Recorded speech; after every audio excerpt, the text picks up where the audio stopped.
Oh. Okay. I died. Interesting.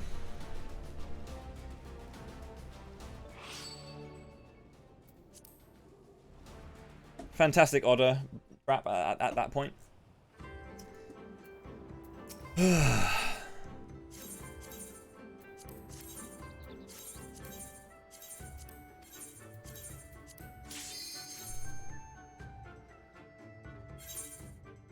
This is why I hate otters. They are a piece of shit.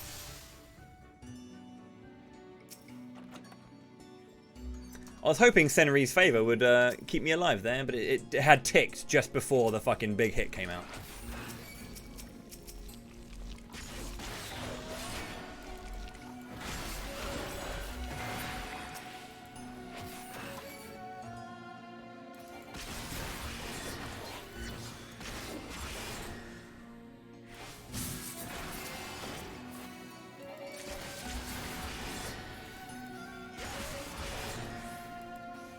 I haven't had a death like that to a shit trap for about 2 months, so maybe I was overdue one, we can say.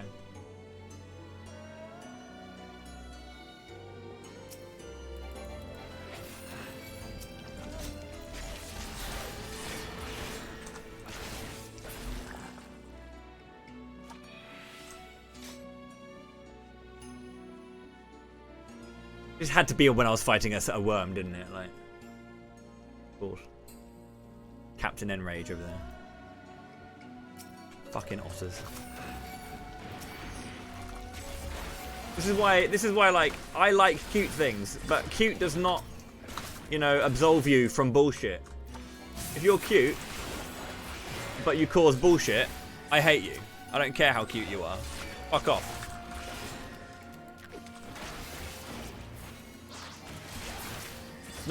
Being cute is not a get out of jail free card, I'm afraid. You're still a dick.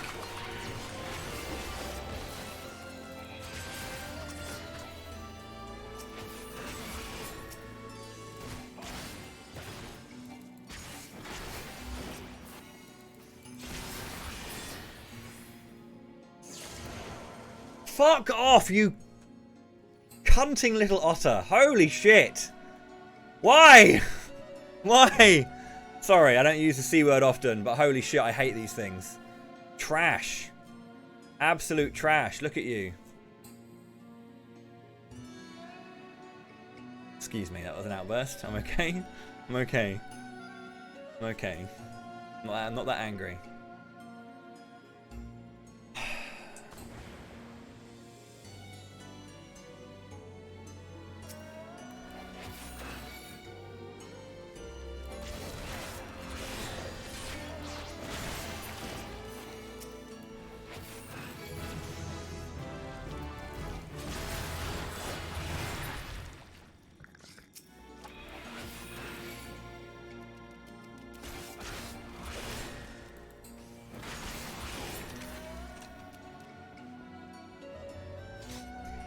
It's just, they're so much worse. Like, the frogs are like, I think it's what, 70 or 60% of your HP? For like 20 seconds, but it's 30 seconds and it's half HP. Like, the otters are awful, dude.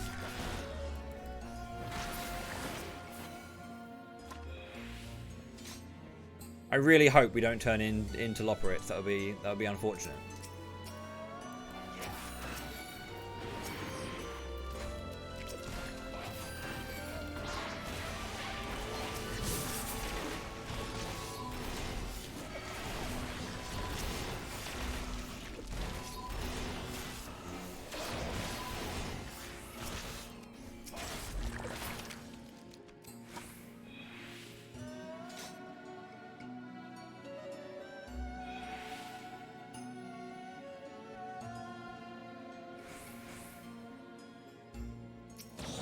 I wouldn't hate Loporits. I would hate the Loporit trap.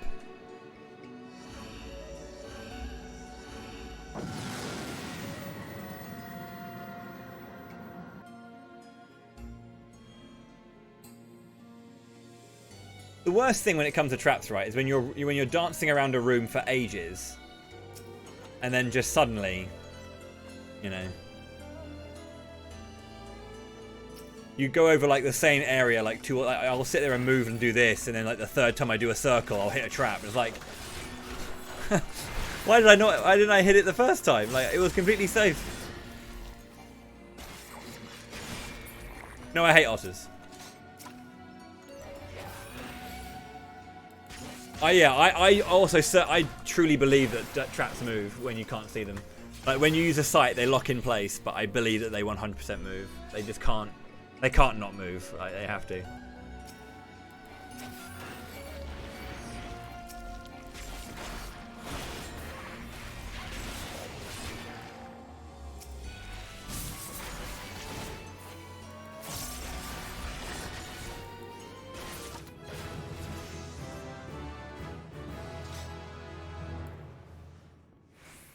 I'll update my title back down to 11 in a minute, but...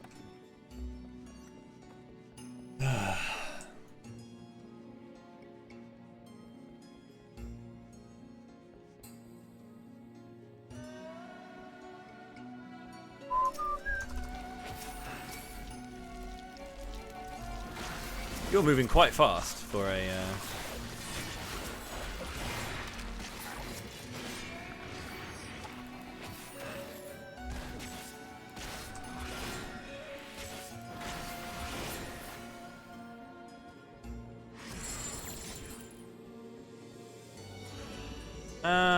Okay.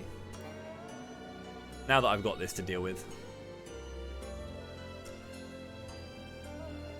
People really like fell cleave in this game. I have to say, and I don't mean this in any mean way here, Kinot, but I'm not sure if you've seen the Strangers of Paradise fell cleave animation, but it is easily superior to the 14 fell cleave animation. It looks so fucking cool in Strangers of Paradise. Holy shit.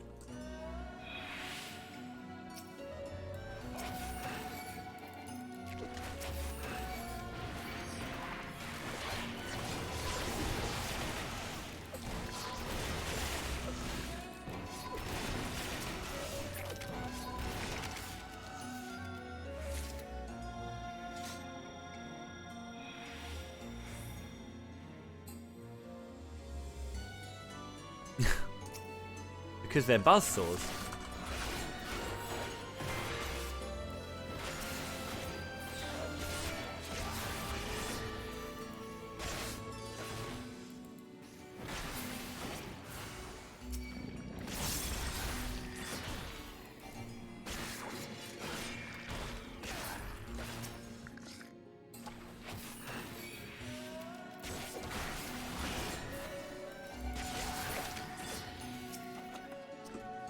Well, the thing is, I feel that way about carve and split. Because why is it called carve and split? Because you're not stabbing with it. It's a 1, 2, 3 slice. You're cleaving something in two. You're splitting it in two. Why is it called carve and split? Bad name. But that's not the animation that's bad. That's the name that's bad. That should actually be called carve and split, not carve and spit. Yeah, it's called carve and spit. Which is it's just incorrect. It shouldn't be called carve and spit. It should 100% be called carve and split. I found out that it was called carve and spit like 2 months ago, and I've been calling it split for about 5 years, 6 years. Just, yeah.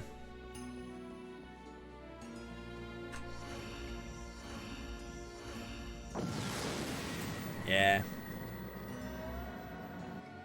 Well, it was really weird because like the reason I kind of found out was like someone I was playing alongside. I was like talking with Bonkers about it, and Bonkers kept calling it spit.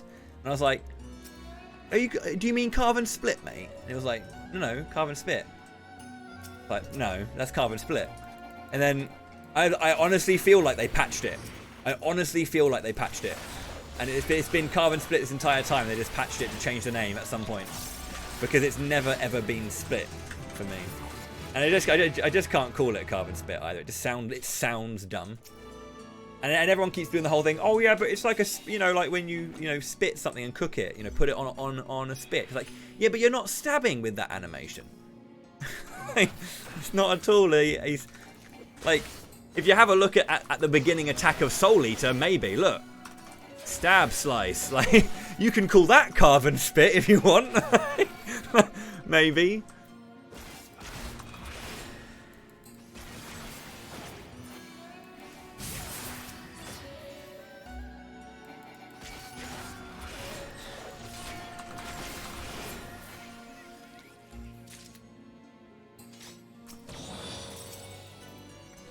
I should definitely email them and be like, I know, can you please change this because it's just wrong. I wonder what the Japanese name for it is, actually. I'm curious.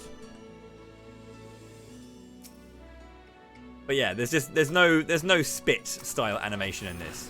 Like, look at this shit, right? Slice, slice, slice. Where's the spit? Where's the poking something through and putting it? No. I'm sorry. Translation team, you're incorrect. Or localization team, you're incorrect.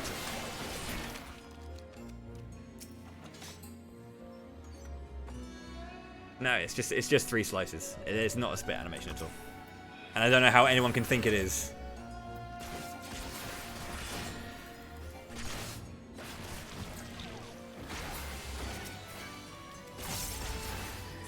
No, it's not. It's 3 slices. 1, 2, 3. Or I say it's 3 slices. And it's not about the order of it, like... Not about the order of it, it's the fact that there is no spit animation in there. You are slicing 3 times.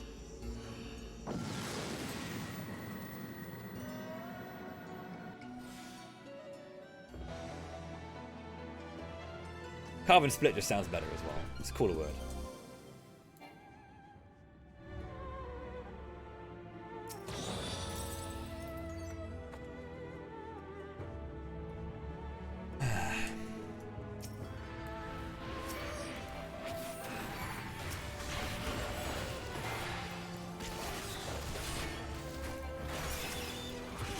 It's 2 upward slices into a spin jump downward slide. But he goes 1, 2, then jump, fucking straight. Just sorry, friends. There is no spit animation in that.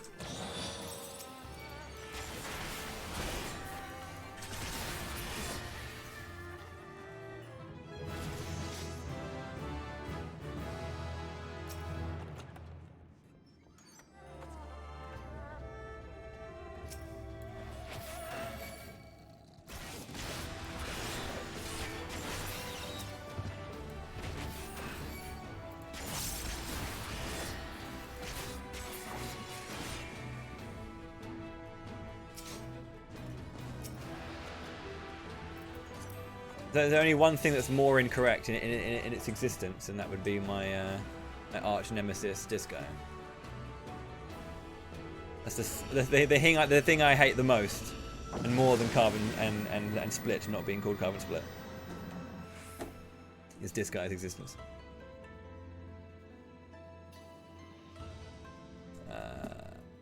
Looking at. You stop giving me steals. Like, can you just like start filling up my Pomander resources, please? Like, maybe I might get some more raisings and flights this time. Who can say? Might pop an affluence early, to be honest. Try and get some more stuff quickly.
What are we looking at here? Got another affluence.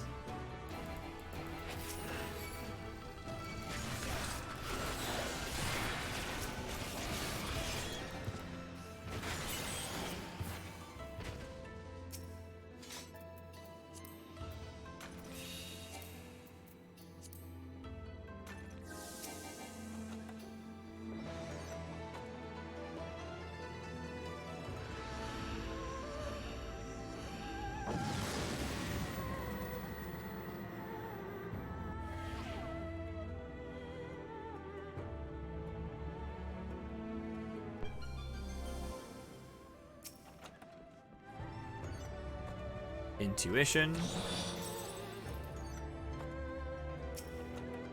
Right.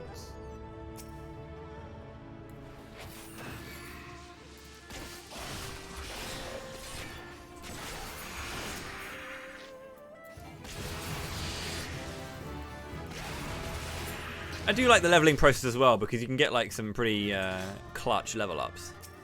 It's kind of cool.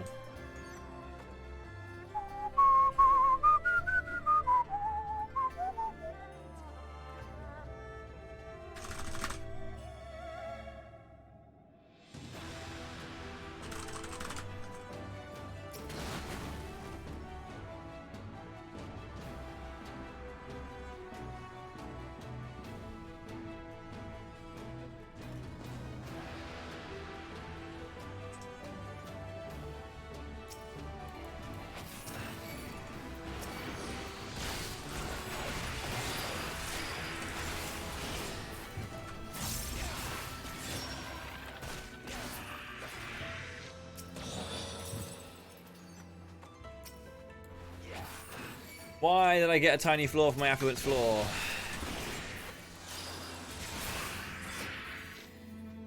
Wait for a respawn.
Fuck me.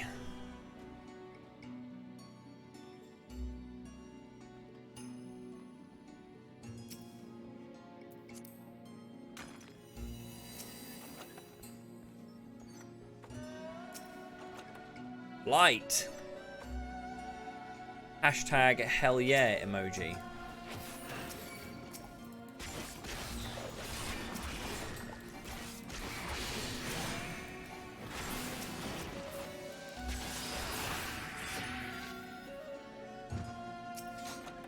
Raising.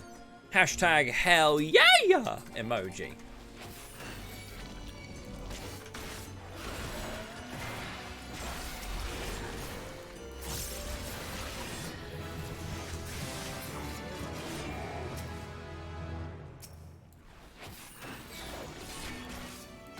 Another 2 intuitions.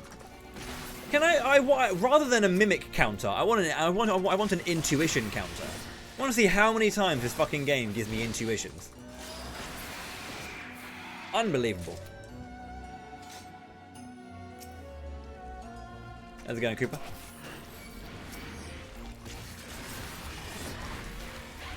We just died in the 40s because we got otter trapped when fighting a worm. Ha ha! Because otters are scum.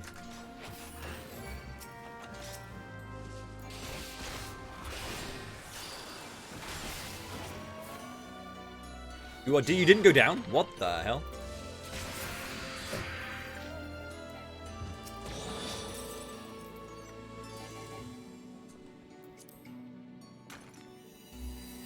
Welcome in. We're doing a second run just because I died early enough that I would still have enough time to do a full run. I was hoping to kind of like do this run, and if it died, then I have one that's already at 41 that I can run on and continue with. But I'm not going to be able to use that particular run anymore. How's it going there, Locken? How are you? Yep. I have 299 wipes. Well, 1 wipe and 1 timeout.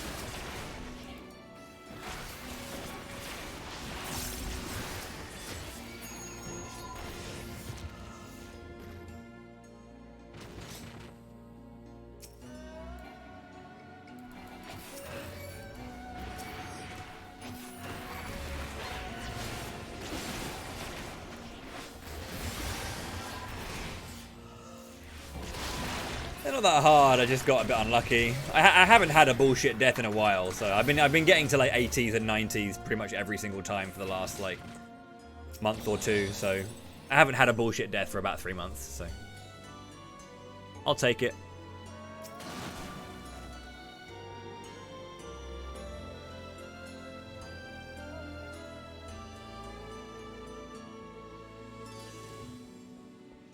Very easy to get complacent sometimes.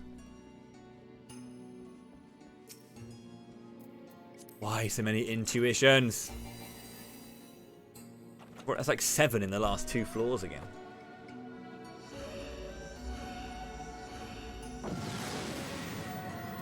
I blame Ninzard. Ninzard, I'm blaming you for the intuitions.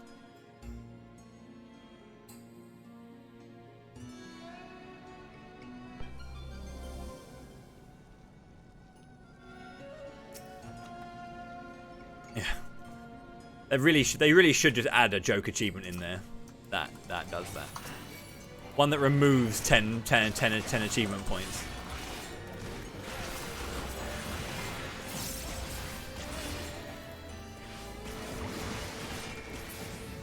Or rather, not so it's like a total loss, but as in like there's 2 achievements. One that gives you 10 and one that takes away 10.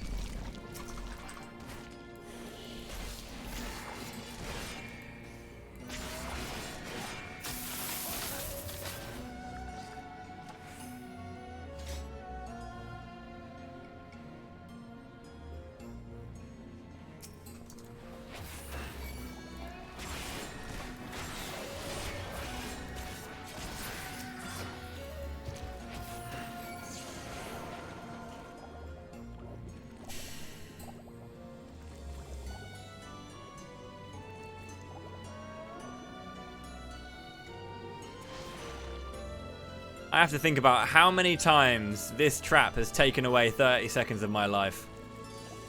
30 seconds of my life. Lost. Every single time.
Mm-hmm.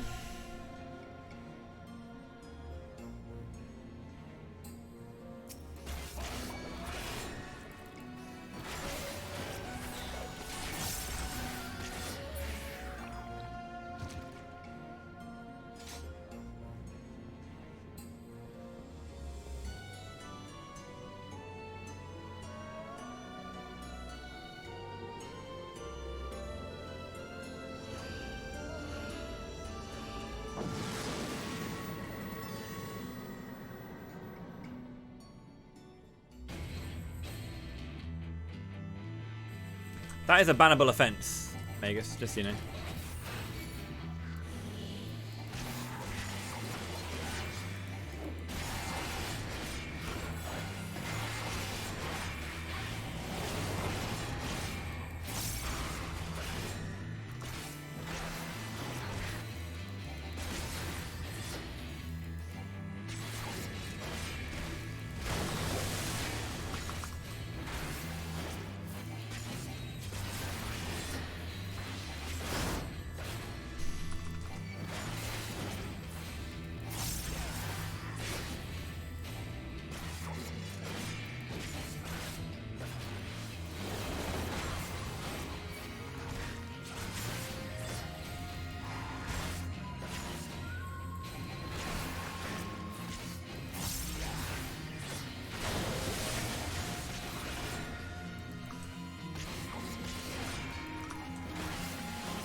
Cheers.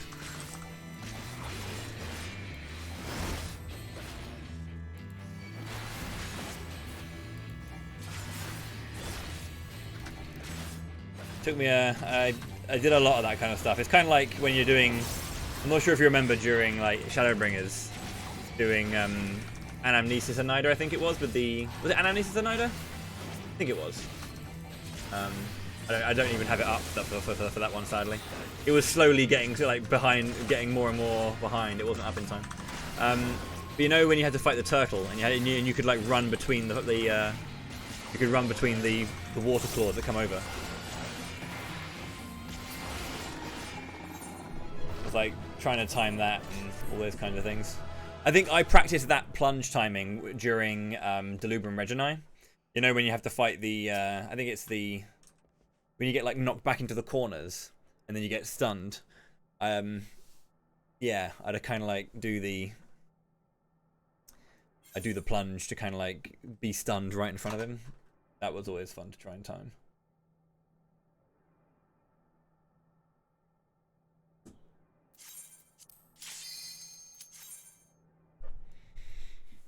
I was trying to get the right timing on the Monk new Peppo as well, because when the new Peppo use footwork, they get a haste, but then after they get that, they'll use feather feet or like feather footwork or whatever it's called, and that gives them evasion. And so timing the stun after the footwork comes out, so that they don't get the evasion on, is always fun to do. The burn, oh mate, I love the burn. It's one of my favorite dungeons. Mostly because the burn's theme, A Land Long Dead, is like unreal good. Like a top 1 dungeon track in the game almost.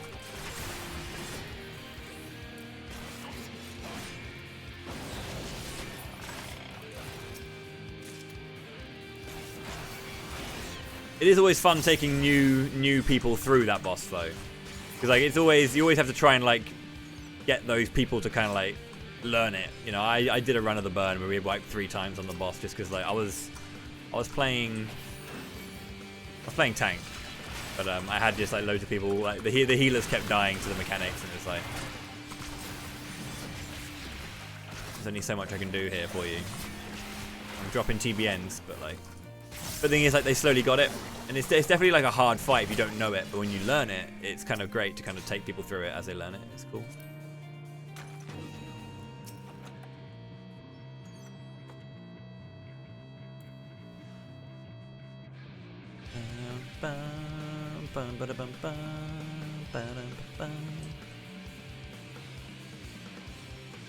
Yeah, I like those. I do enjoy those runs.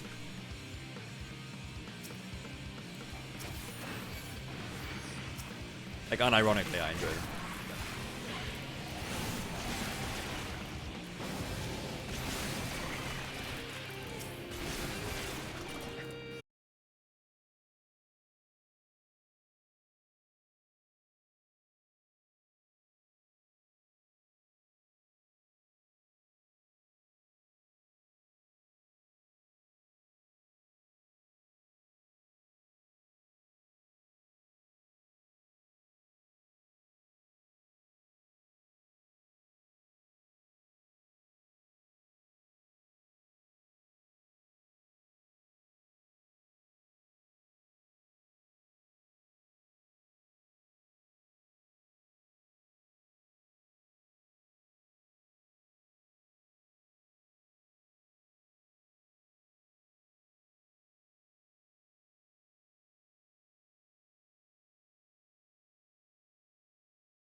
my god, Sid fights are like just fucking awesome. Like, they're so good.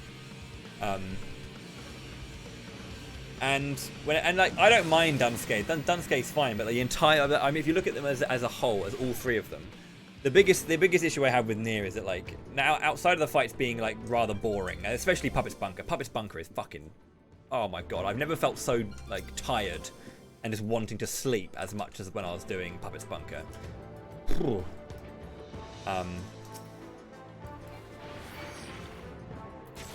But like, I also have no attachment to like be interested in them either, because narratively there was just no point in them being there. As I was saying yesterday about this, like the Evil East like narrative was obviously really over the top and just took like a billion years to get through, and it was like very stodgy. But like at least it had some kind of like lore relevance to the world as a whole. We were learning a little bit more about the source through Evil East, whereas there wasn't anything. They were just trying to like say, here's some Nier, and I didn't like that. I couldn't get through, like, or at least I wasn't motivated to do the Alliance raids because of narrative reasons. And then well, no, I was already like not enjoying the fights themselves that much in the Nier raids, but then the narrative didn't make me more interested in them, you know.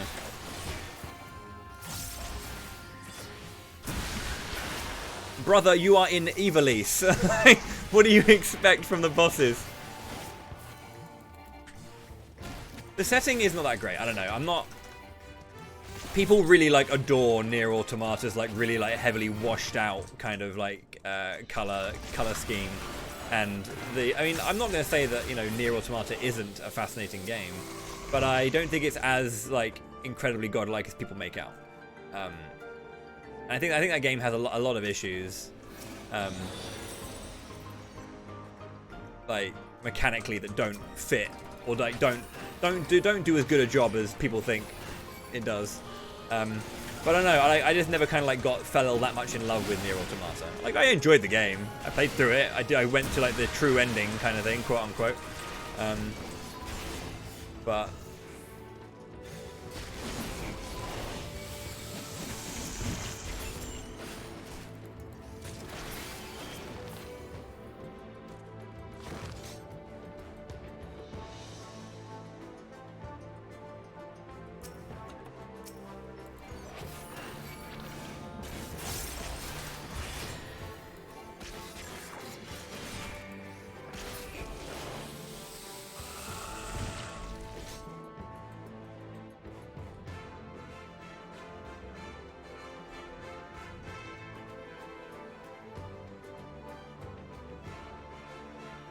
like the fight style's cool.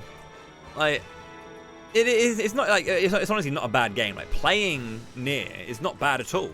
Like they're good games to play, but like it's really weird because again, the reason I liked Nier was not because of its narrative, was not because of its aesthetic, was not because of its music. The music is okay in Nier Automata. I haven't played Replicant, by the way. The first Nier I'd only ever seen a friend play.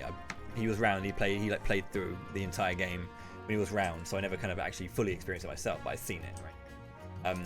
When I played Nier Automata, like everything the thing that everyone was selling wasn't what everyone was like, wasn't what I was enjoying.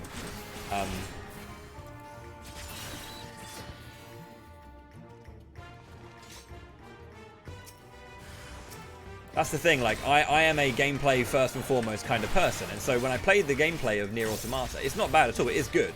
Like it is cool action, and it's definitely has like, you know, echoes and kind of whispers of like the combo systems that you'd see in other style fighters, but like it wasn't enough to kind of keep me fully engaged in it. And the narrative wasn't like making me. I felt that it got better, but like a lot of people were saying that like, oh, it's really, really cool when this happens or when this bit happened because it makes you think so much more. And I was like, it didn't give us nearly enough. Like story A, when you played through as like 2B, was like the dullest shit. It didn't give us anything. Like I don't mind the idea of leaving questions for the player or all that kind of, and just leaving stuff that you don't know about and then having to figure it out on a second playthrough. But they didn't give us nearly enough to want to do it. I carried on because I enjoyed the gameplay enough to kind of like do another playthrough. But like, I felt that they scaled back way too much on like what they wanted to try and tell and push forward. that like when it came to playing as 9S, like narratively that was where it kind of got a bit more intriguing. But then playing as 9S was nowhere near as fun as playing as 2B. So it's kind of like there was always this dissonance between the engaging side of one half and the engagement of the other. So it was really, really odd.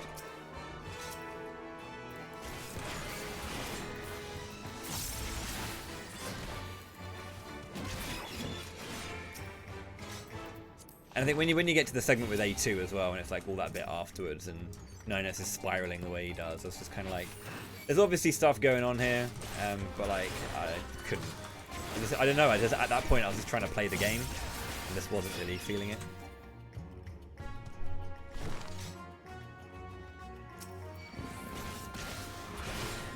There were segments that I definitely understood what was trying to be achieved through narrative and gameplay, but it was either too heavy-handed or too yeah, it was either too heavy-handed for me to take it seriously, or too heavy-handed for me to enjoy. Like, people really like to kind of...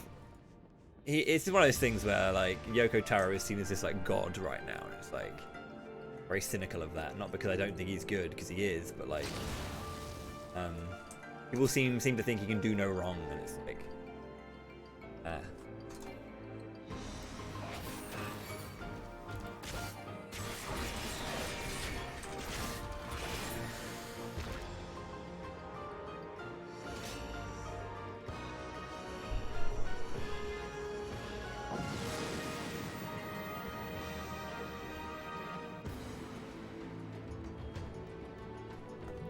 That's fine, but I would argue that even if it's a sequel, not many people would agree with me with this, but even if it's a sequel, it should stand alone on its own. You shouldn't be required to have played other things in order to enjoy something.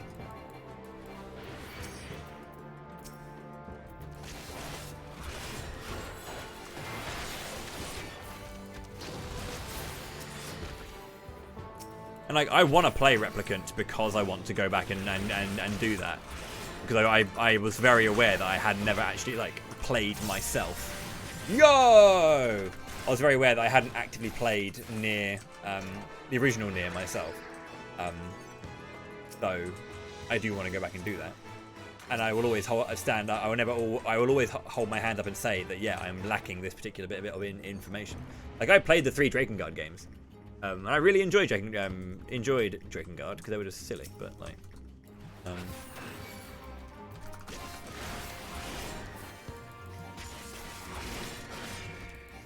wonder how many I'm on now. I must be into the 40s or 50s out of 100. Making progress.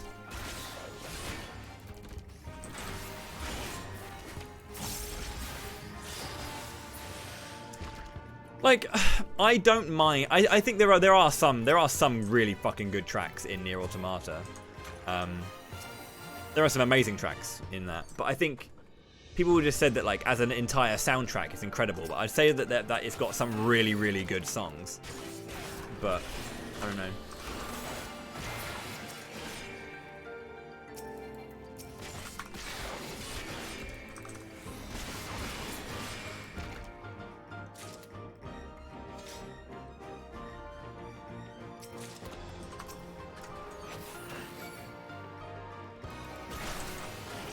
Like, I'm not going to sit there and say that someone's a bad composer, because it's just not fucking true. They're obviously talented and incredible composers.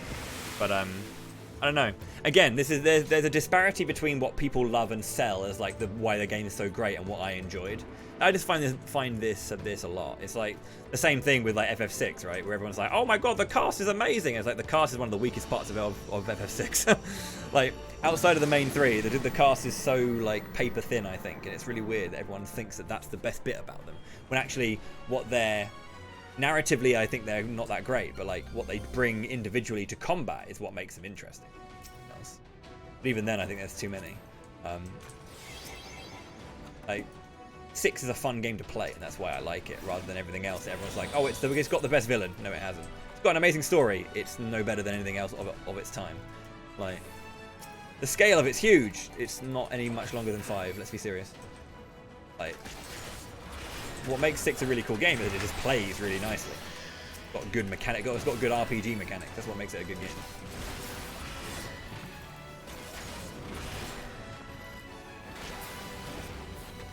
I don't know.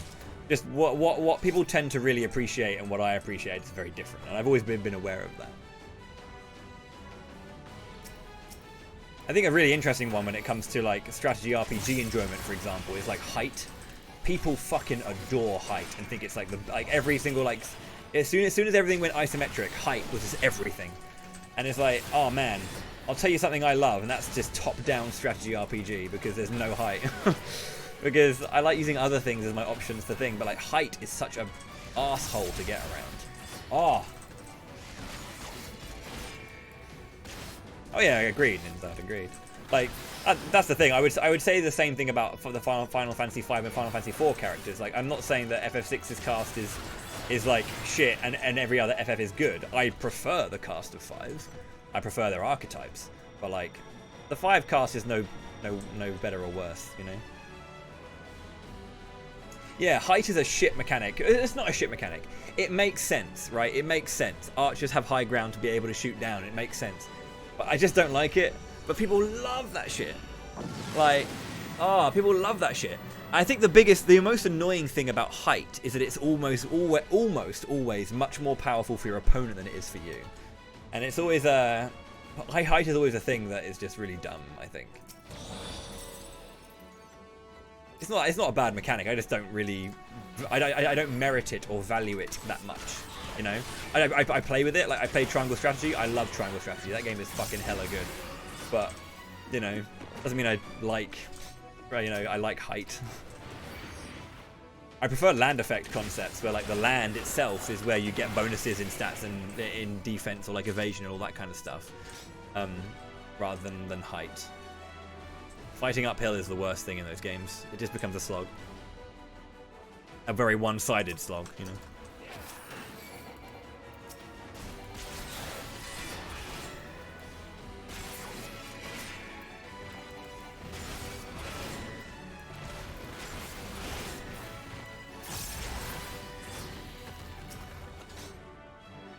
Frailty, hell yeah.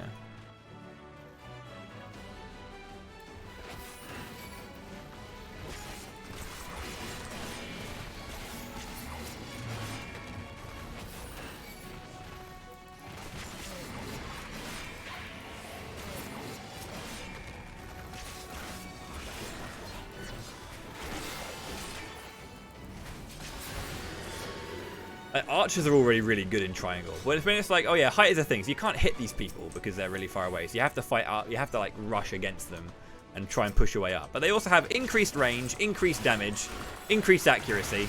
And it's just like, oh, for fuck's sake, like everything about height is so good for the opponent that it's just an annoying mechanic.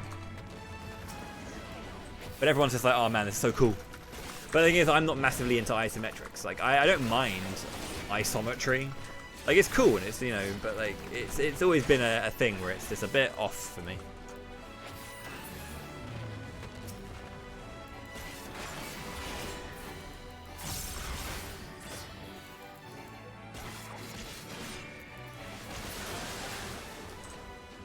Oh yeah, that is a shit map in CD. Yeah, it's an awful map. Because everyone is affected by the movement effect of that one.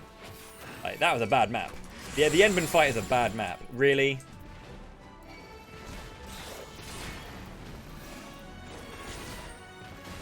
Like, it's absolutely a bad map.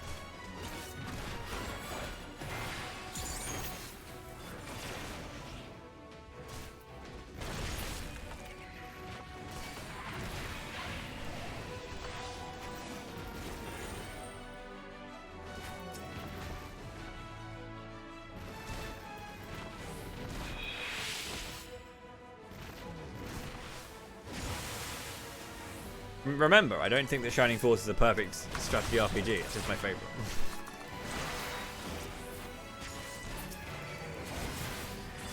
Oh, buddy, here we go.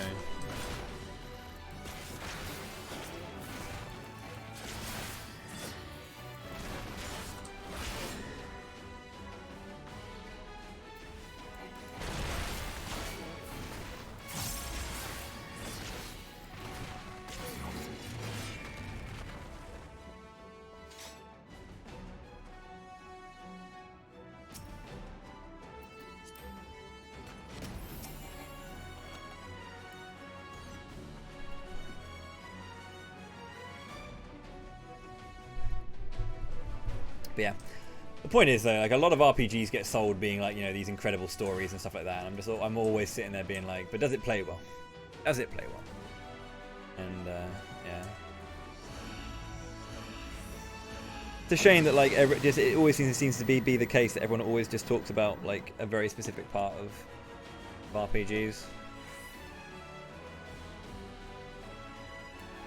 People find it really weird when I say, well, they're like, why do you play RPGs if you don't like if story's not the most important thing to you? I'm like, they're like how they play.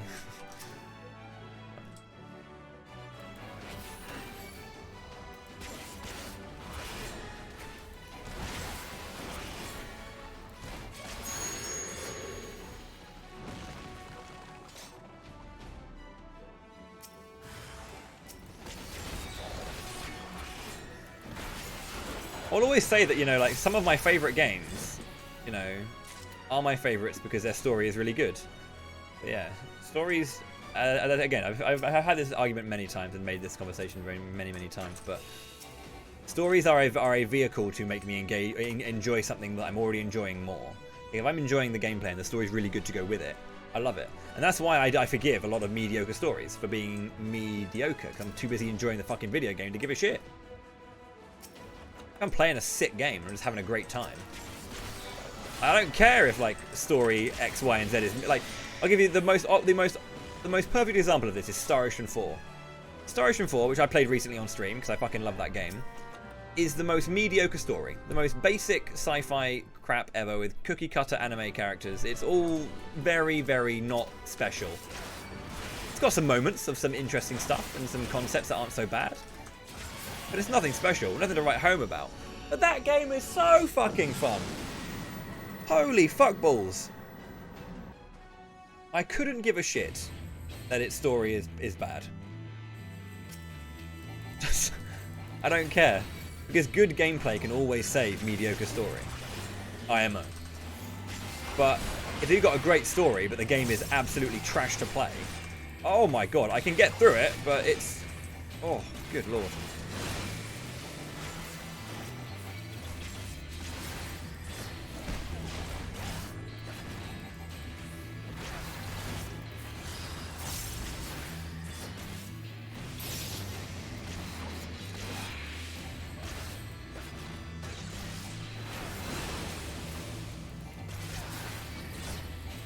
I think FF14 is a great example of this, right? Because it's an MMO.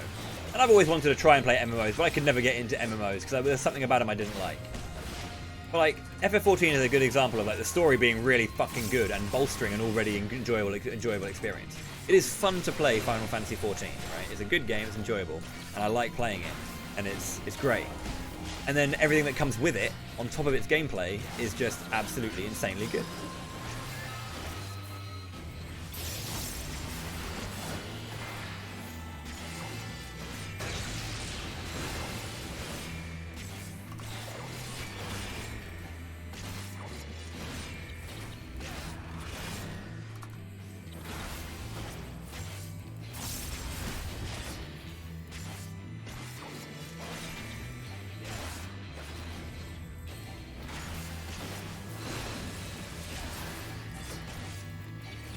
Oh, absolutely.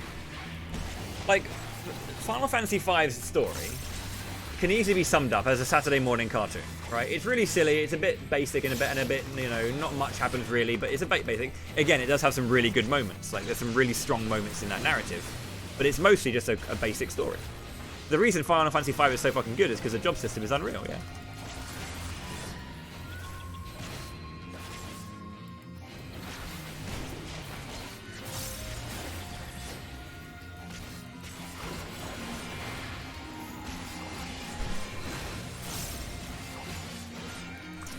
Well, the thing is, Lockin, you're allowed to be wrong sometimes, you know?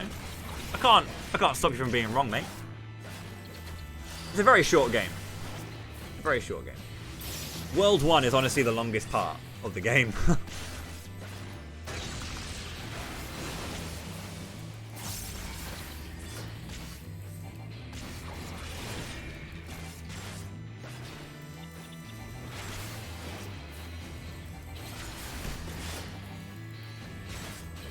I think, in all honesty, the 4-job Fiesta really shows like the strength of Final Fantasy V. Like I would always say that. Like I always loved Final Fantasy V when I first played it. I first played it when I was 23. It's about 10 years ago, 9 years ago. So, and when you have like decision paralysis and you don't know what to play, and you can pick anything, it's actually really tricky to kind of do everything. But yeah, and I played it through and enjoyed it, and then when I played the Four Job Fiesta, I found a deeper love for it than I ever had before for it. Oh, I'll say it. The Four Job Fiesta really makes FF5 shine.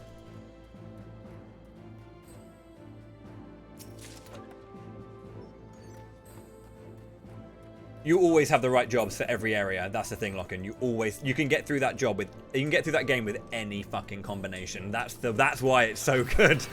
Like I find it funny you say that, but you will always have the right job to be able to beat that game. Final Fantasy V is an open book. Anything can do everything. There's definitely some harder versions, but the funny thing about Four Job Fiesta is you could get some horrible combinations and it'll be hard here and there, but you will always be able to beat that game somehow. Like that's why it's so good.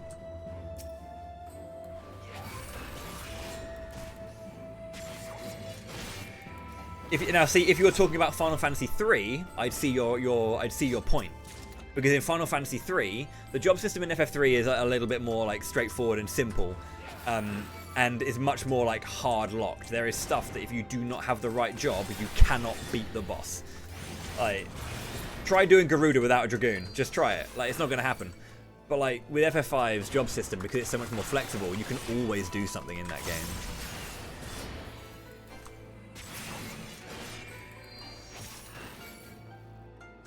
I think Magus has done more 4 jobs than me, but I'm pretty sure like he's done pretty much every job.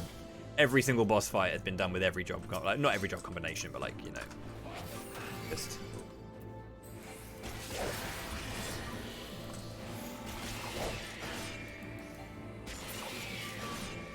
The thing is, you just have to know what to do, and this is the thing when it comes to FF5, right? Especially the original version, and I mean, I guess even the PR.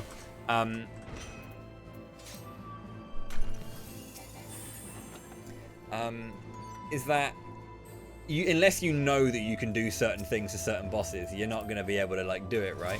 It's like, oh, how do I, you know, beat fucking, I have 4 Mystic Knights, how do I beat what's his face, Atomos? It's like, well Atomos can be slept. So sleep him and he's fucked.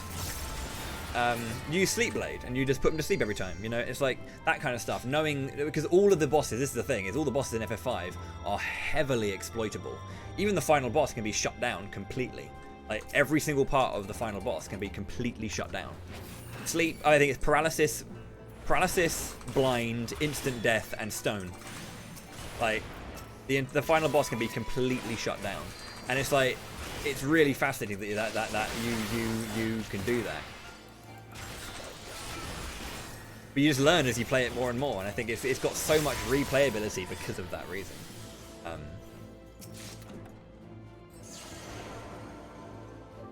Why do you feel shame, Maverick? FF10-2 is one of my favourite Final Fantasies, because again, that battle system is unreal good.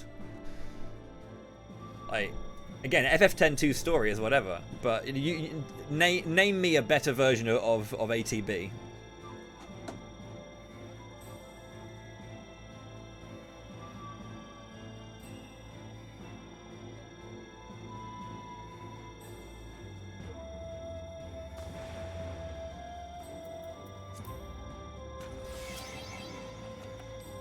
Oh yeah, the story's whatever, but I don't give a shit. I don't care about Yuna's, you know, oh, my boyfriend! I don't give a fuck about Yuna, I don't care. I didn't even like her that much in 10. Like, I'm not gonna lie to you. Don't care. But the battle system in 10-2 is unreal good. Like, the job system as well, with like using the like the dress sphere things. Oh man. So fucking cool. That true. But again, you have to be into the gameplay, you know? Like, just don't take the story seriously, or just don't give it any weight. You'll be fine. There's some silly moments in it, and it's you know, it's a bit of fun, but like, it's not the reason you're playing 10-2, I'll say that.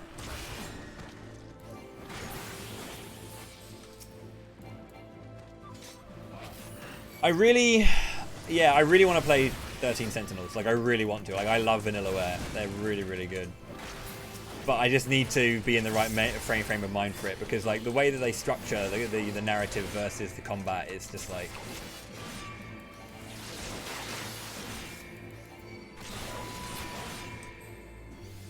I hope there's enough combat in it, basically. I was watching a mate play it, and he did like 3 fights, and it was like, I don't know, 20% completed battles in the menu, and I was like, what?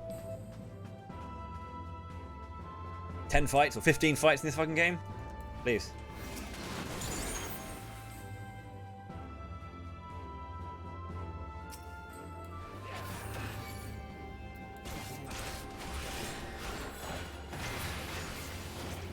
I'm not a big visual novel fan, so like it's a very kind of like action, like you get that kind of like, you know, like adventure puzzle game kind of like visual novel combination approach. We have to kind of, you know, go through these set scenes and like explore a location to get information and then take it elsewhere to another story and use it elsewhere in like another story, all that kind of stuff, which is interesting. But I'm just wondering how badly I'm going to bounce off of that aspect of the game. As much as I would really appreciate, like, it could be really, really good story, but the way in which it's told to me is something that I've had negative experiences with in the past.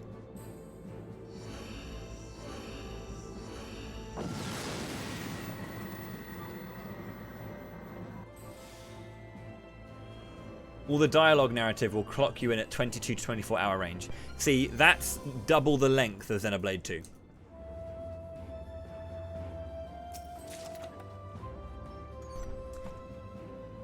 That's a lot. When I do my all cutscenes run of Xenoblade 2, it's a 19-hour. Oh, yeah, it's like a 19-hour run, and that's 6 hours of speedrun, and 12 to 13 hours of cutscene. Did I ever play Inside? I don't think I have, no.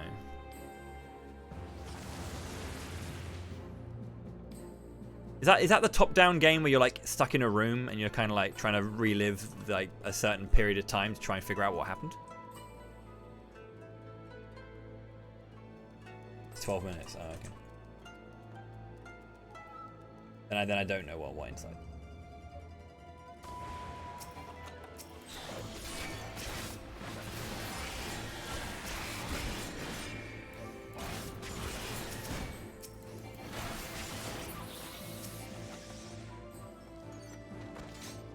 Follow up to Limbo.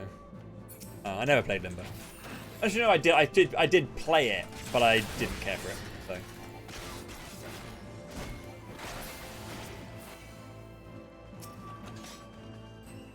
Not all the way through. I played like an hour or two at a friend's. Didn't appeal to me. There's a lot of those like indie games that people really like talk up that I just didn't really fall in love with. A lot of side-scrolling ones. Like, I really appreciated Hollow Knight, but just didn't. I couldn't be arsed. I just didn't enjoy it after a while. Same with like Dead Cells. I bounced hard off of Dead Cells. Played Crosscode for an afternoon with Ninja. Not with Ninja, with Muniz. And that was okay, but yeah, didn't really fall in love with it.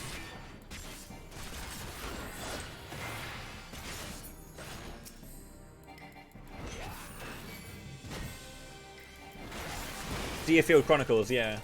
Interesting. It's kind of like this weird ATB RTS hybrid. Not ATB, turn-based strategy. TBS RTS hybrid, in a way. I'm not quite sure. But all I know is British voiceover. Get in my ear holes. How's it going, Barrett?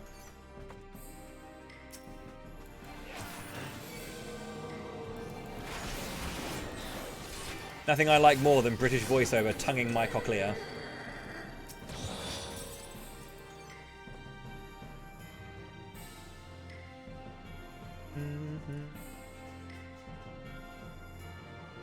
I mean, I had this opinion, and again, people don't always agree with this one, but I just think that when it comes to high fantasy settings, American accents just don't work, or like purely American accents don't work. There's something about high fantasy that just requires a diverse, broad range of accents. Not just from Europe, although I think Europe is preferred, but I do think that like high fantasy requires a broad range of accents and not just American. This works. It just fucking works. Like, you're talking about like kings and queens and like, you know, lofty nobles, and they're all going, well, how's it going, man? Welcome to the kingdom. And like, oh, fucking hell. Like there's just like an aesthetic like whiplash from that for me. Like, it's so bad, dude.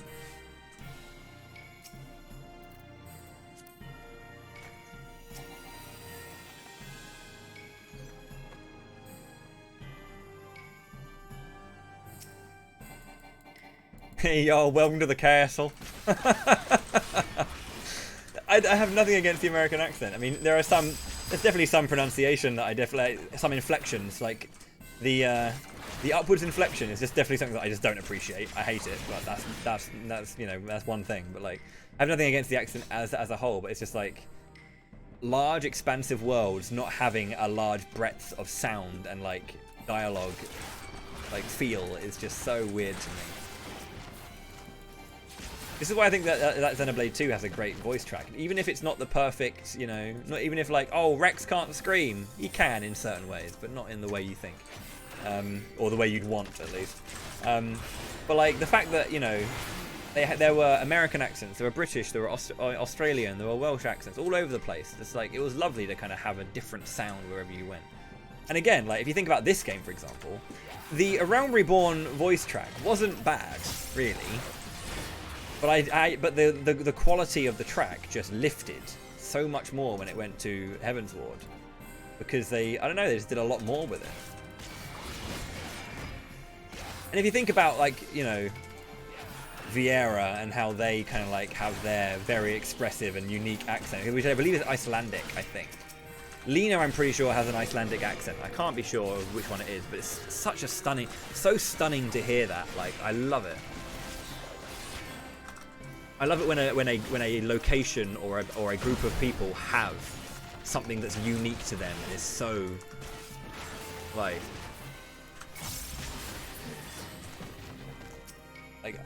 I guess it's one of those things it's unmistakably of like a particular area. You know, oh well, if you're hearing that sound, you must be there then, surely, because you know where you know where you are, and it's just lovely.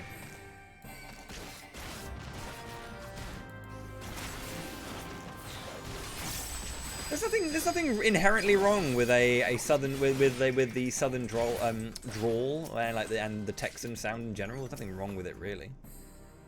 No issues with it.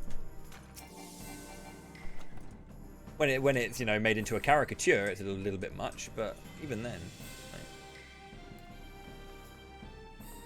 I just like accents.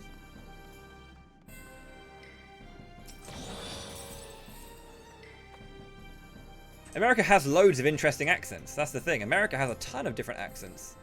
It always baffles me why they go for like Midwest across the board with your token Southern, maybe a token Valley, and it's like,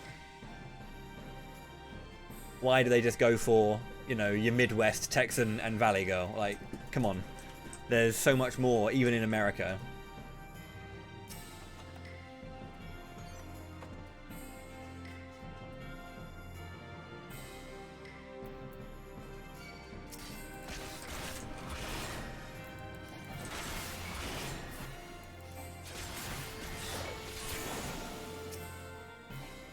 It's like, I really love the Southern Belle, like a Southern Belle accent, for example, that kind of classic kind of thing. When I play Grand Blue Versus, right, and I main UL, and usually when it comes to like the Japanese like Kansai accent, they tend to always make that, you know, Southern whenever they kind of like bring it over and localize it. But that kind of accent I think is lovely when done with the right voice, and I think UL's English voice is really great. He's just got a really nice you know, Southern sound.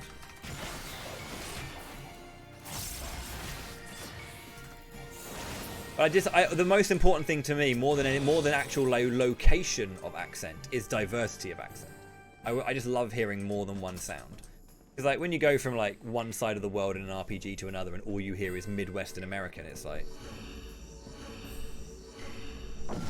come on. And no, pitch does not change the accent. Having a high-pitched voice or having a squeaky voice, you're still hearing the same accent. That's the thing. I'd rather hear a wider variety of accent than what I hear would rather hear a wider variety of like character pitch.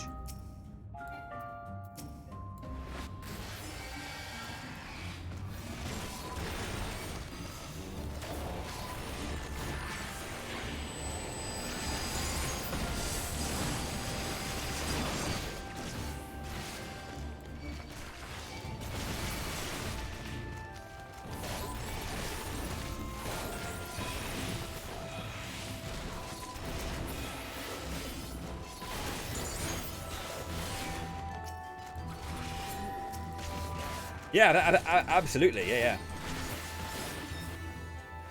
Thavnair's incredible. I love Thavnair, and listening to all of those, you know, all of those wonderful Indian accents is stunning. Absolutely, like, mesmerizing to listen to.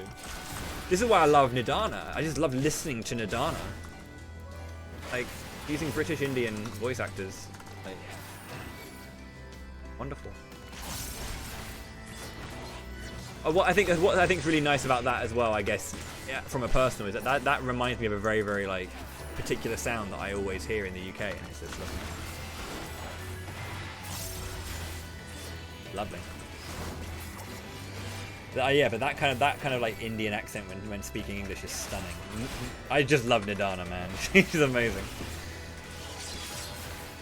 It's just so authentic. That's the thing. Like, authenticity is really strangely just like underappreciated at times.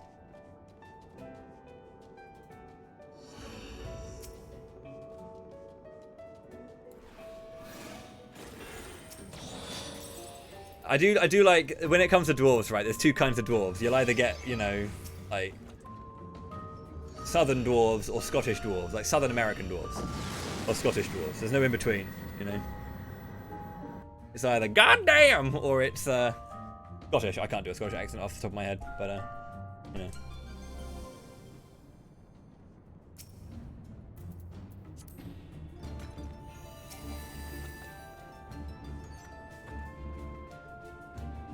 I think Dragon Quest is a bit much with the accent. People struggle with Dragon Quest because the accent is written into the text as well. I really appreciate that about Dragon Quest. How it's not just written. How it's not just heard, it's written. And I had this issue with Triangle Strategy actually, where there was accents or character written into the script, and it wasn't reciprocated through the voiceover.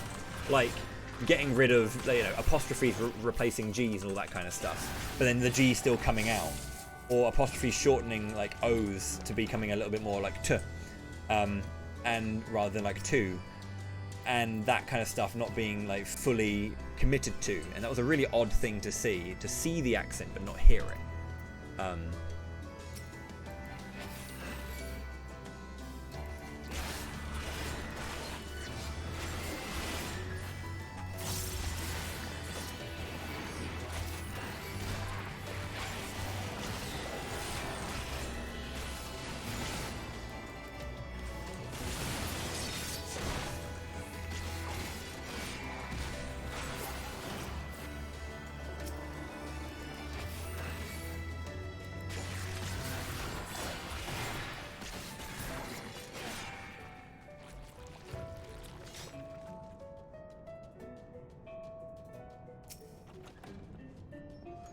We are drunk and live in caves, it's true.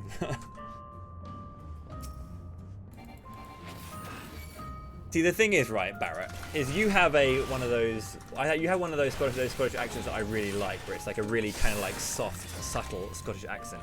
And this is the thing where like caricatures and and stereotypes can be like quite damaging for accent work, I think. Is because people will kind of like go for, you know,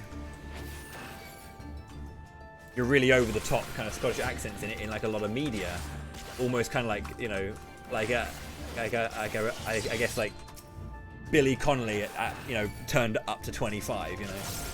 kind of level.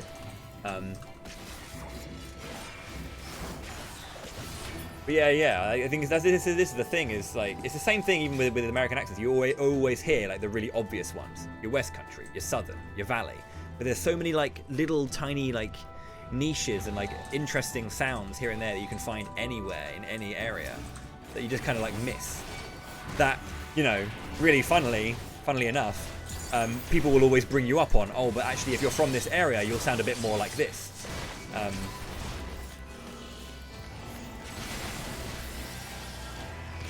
Because it's people will always pick you up on that, on those little tiny things about that area having this particular sound to it. I'm hearing your international accent. Oh, I see. I'm pretty sure everyone's got their true accent. I mean, everyone's got their phone voice, right? I can... People think I'm posh, right? Because I have an RP accent, really. But it is definitely dialed up sometimes. Even when I'm streaming, I can certainly find time to really enunciate everything because I believe in enunciation. It's a good thing. But yeah, there are definitely times when I drop it. Also, why have I not got a single Magicite yet? Fuck this game. London nobility. Jesus, dude.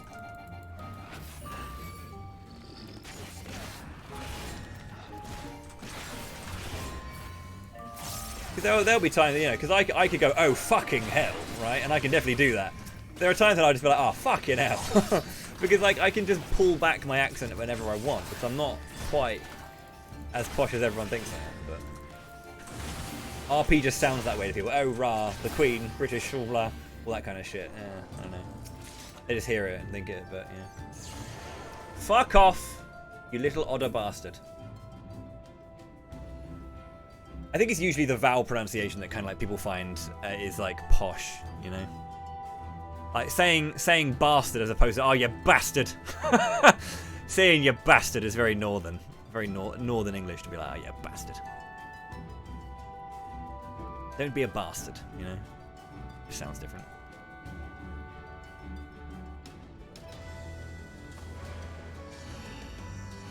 Proper Geordie like. All right. Oh, Kate Beckinsale is like really refined RP. Really refined RP. She's not. It's not like she's not like upper class level posh, but yeah, she's Kate Beckinsale. She gets away with anything and everything. That woman is magic.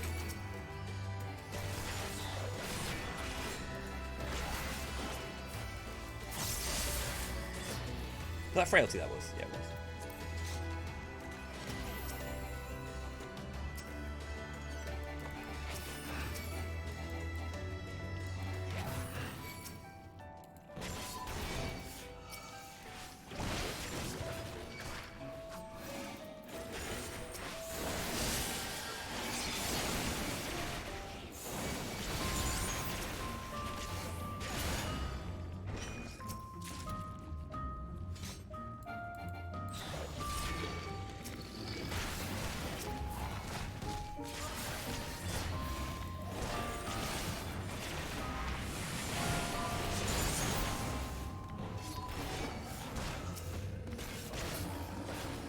Thing about like a proper RP accent as well, to go back to it, is that it's very clipped, and that's the thing with Kate Beckinsale's accent. She is very precise, and that precision is what makes it sound so nice.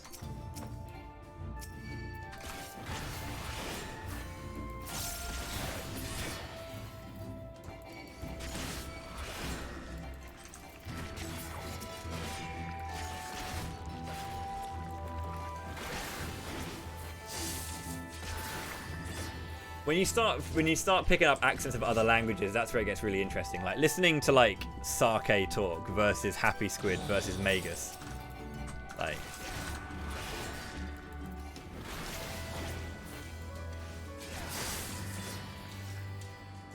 and again, it's not just their pitch, because obviously I'd say Magus has a bit of a higher pitch than say like Sake does, but the lilts in their voice. I love the German accent and the German language though.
This is, I'm not sure if you've ever heard me sing my Heaven's Ward is Mare song, but I like to always put lyrics to this track whenever I'm doing it.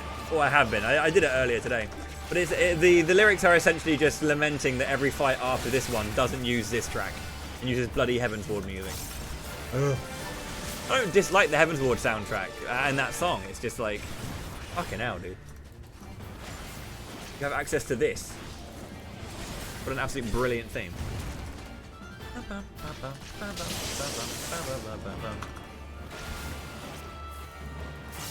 Do what? Sorry, Huffy. What do you want me to do?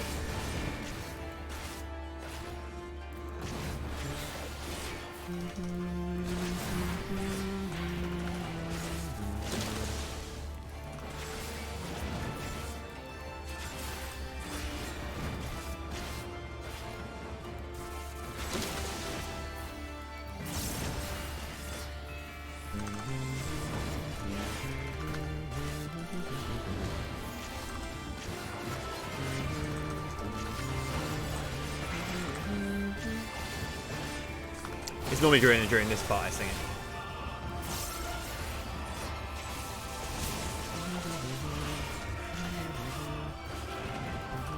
it. It gets old doing the exact same thing every time though, so I'd rather not.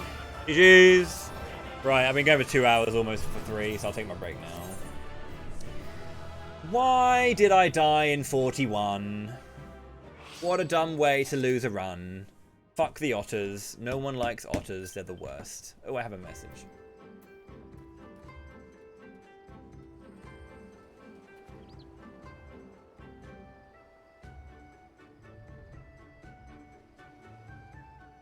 It was nighttime. It's always nighttime when I come out here, dude. Like, bullshit.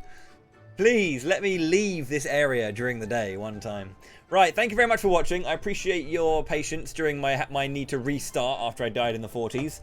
We're going to go again. We're going to keep going. I'm going to take 3 minutes. Don't go anywhere.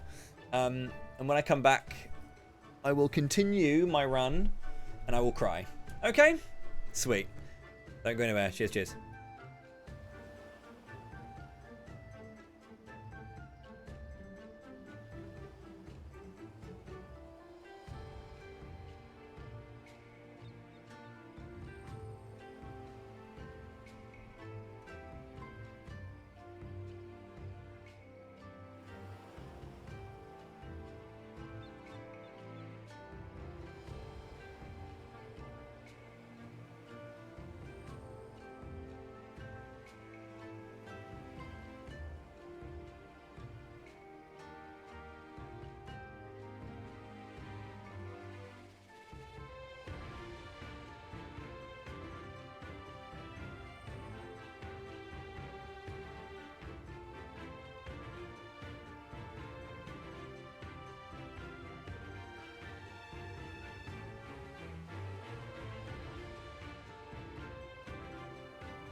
fill up my water and then I'll be back.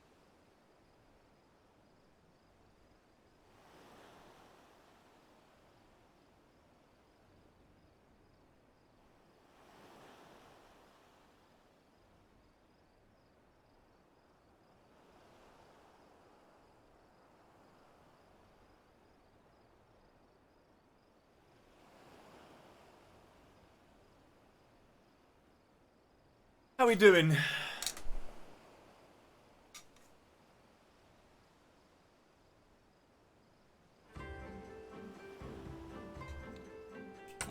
What were you talking about when I was gone?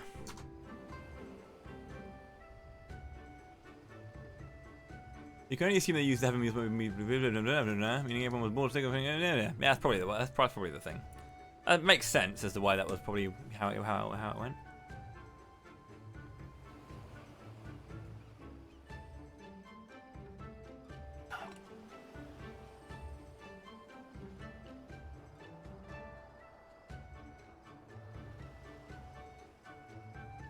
Being able to set up your own like playlist for Deep Dungeon is definitely a thing. Who's deciding to come over here? Ah, Lindaru. Once again influenced by me. How's it going? Oh, you've changed your name from Lindaru to Lindar FF9. I see. How you doing, Lynn? Yo!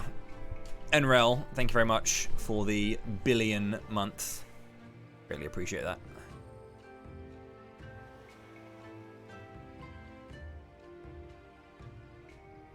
$1 billion is a long time. Thank you. I left my biscuits in the other room, but I think I can hold on until I have them a bit later.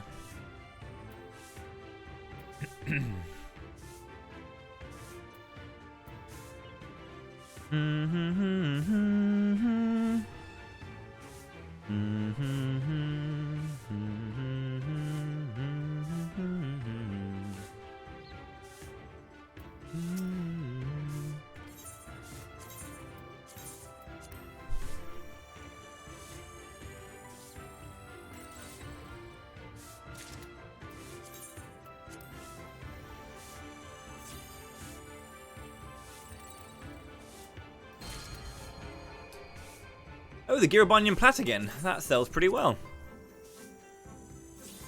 2 of those I got now. Been getting some good stuff recently. I got a second Dodo horn recently as well.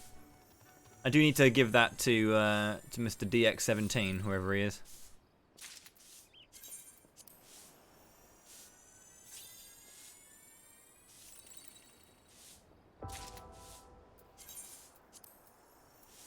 Eyes emoji.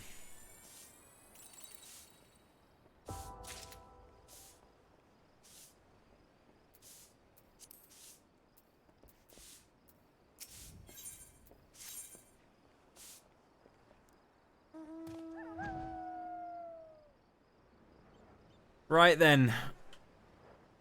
Right then.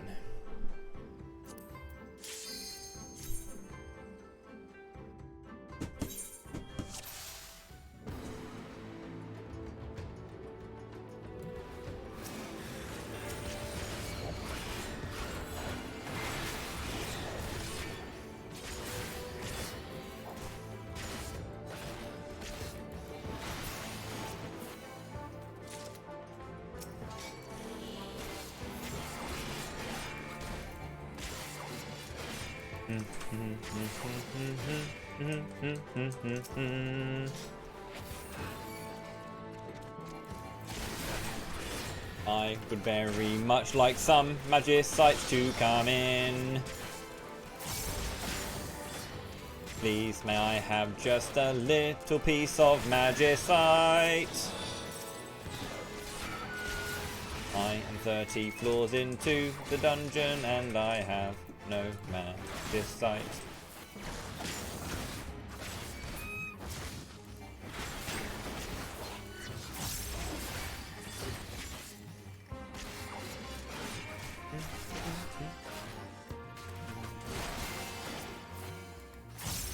Harakiri.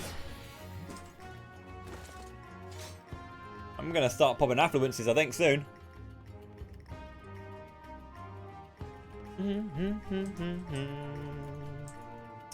I do have 3 of everything apart from Alteration, so... Well, I mean, and technically Serenity, but you know.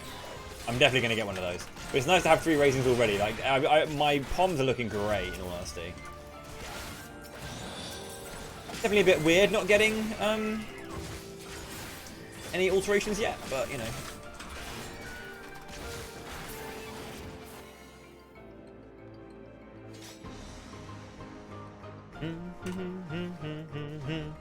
Seven kills so far.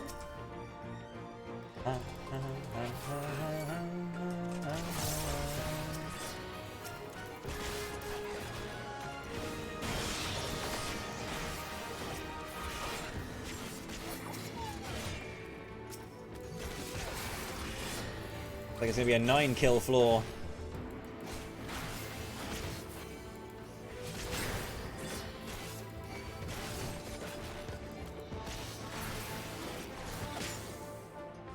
Nine kills.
Okay. So far, so good. Check out this strength. Ooh, Serenity. Now I'm just missing the alterations. Okay. Very funny video game.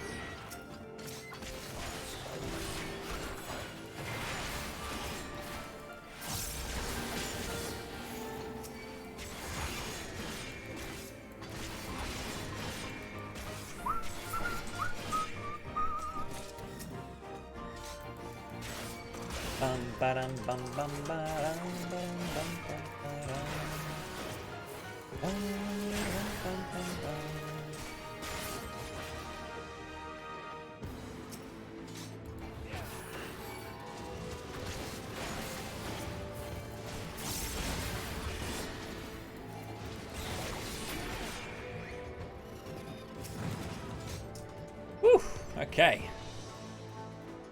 Oh, thank you, Rockgut. That's very, very kind of you.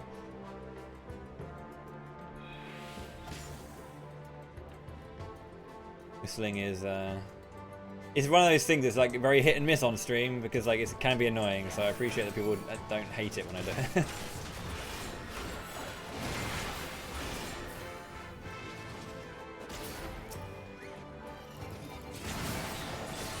Yeah, putting vibrato into a whistle is basically what I do. It's just it.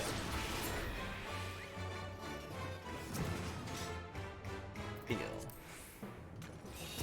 Hope you're having a good day though. Welcome in. Welcome in, welcome in.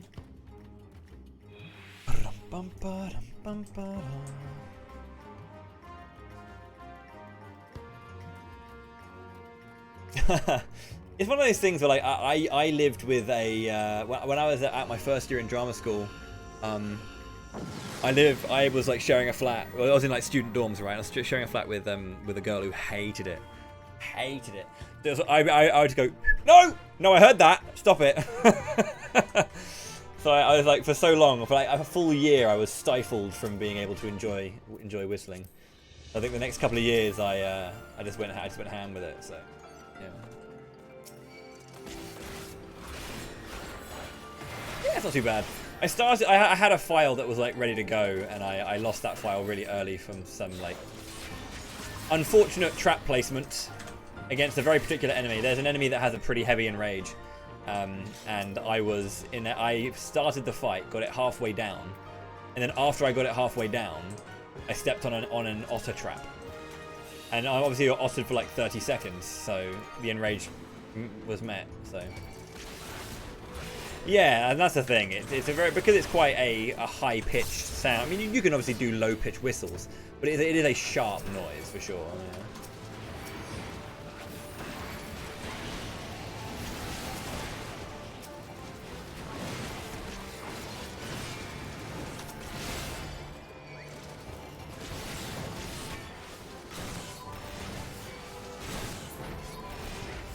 Time to normalize gatekeeping whistling. Let's go. Cracking the old knuckles. I mean, what? That. It's just air escaping from the joints, right?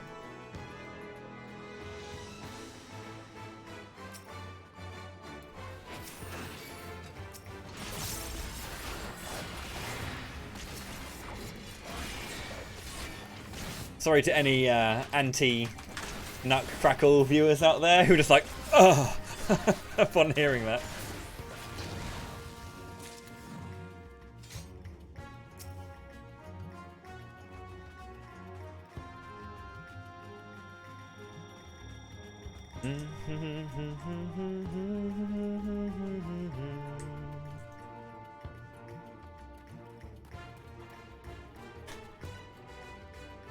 This is definitely the run I want to immortalize. Oh, for fuck. See, okay, so getting Petrify is here, right? This is the reason why when I get to higher floors, I start using Pommanders in hand. I use Petrifiers in hand, so that I always have 2 and never 3 on my person. So if I find a Petrify like that, it's never a waste. It doesn't matter so much on these lower floors, but I'll start using them in 71 plus. Because 61 I can really get by, and I'm not, honestly, I used to use them at 61 plus, but now I'm comfortable enough with 61 plus, I'm fine. For 71 plus, I will be using Petrifies like almost immediately. If I find a treasure room in like the first floor, I will probably use one there, but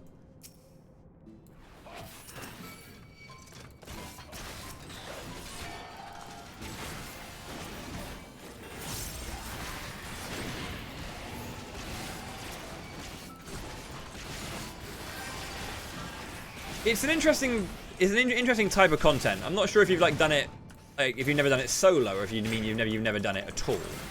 But yeah, if you like roguelike stuff in games, it's basically a roguelike mode, which you can do with like a team of 4. You can do it with a party if you'd like, but doing it solo is just one of those challenges that is possible, and the game does reward. So there's a title and achievements for getting them done. Necromancer for doing the 200 floor Palace of the Dead, and then Lone Hero for doing this one. Oh, you play blue, nice. Yeah. Maining blue mage must be really weird because your content is so restricted. So like, I would like to believe that when Deep Dungeon first came out, that solo wasn't really a thing that was intended, but then the community started doing solo runs, and then kind of like the developers realized, oh, interesting, people want to do this, let's enable it, which I think is really cool. Maybe we need to get, you know, the Blue Mage community in an uproar about, we want to do Deep Dungeon, we want to be in pain. Yeah, I was gonna say, yeah. The sustaining potion is essentially the addition of the sustaining potion is what they did to make it possible and viable, which is really, really cool.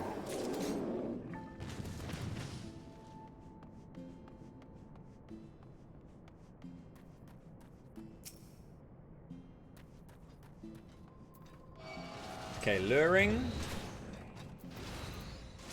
witching.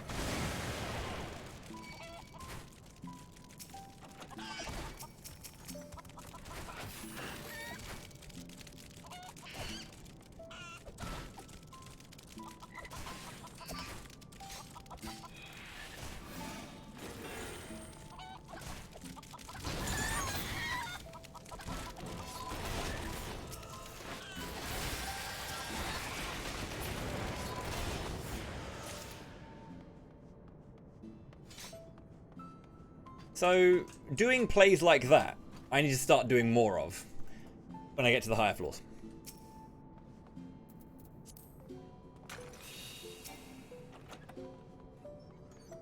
If I know there are explosion traps around, I need to utilize them.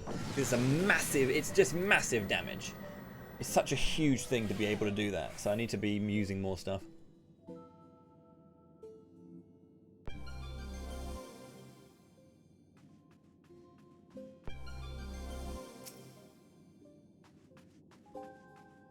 Being blue is weird because the community itself likes being limited. Huh.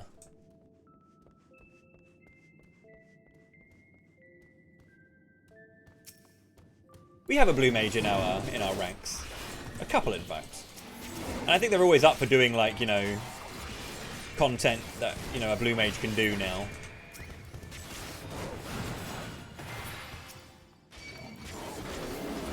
I'm pretty sure that if Kinort had the choice, he would always play blue mage versus anything else. Like, I understand why Yoshida did the whole... Like, I understand his approach for how they wanted to balance and limit blue mage. I get it. Like, it makes logical sense. At the same time, it is kind of like, oh, man. Fuck me. Bang.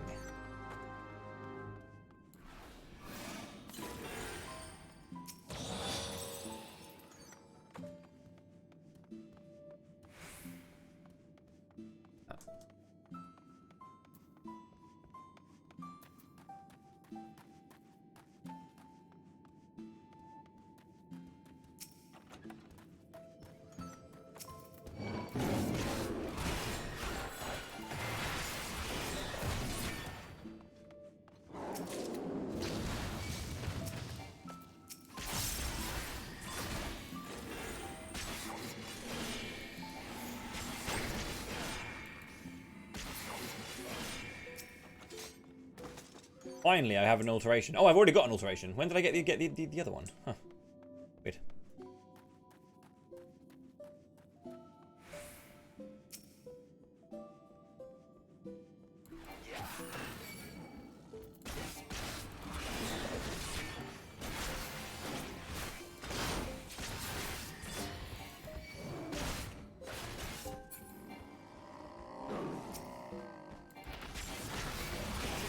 Sorry, Tony, but you're not great anymore. Your old hat.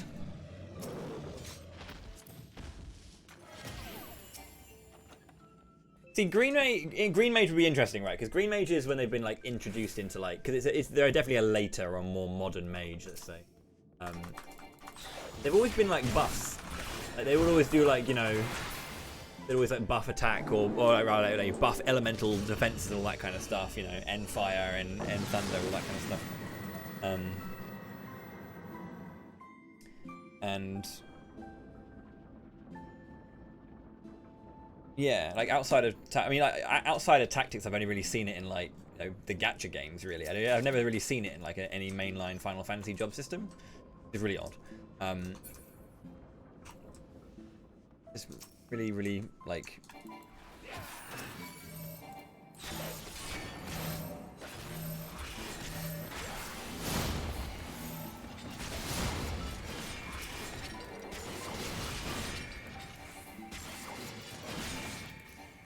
But yeah, it's like they always feel like they're more like a buffing job than anything else, from what I've seen of them.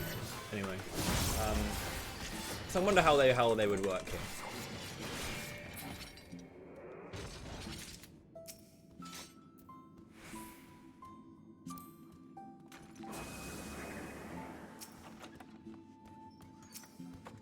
The thing is, like, that would work similarly to Mystic Knight then.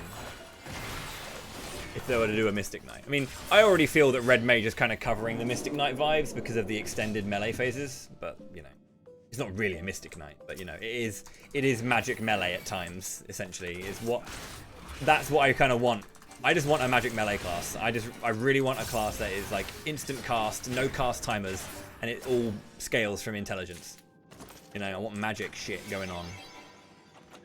That's melee. That's what I want.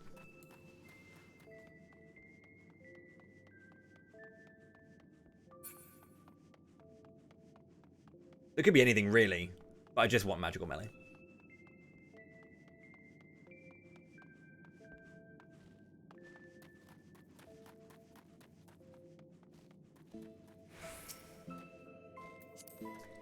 Fligged.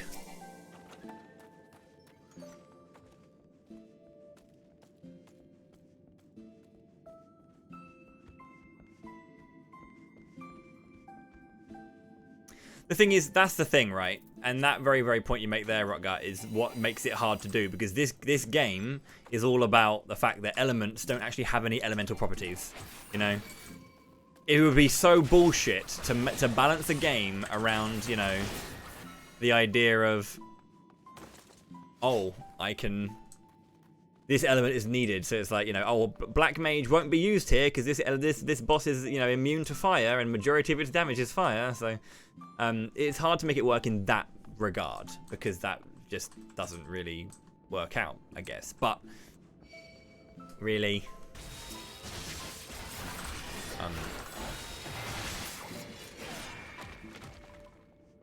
but yeah, like that whole idea of, you know, even the way it would have to work, I think we were discussing it somewhat yesterday, and how it would operate would be something more akin to the fact of like giving yourself a buff would be different phases of battle, right?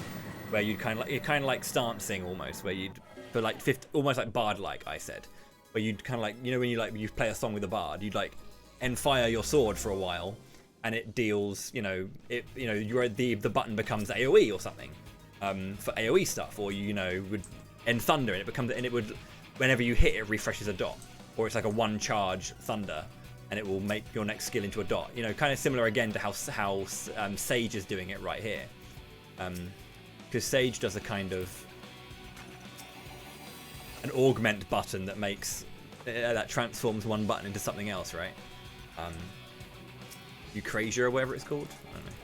I don't know. I haven't unlocked Sage, so I don't know.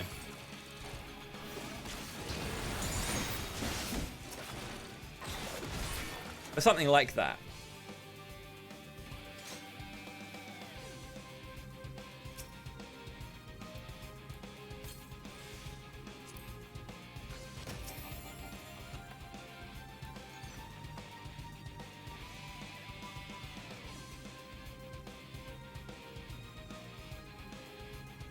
It would be cool regardless.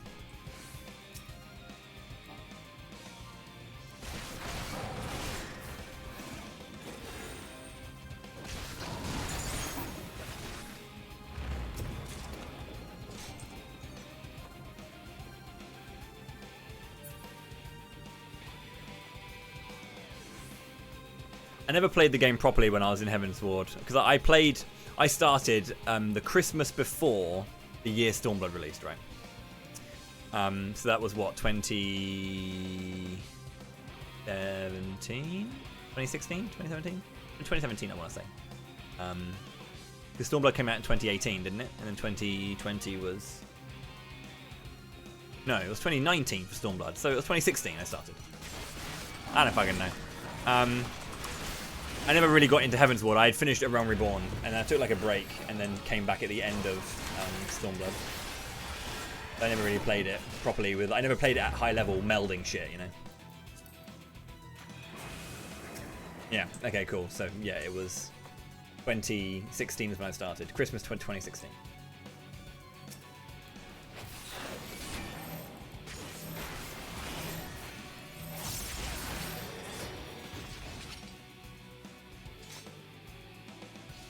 So yeah, I never played it at like max level. I think my Dragoon hit level 50. I did Ultima Weapon and all that kind of stuff. And then Stormblood released. And after I did Castrum, whatever it's called, you know, like the really, really long one that you do in MSQ Roulette. The day after I did that, they did the patch where you can no longer skip the cutscenes. So I didn't really have a proper experience when fighting Ultima. Man.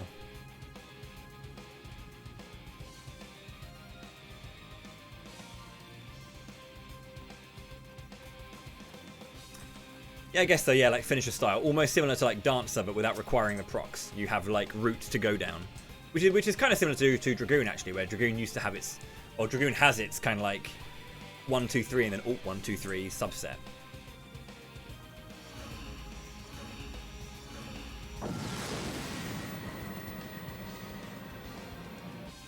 They should never have had cutscenes in the dungeon. It wasn't good for me because I had a shit experience when I first went through there. Like I couldn't do that content because everything was skipped. Everyone was skipping all of the cutscenes. I couldn't experience it properly. So it's better for players who want to keep doing it, absolutely, but it's not good for new players. And they had to change it for new players because new players weren't getting to experience the content because everyone else who had already done it before was skipping it.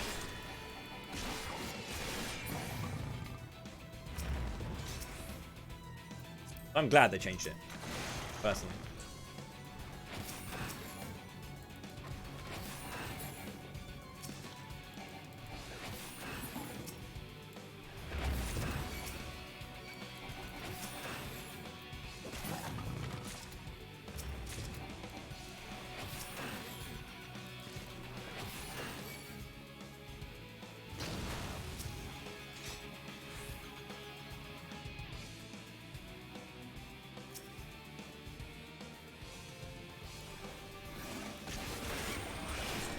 I realized that they were still looking at me.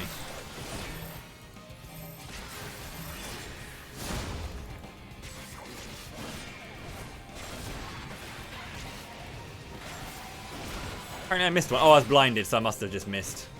Thanks, blind.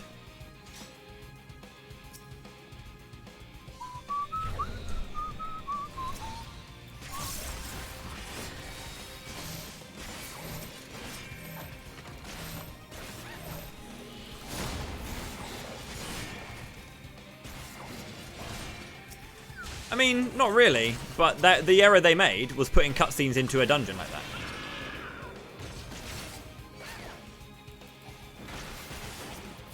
They had already shot themselves in the foot. There's a reason why outside of those 2 dungeons there are no other dungeons with cutscenes like that. They knew they made an error. And they just had to kind of like fix it as much as they could. Because they're never going to be like a one-size-fits-all fix for that. So I'm glad that they made it unskippable, because then new players don't miss out on the content. Because like I was still watching cutscenes and the fight was over. And then I was like, oh, okay. But that's the thing, like I didn't even get to the end. I didn't even get to the final bit. I was watching cutscenes and just got teleported to the final area because it was all over. I didn't get all the cutscenes watched. I didn't see all the cutscenes, didn't see all the story. It was just like...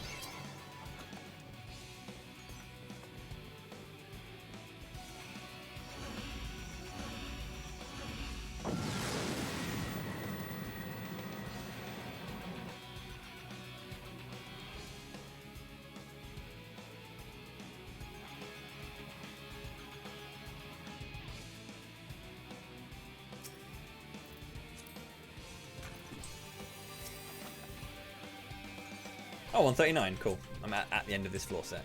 Okay, lovely. That's what's good about talking a lot when you're playing this. It's like the time goes quickly and then I don't realise that I'm at a boss until I am. Enjoy the interactivity, because when I get to like the 71 pluses, I'm going to stop talking. I need to actually focus.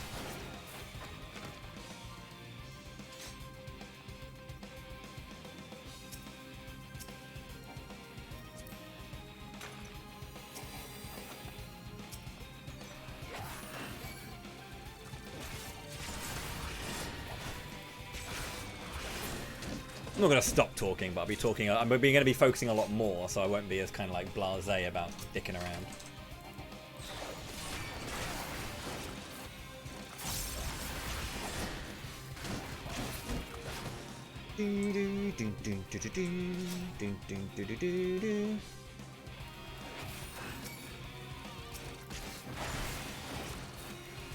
So all I'm really missing right now is just an intense amount of Magicite.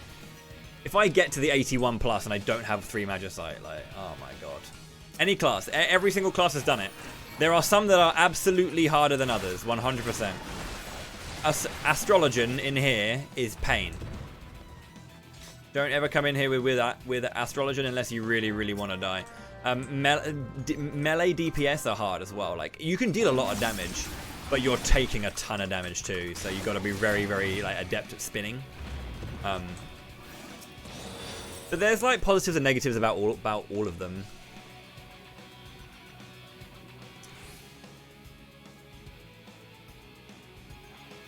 Palace of the Dead, yeah, it's Red Mage. Yeah, I'm a Red Mage and Dark Knight main. Those are my two main jobs. I just bounce between the two when it comes to Savage. Like I'm doing this tier Savage Dark Knight, but I did Eden with Red Mage. Just love them both way too much. I always miss the other when I'm on one, you know. And Red Mage is really good in Palace because it can heal itself, so it's got a good sustain and it's got good damage. Dun, dun, dun.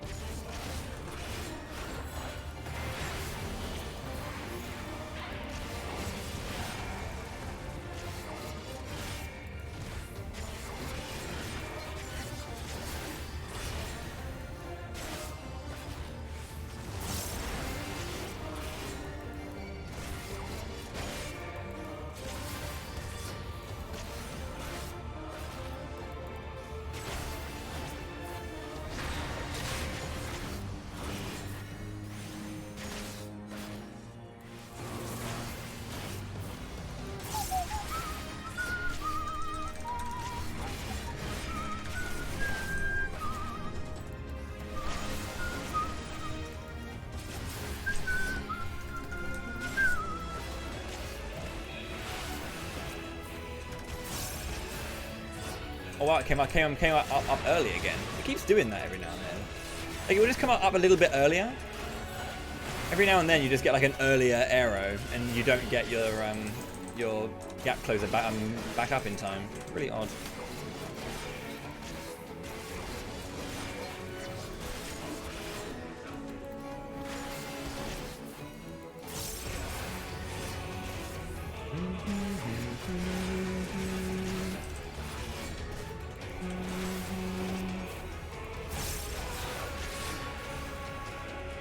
Oh, I used a jump already. I'm an idiot. Lol.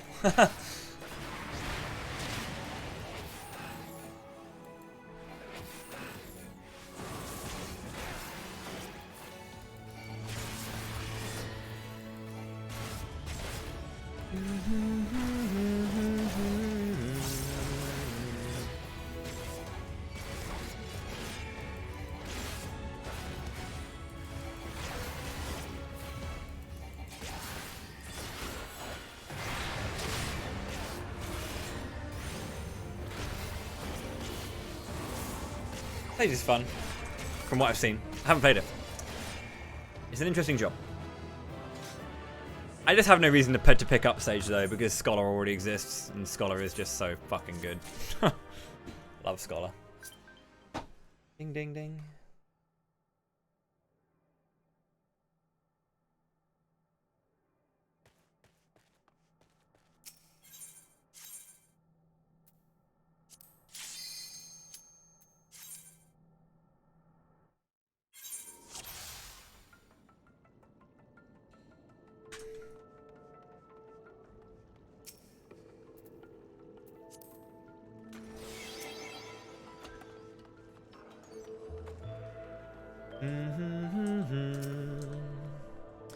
Right, move less when fighting the worms, just in case you walk onto an order trap.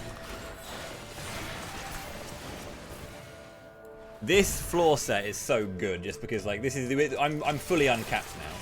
So this is like the strongest you'll be in the entire dungeon.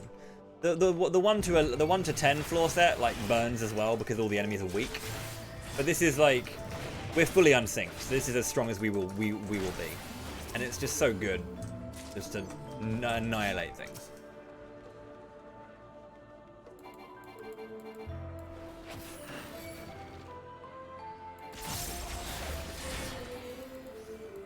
Is it as good though as running low-level dungeons with Scholar for healing? We just bring out the fairy, so you can just sit there and do nothing but press 1 every time. I love pressing 1.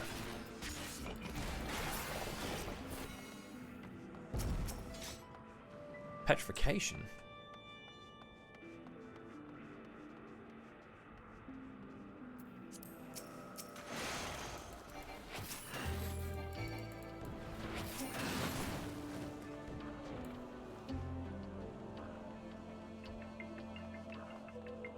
Well, yeah, of course.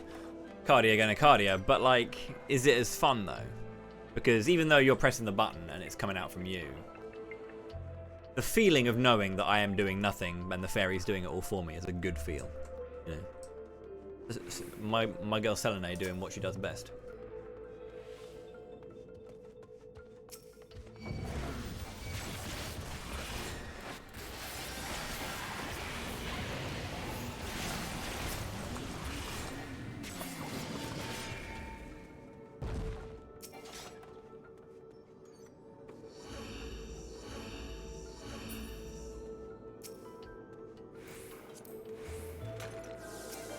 I'm gonna go check here actually just to see if there's a silver, because I need Magicite. I'm onto 40 and I've only got one, so.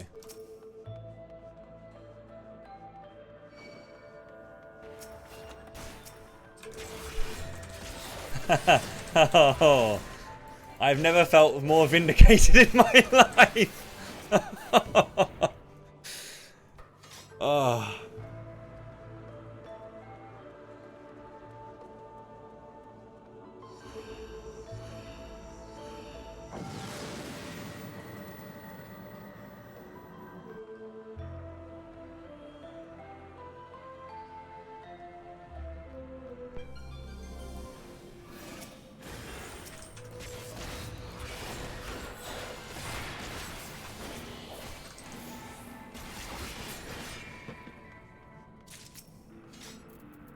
Intuish.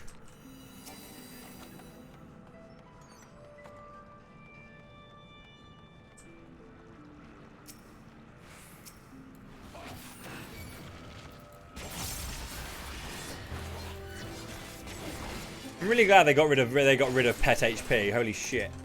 When I started playing Scholar, it was before pet HP was removed, and holy hell.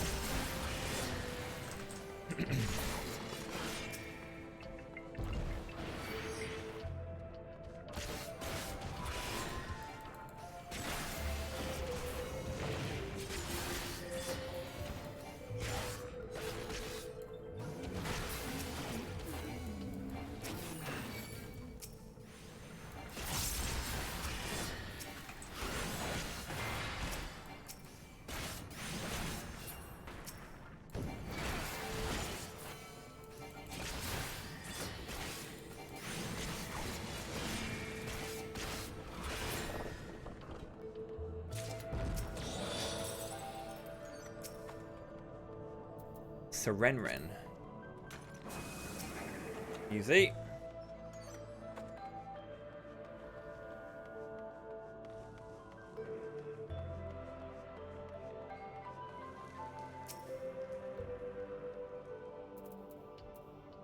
I will spend the time using this last few minutes of this strength.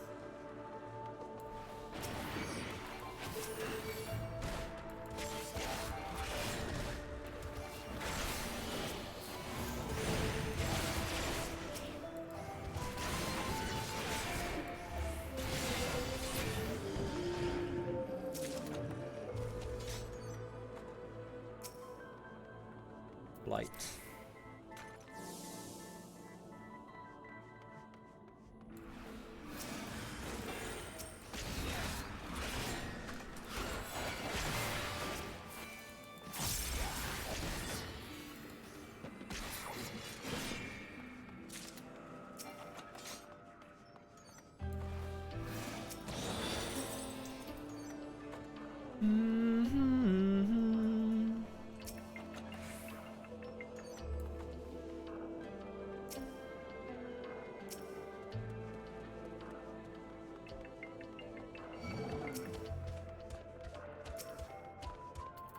Sight and Flight. Both Poms that are on the right of their respective pairs.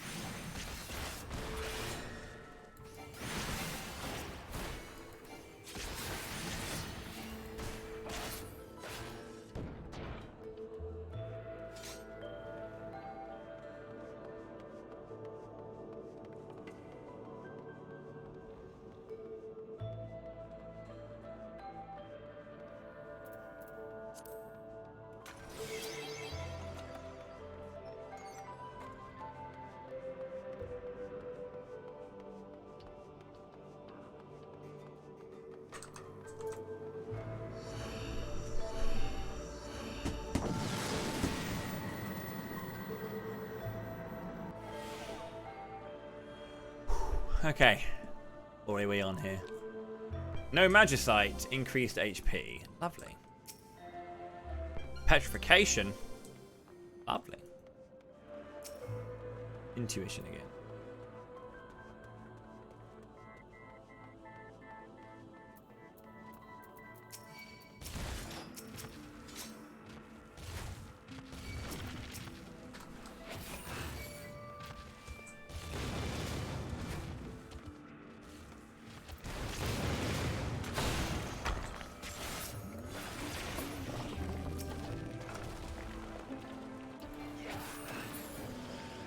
Huh.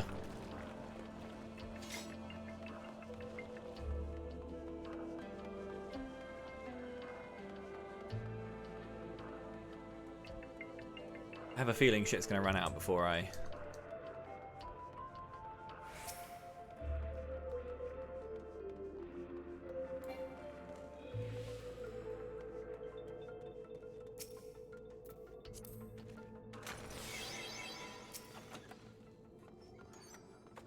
It's interesting how we have, what was it, 41, 51, 61, 71. Yeah, 40 floors are on this particular type of floor set.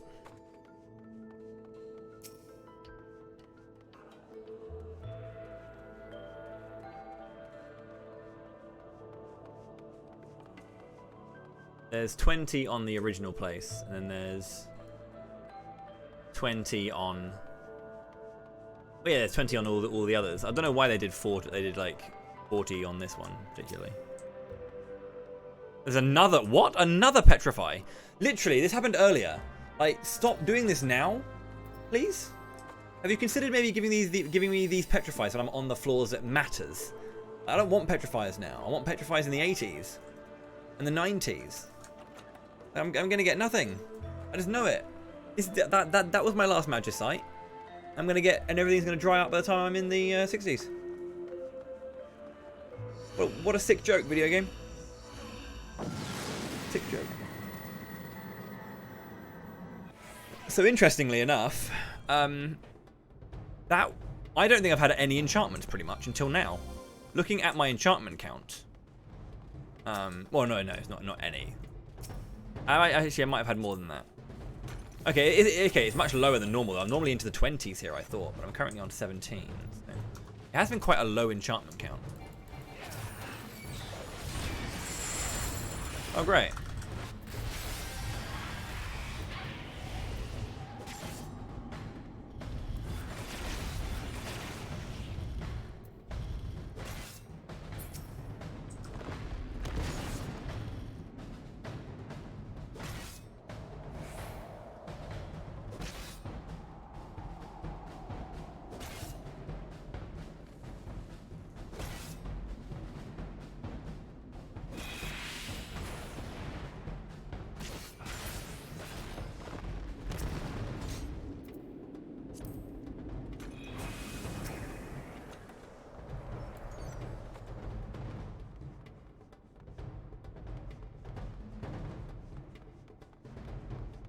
Interesting.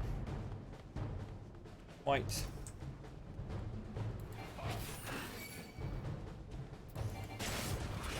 Quite a discovery.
Well, then we can look to try and find a treatment. It's not guaranteed from just that.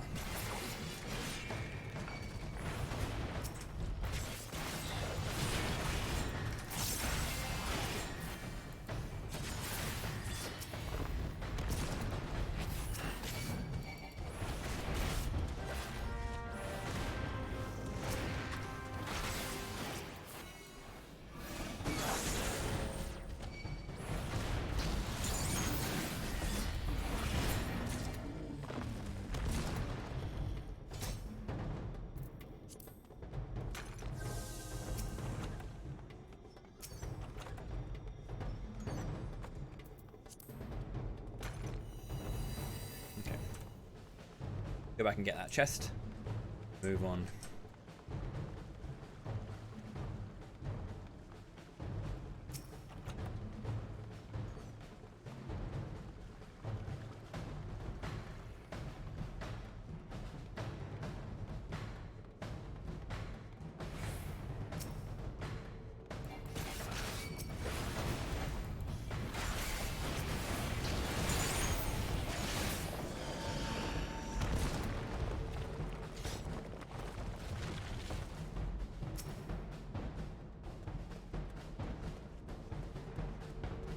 Okay, so what's that? 44? Okay, we're making progress.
Oh man.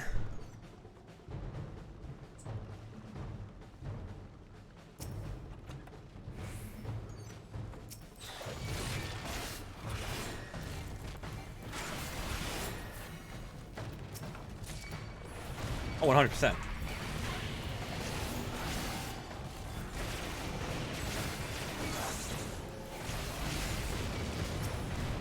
This is payback for that like disgustingly good pull I got in War of the Visions. I got Celeste on my first pull. I was doing the 9-step banner and got Celeste first try, a 0.8% chance. And then when I did the 9-step for Terror, I got Celeste 2 more times. So, yeah. Found out where I'm paying for it. Last time I picked up Senri as well, I died. So it's okay though, Fat Cat. I will always believe in you. Come on, Fat Cat. Do your thing, girl.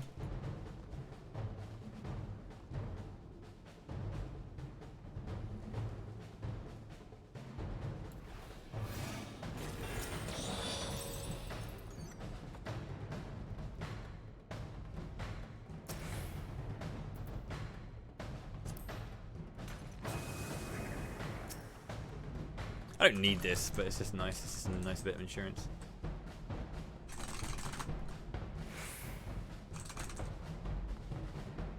Come on, Senri. Okay. Just had to speak loudly enough.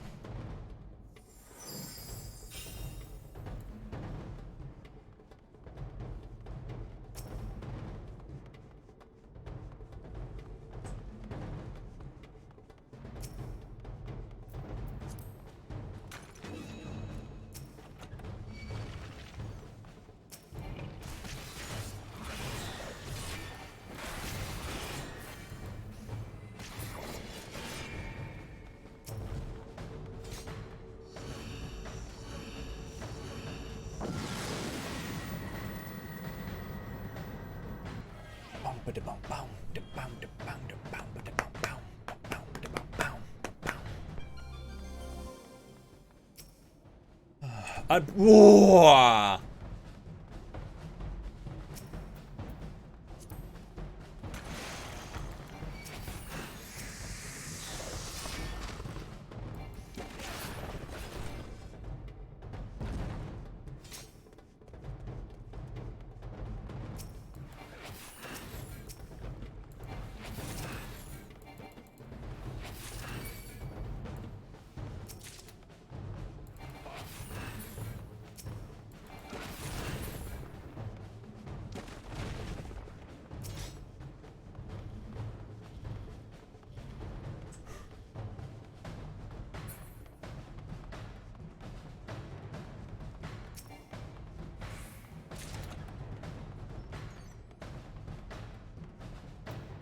I am in for some serious pain later. That's all I know.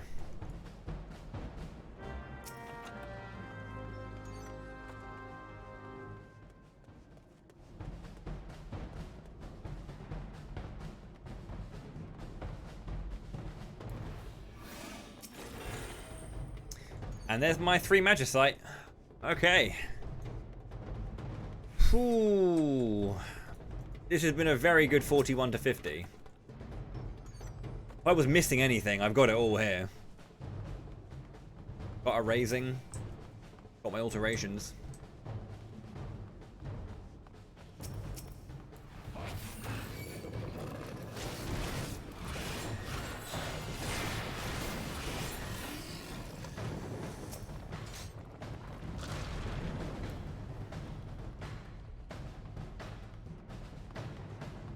If the only thing that could have been better is if that Inferno was an Elder, so I could have taken 81 to 90 really slow and then just Eldered the end, but...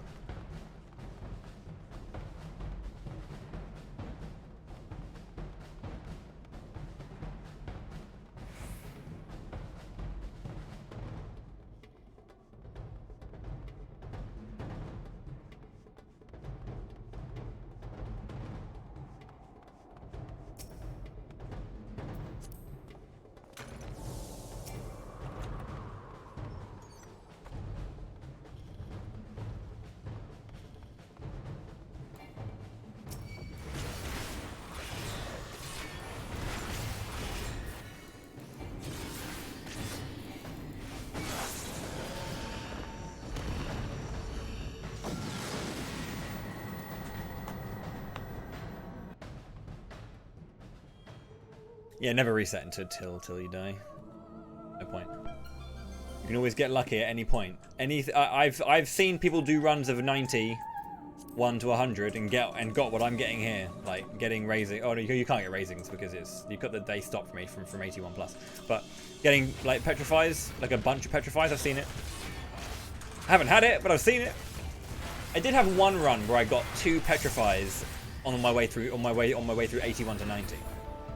That was when I was still progging 81 to 90, of course, not when I'm actually ready for 91 clears.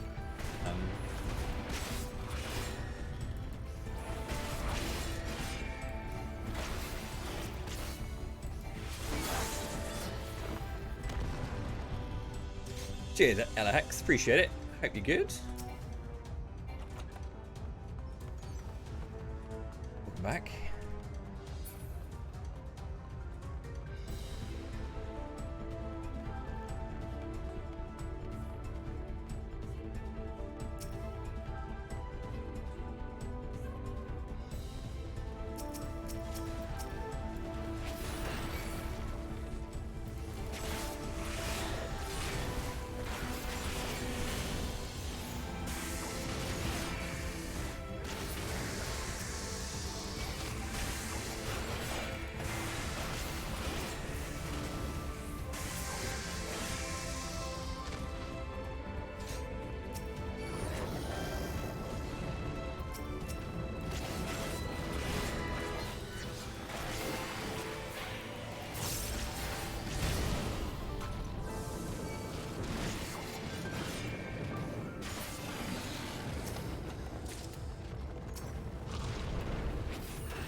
This is why it's all about getting... It's more about getting lucky in 71 to 80 and then 81 to 90 than it is about getting lucky in 91 to 100, in all honesty.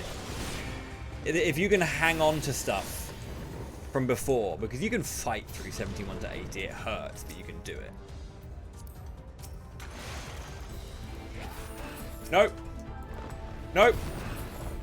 I'm in trouble. I'm in trouble.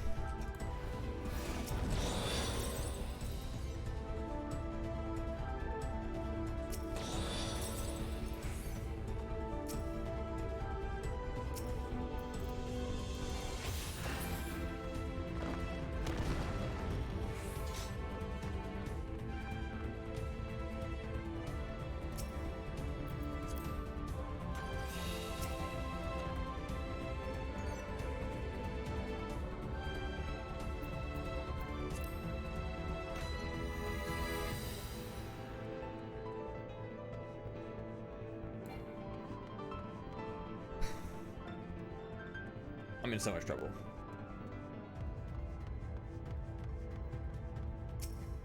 Oh yeah, that was just concealment, yeah.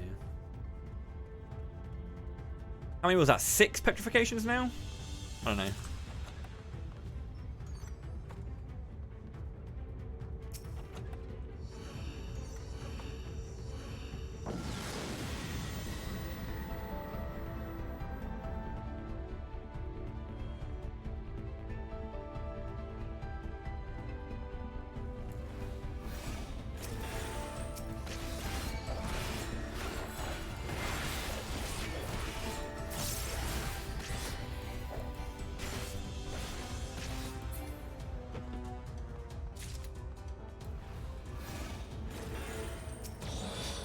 I'm just waiting for the Elder to drop now.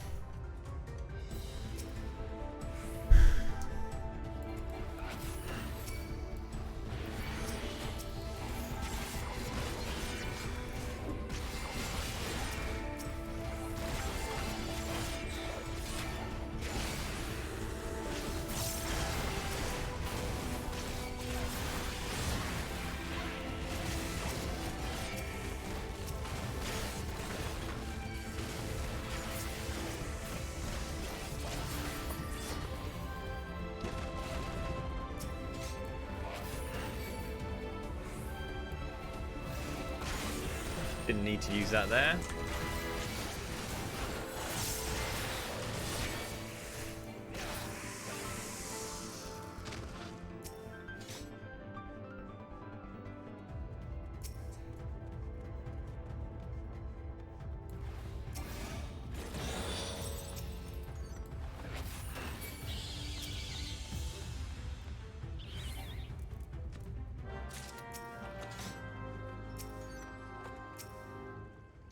Fuck off. Fuck off. Another one.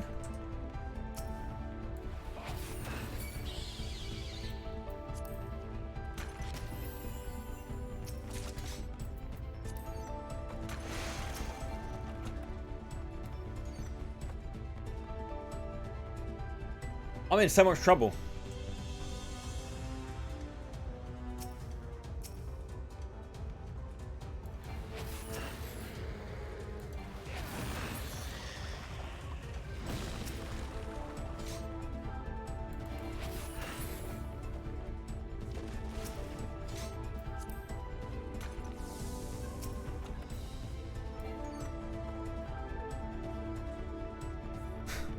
What an easy game.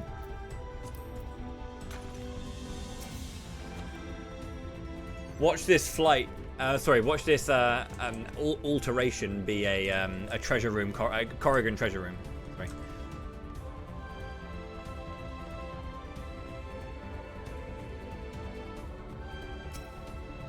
Intuition.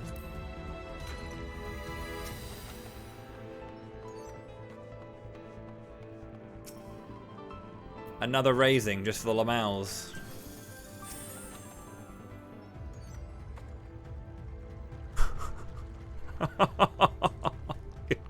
Good fucking god.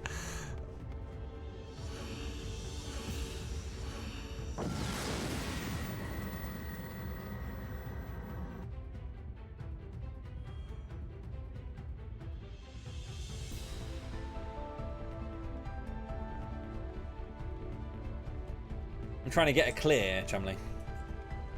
Trying to get a clear. Clearing floors 1 to 100 in one, not in one sitting, but I mean I'm doing it in one sitting, but don't have to do it in one sitting. Yeah, yeah. I think that's legitimately 6 petrifies on 6 different floors, almost back-to-back floors as well.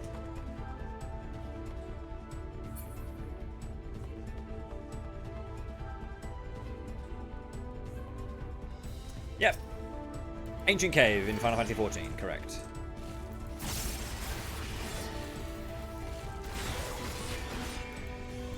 Only it's not Lufia 2, so it's better. No! No, that is not true. I do like Lufia 2.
I'm honestly just waiting for this run to die. Something's going to happen to it.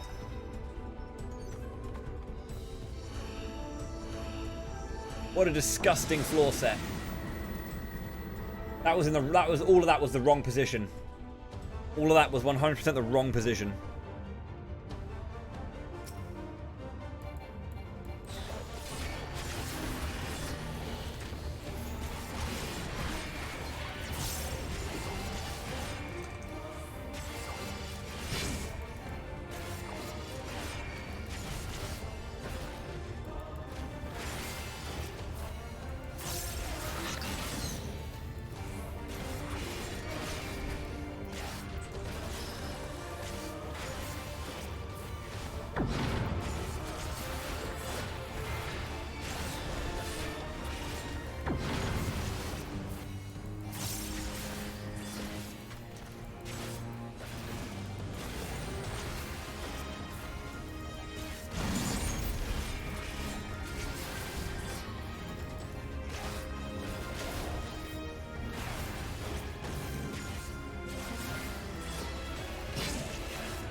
I had a Gunbreaker run where I had 3 Elders.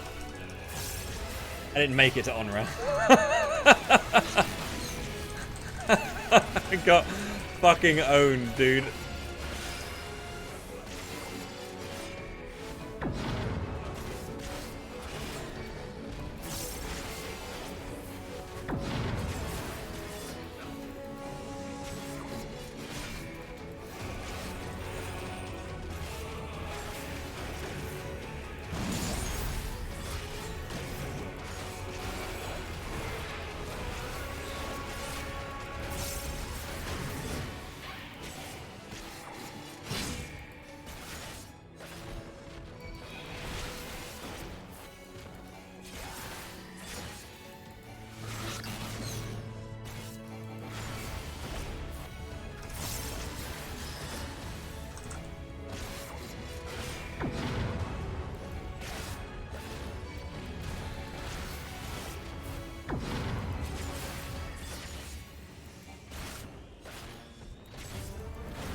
They're getting stronger as they go.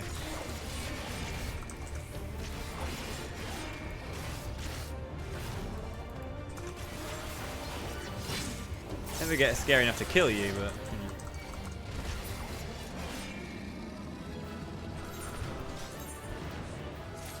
I have to just take a moment just to let everyone know that what will happen there. Just Jesus Christ.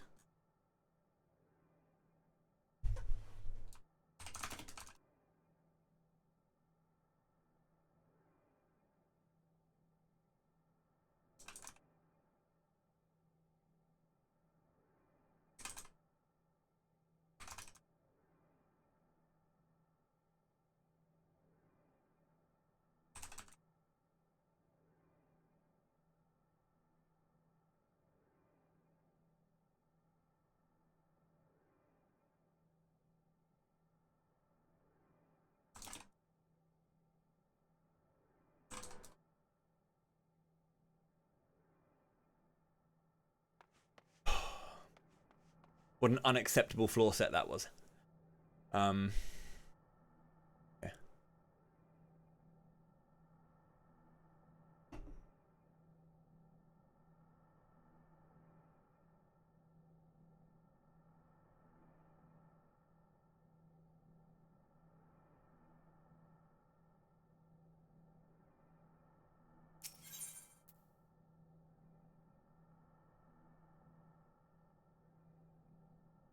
Right then, so this is 51 plus.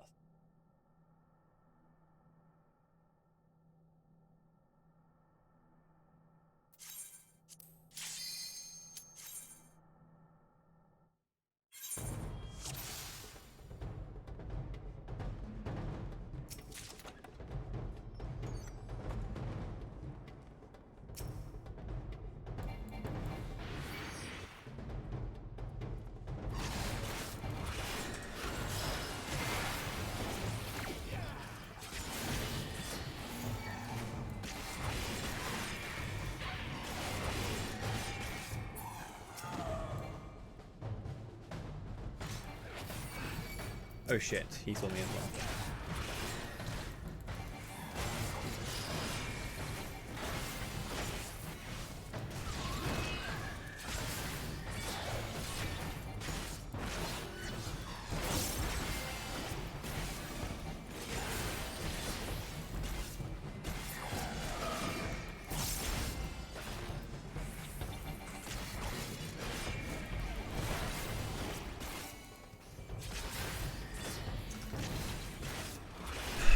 Roughly. I mean, I'm not sure when you headed out, but I died earlier in the 40s and I had to start again, so I'm back up to 50 now. So.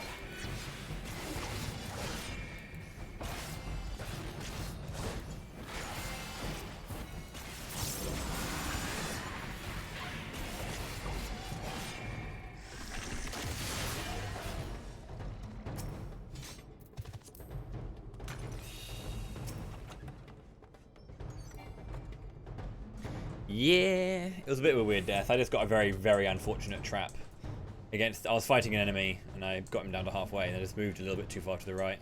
There happened to be a trap there that I didn't know about, and it was a very particular trap that makes me incapacitated for 30 seconds, which is long enough for the enemy that I was fighting to hit an enrage. And there's not many enemies that have enrages, but that particular one did, and so I died.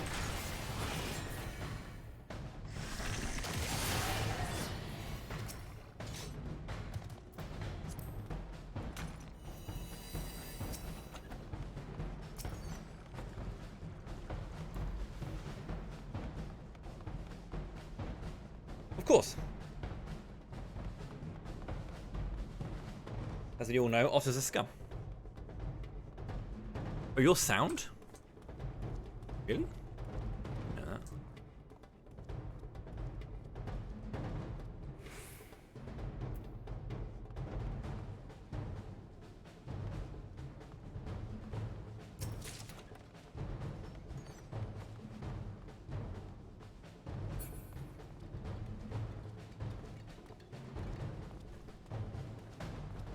Yep.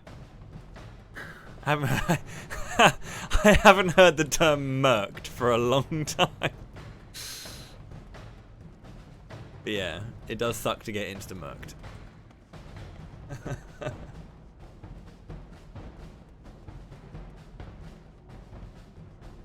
Bringing it back. I appreciate the effort, my friend.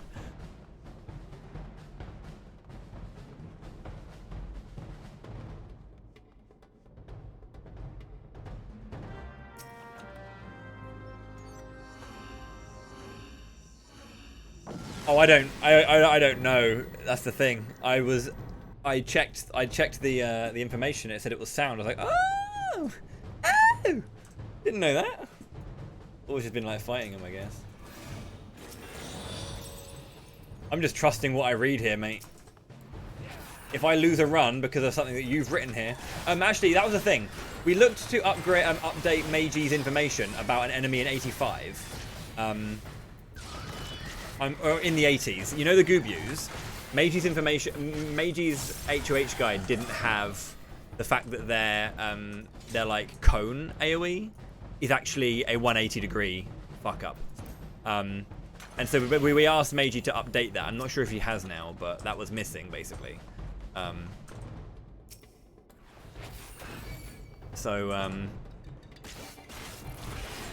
not sure if that's been updated into this. I'm not sure if it like directly reads whatever's in that document. Maybe this directly reads that. So when she updated it, this updated, but yeah. I'm not sure if she has updated it yet, but it's something that we mentioned to her. It's not in the guide.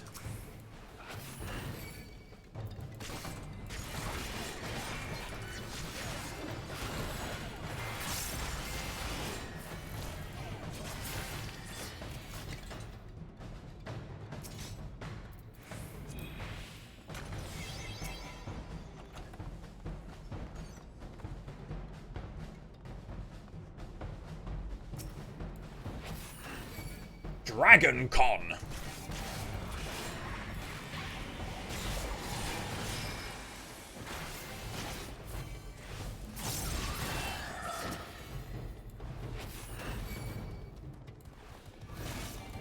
Why did I do that?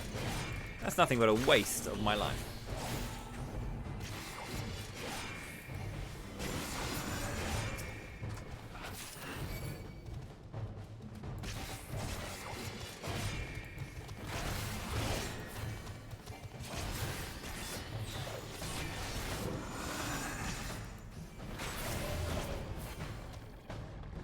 The beacon of passage is open.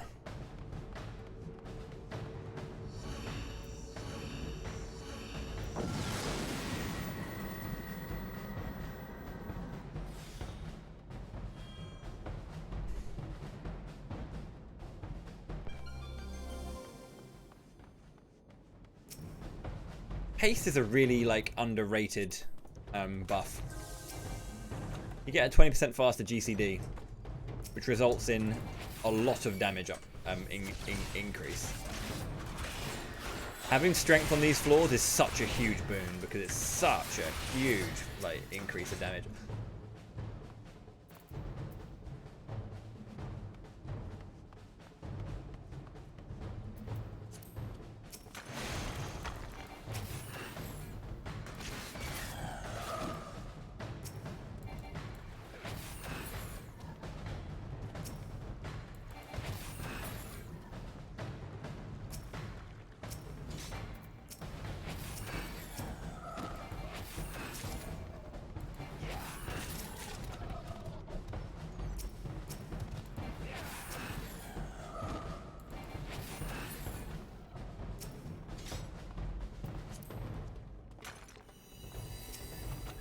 So I managed to go through like 4 rooms, didn't find the beacon. Find this Elder though. Can't wait to pick up this Elder Magicite. Oh no, I should have used the Vortex. Then I would have had all Ifrit. Fuck this, dude. Fuck this. Like, don't give me this. Don't give me Infernos and Petrifies in the middle of the 50s, dude. Like, in the 70s. Come on. Please. This is really annoying. I'm so scared.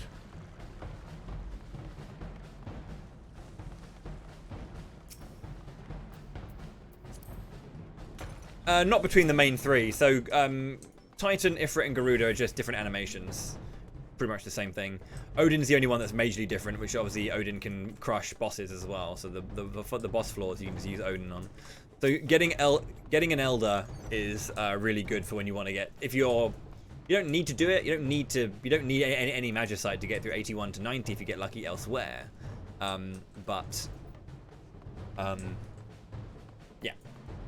Having an Elder Magicite is best used on the Onra fight at floor 90, just because Onra is a tricky fight, but also getting through 81 to 90 is a ball ache. A ball ache. So,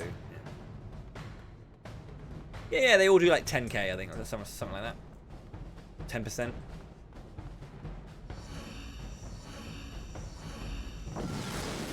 To be fair, I don't actually have I don't have the information up about the enemy. They only have the, you know, the aggro type debuffs and HP.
But I wanted to avoid, game.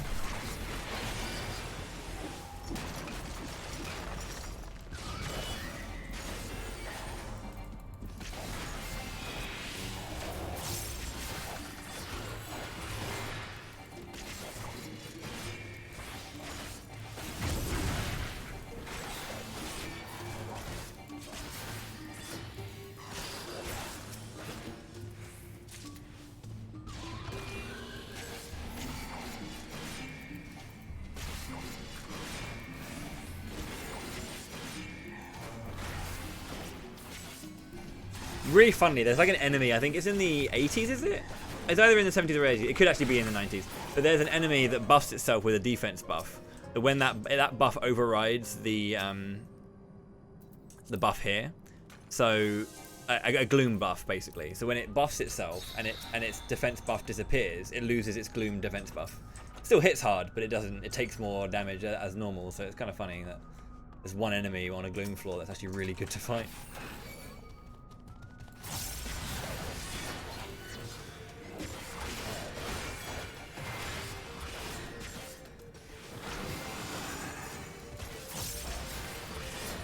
Of course, Locken, the way it always is and always should be.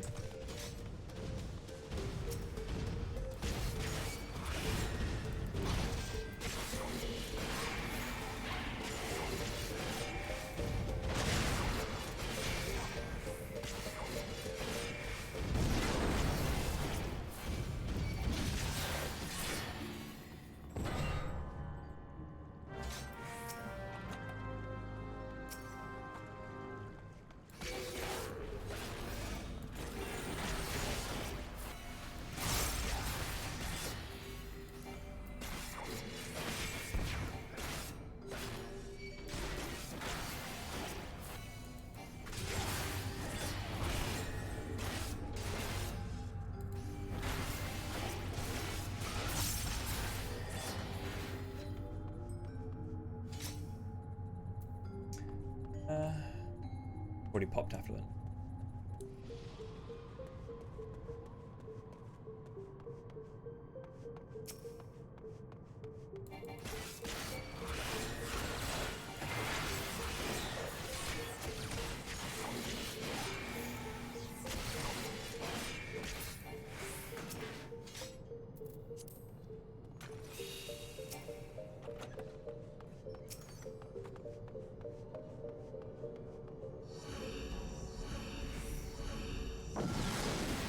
Okay. No enchantments. Oh, no, there are two. It took a while to load. No abilities, no auto heals.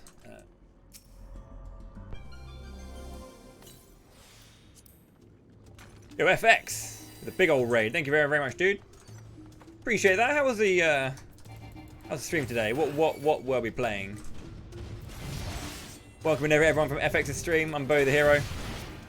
I play many RPGs in a speedrun setting. But today, I'm doing a challenge mode in Final Fantasy XIV.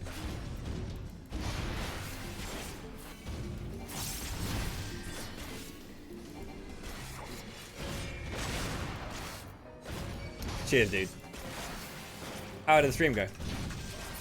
Was it more Twilight Princess today? More of the old glitch less, or what was on the agenda? Or definitely not FX.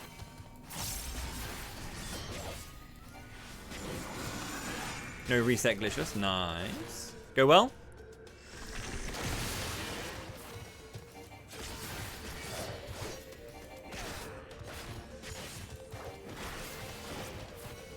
Yeah, I'll do my best to look after your lot. As I said, this is a challenge mode in Final Fantasy XIV. It's not really a... I mean, it's content, right? And you can do it as a team of 4, but I'm trying it solo, and that's the challenge. 100 floors, randomized. Enemies, kill requirements to get through. The idea is that I need to kill a bunch of enemies, and by killing a bunch of enemies, that will unlock the next door to the next floor. So, yeah, and I can pick up items to help me with these kills.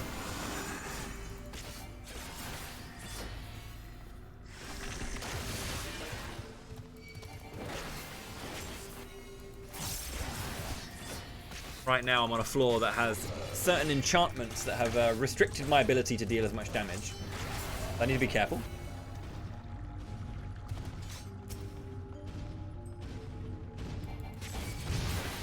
But yeah, if you look on the left, I've got like a menu full of like little circles. Those are different items called pommanders that I can use to increase my strength or weaken the enemies and all that kind of stuff.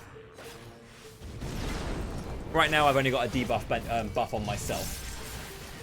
Here. Voln down.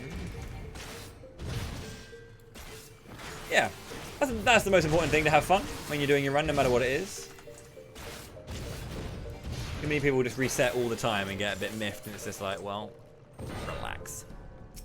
Relax and enjoy what you can do.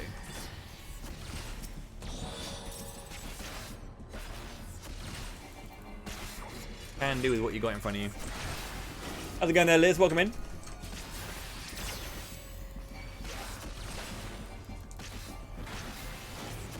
Yeah, as I said, this is, I had to start again because I did a run earlier that died in the 40s, so I'm giving it another go now. I'm back up to 55, obviously. We'll see how much further we can get. It's 100 floors. My PB is 99. I ran out of time. 99. Yeah, I have an hour to do each floor set of 10. And it can take anywhere between half an hour to an hour to do it. Just depends on the floor set, how lucky you get in terms of the items you find, the enchantments you get. As I say, I have 2 enchantments on me right now where I cannot use all of my abilities, any OGCD or off global cooldown. So I can't weave and I can't like do any buffing or anything like that. I also have a debuff where I can't heal automatically. Like obviously when you're out of combat, you heal a percentage of your HP every few seconds. That's not ticking up, so I have to make use of potions to keep me going.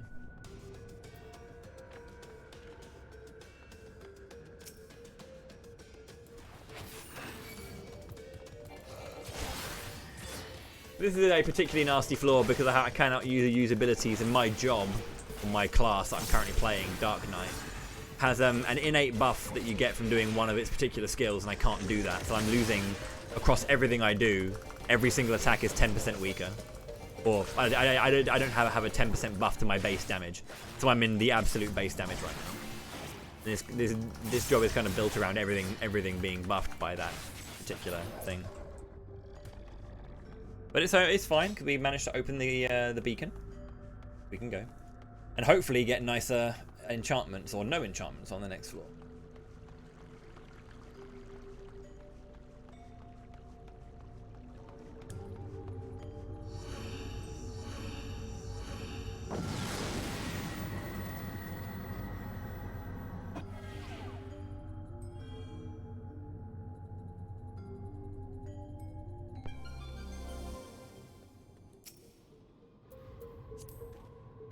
No healing again. That's 3 floors of back-to-back no auto healing, which honestly isn't that bad. The only time it's bad is if it's queued up with like no items, so you can't heal between fights.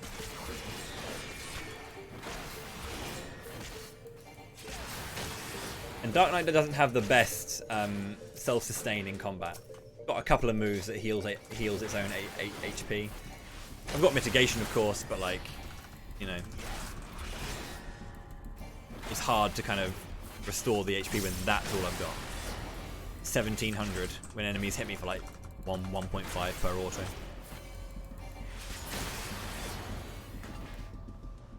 How's it going there, floofers? Welcome back to the stream.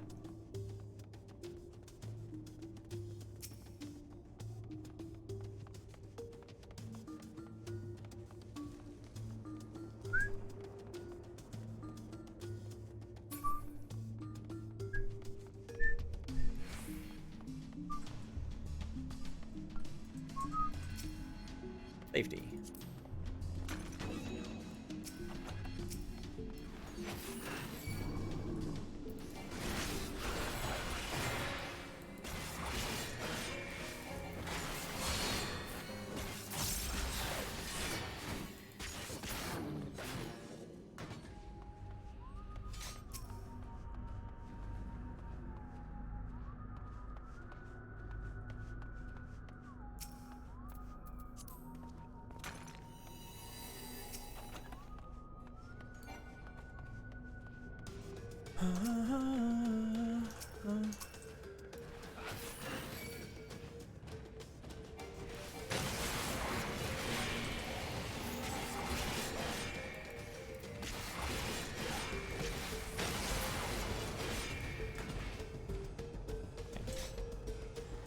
all the way in the back.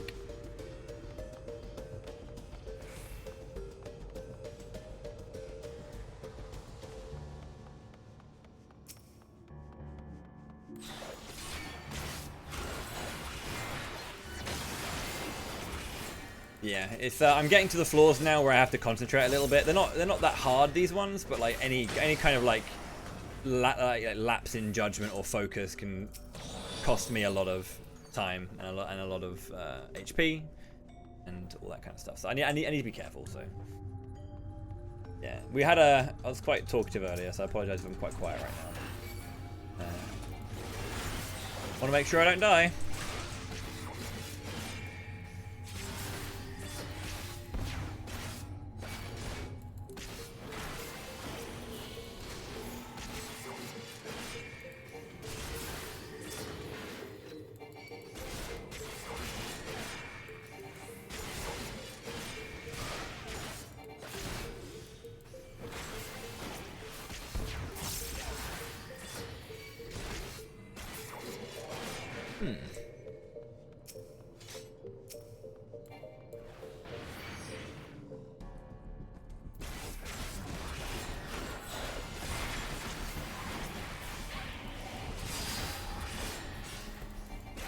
I mean, it had to. That was unreal.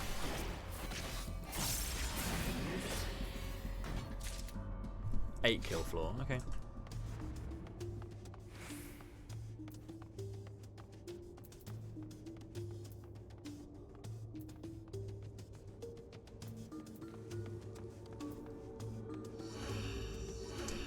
So, 3 more floors left. 2 enchantments. What do we got? No items, damage down. Fuck me, dude.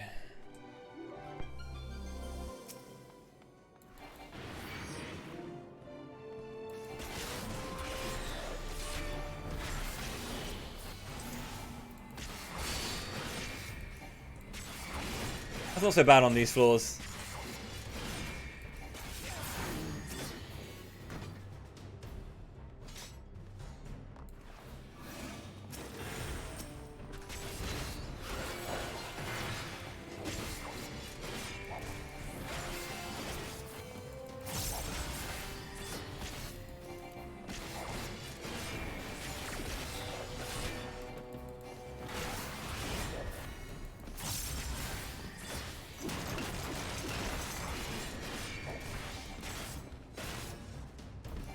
Cheers very much. I shall.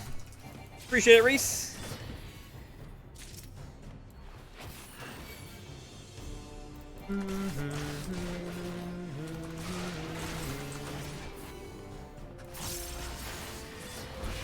Give him the hand.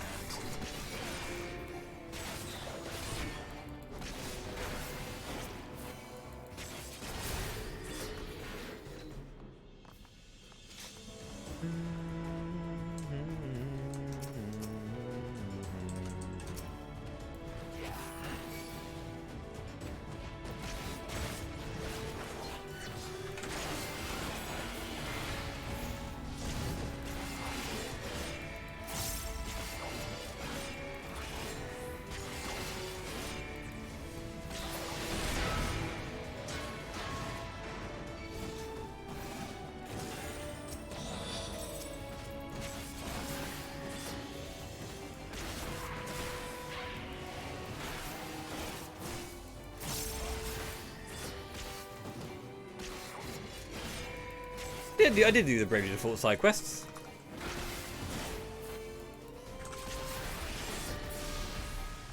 Did do that. This has maybe been about 10 years since I played Bravely Default, so I don't remember all the details. No. I did all of the side quests. I didn't do every single like rotations clear. That's all.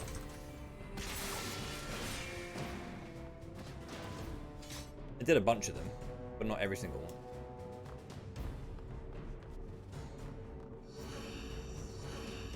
I did a full clear for the first 3 rotations, and then did half for the full. the 4th.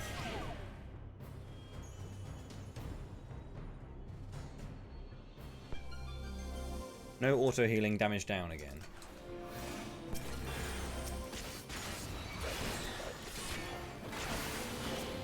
That's because Bravely Default is a very good game. That's why you like it.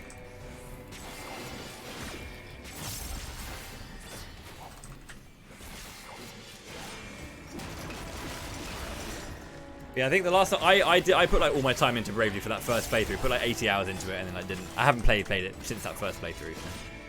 It has been about, yeah. I got it in 2013, I think. So yeah, it came out in 2013. So yeah, like 9 years ago. A while ago. Good video game.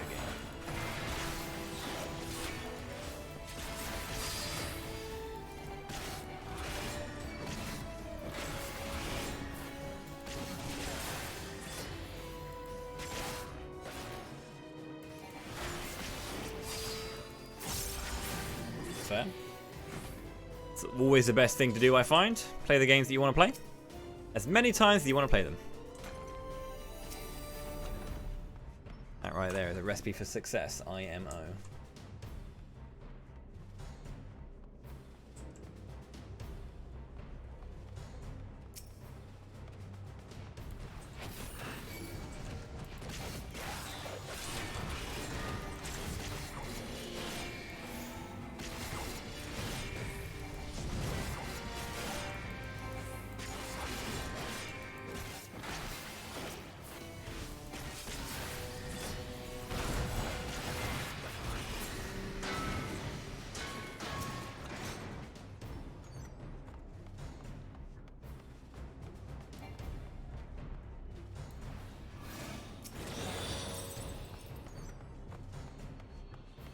Oh, treasure room.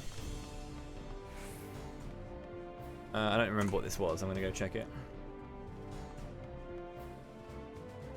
The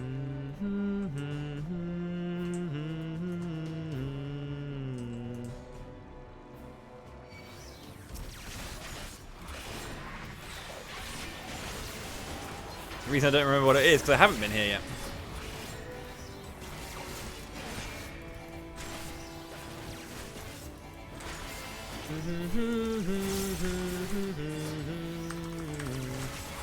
Come on, game. We can do it. You and me.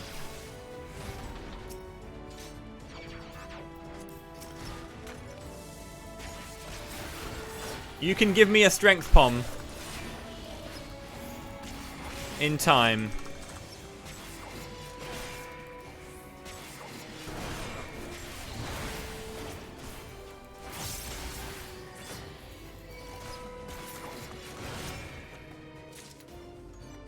You can give me a strength pom in time for this boss. I just never have like strengths for like the 60 and 70 bosses. 70 is the biggest one. I sometimes have strength for 60, I won't lie, but generally I'm just like never having strength. Really annoying. Gonna cover the entirety of that walkway, huh? Yep.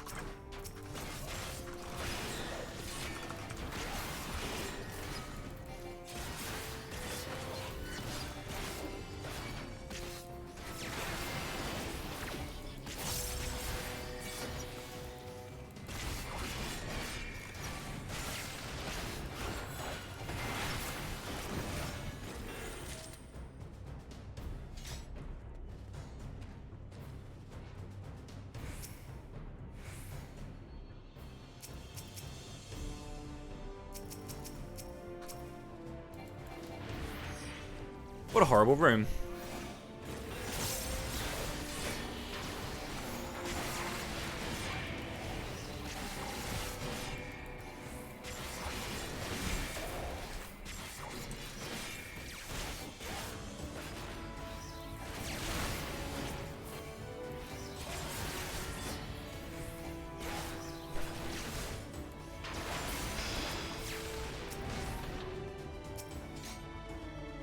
Oh, wow.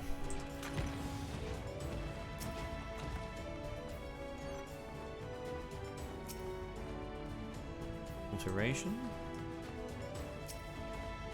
Serenity.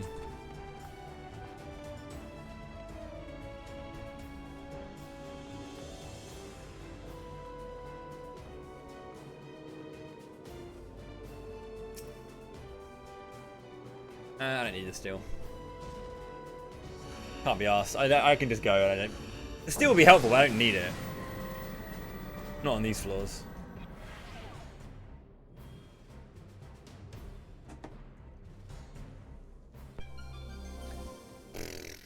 The hell has this floor set been? Loads of no heal, no auto heal.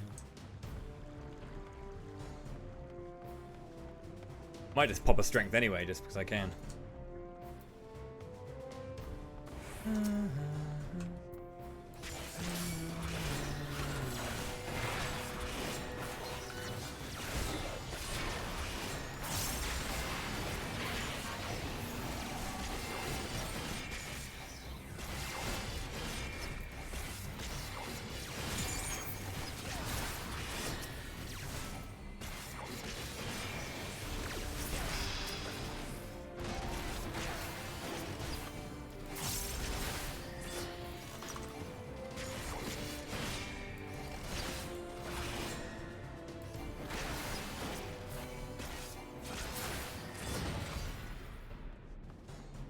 Two kills. We flighted this floor as well, so it's actually not going to be that many kills required. Probably 3. Hopefully 3.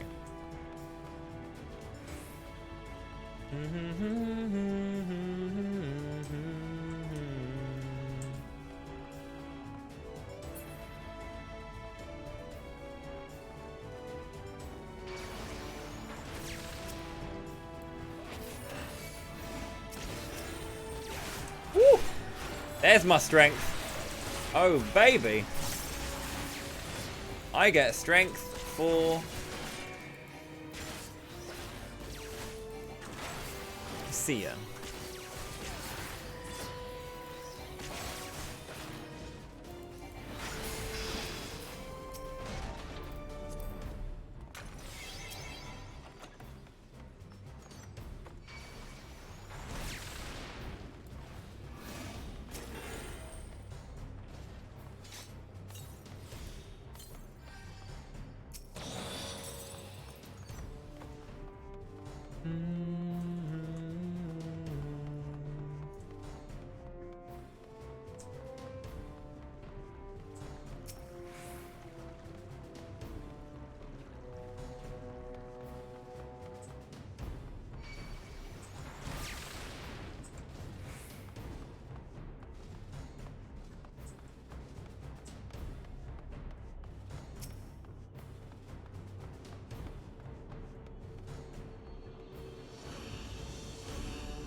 Okay.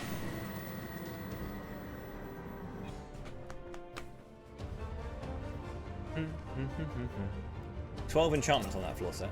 Jesus.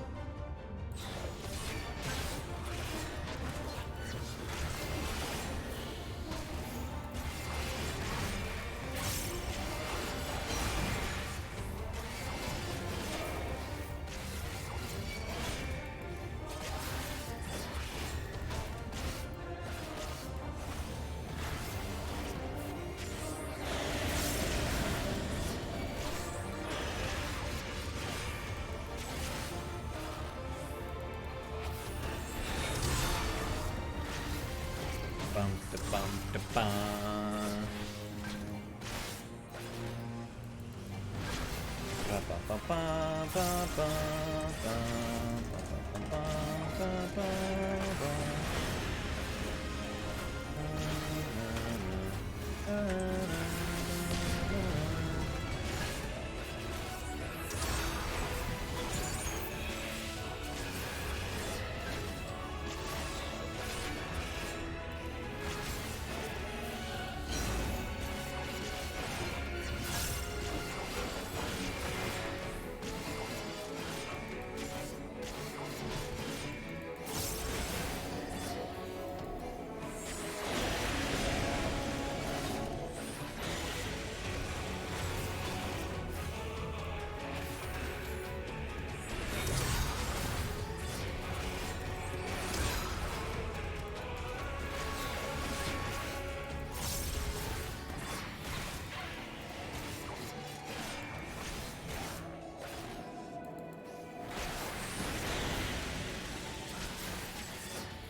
So yeah, any of these, if I get caught by any of these major AoEs, I'm probably dead, so yeah. Gotta focus on not dying, make sure I get my rotation in.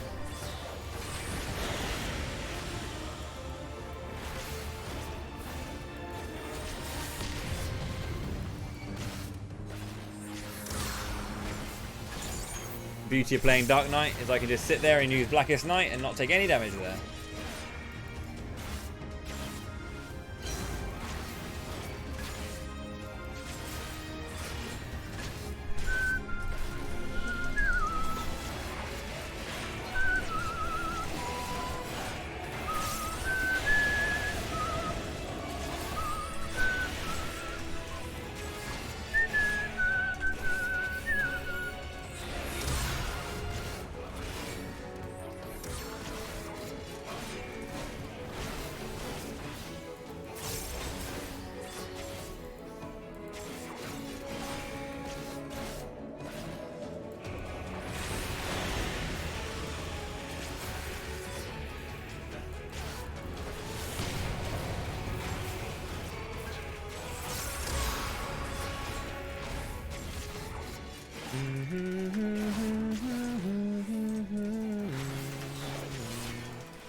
Two more rotations.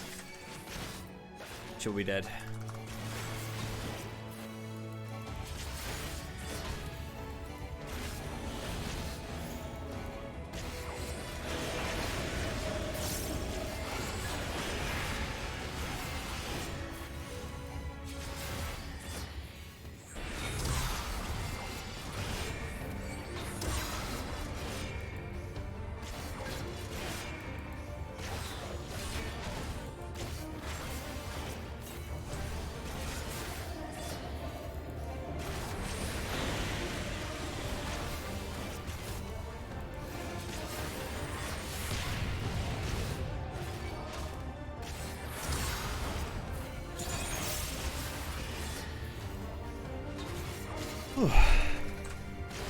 Yeah, it's been pretty good.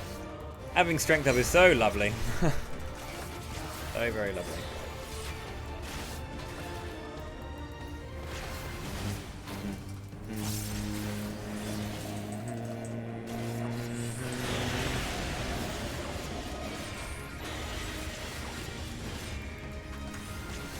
Jesus Christ. That was an angle and a half. What the fuck?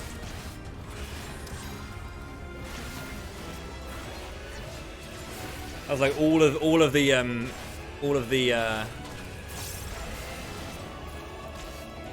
staves that were on this side were all kind of like piling in there.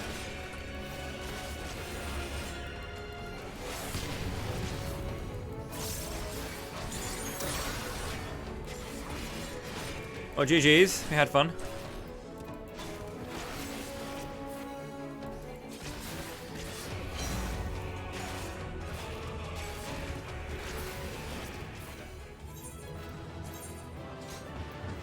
Ooh, okay.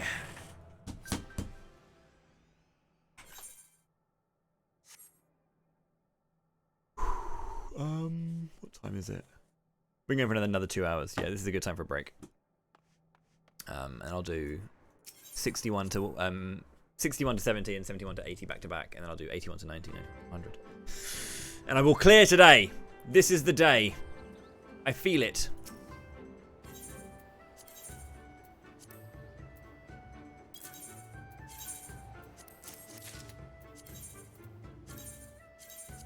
Right, I'm gonna go and grab some tea. Thank you for watching thus far. I'll be back in about 3 minutes. I'm just gonna play some ads quickly. I know they suck, but they help keep my stream going. So I'll see you in a few minutes. Don't go anywhere. Thank you!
see it actually being day when I'm out here for a change. I'm just going to quickly sort something. I'll be back. I'll be like...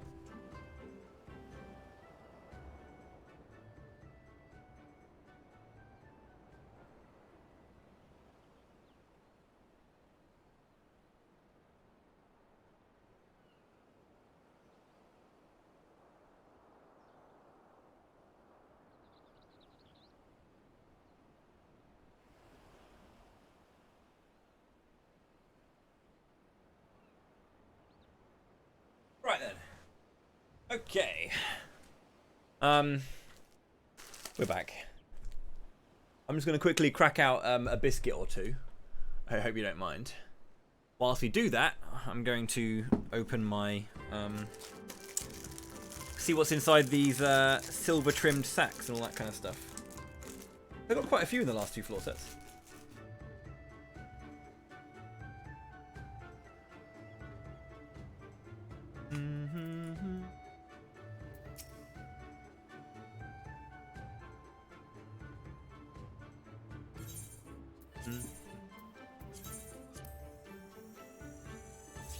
Let's go, Dodo Horn.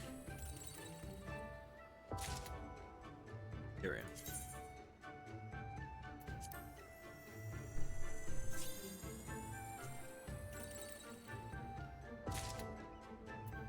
are. Bavnarian wool.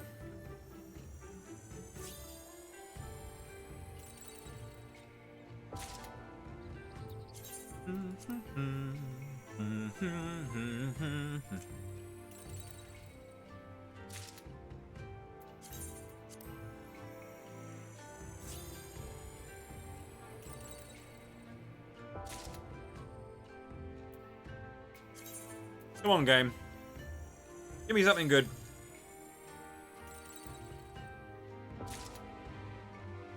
Miniature minecart.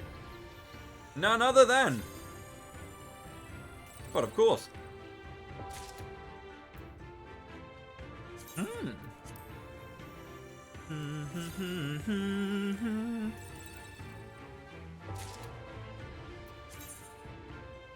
lot of minions today.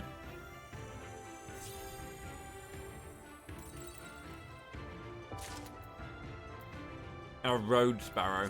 What the hell? Minions galore.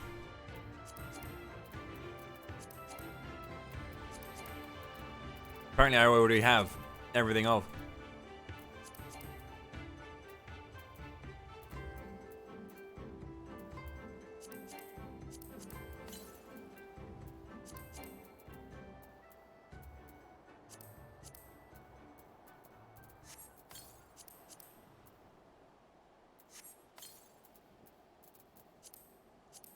Barding for my chalk.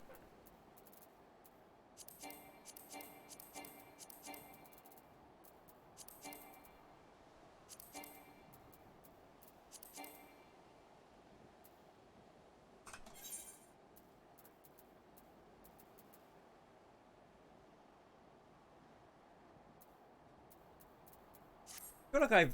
Yeah, I can sell that plat. I could have sworn I've already got one of those and never used it. Just in case I want to use it for myself.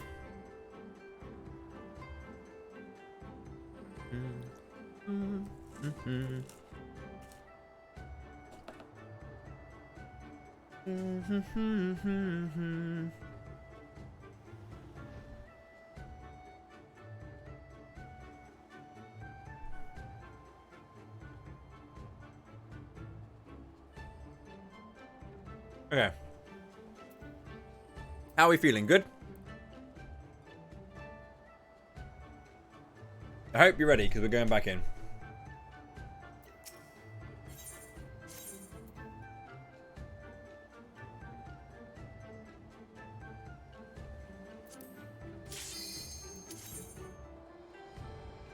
Time to game. You know it.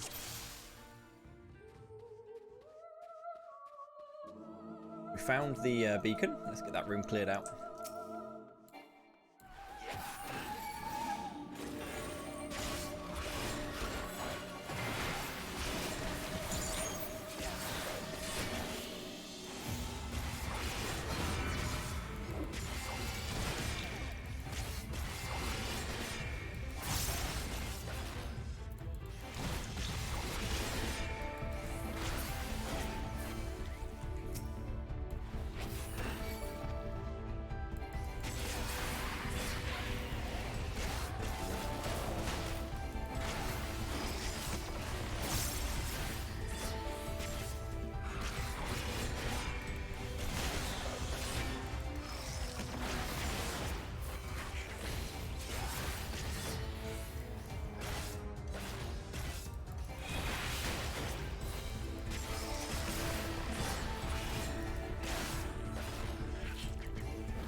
That's a nice pickup.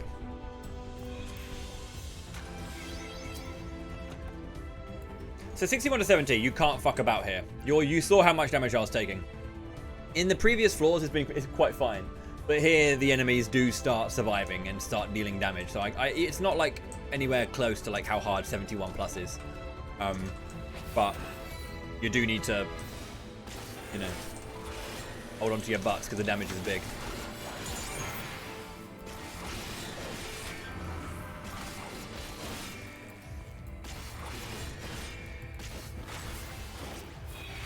Ah, he got the tentacle off. Damn it, dude.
Cheers. Thank you.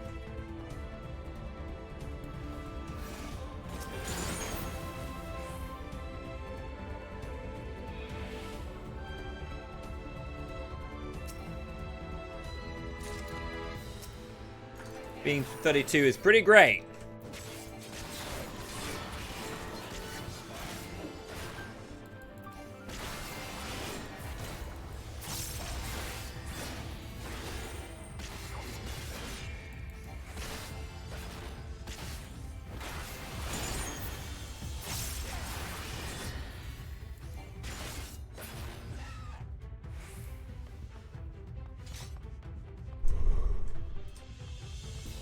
Serenity is unneeded.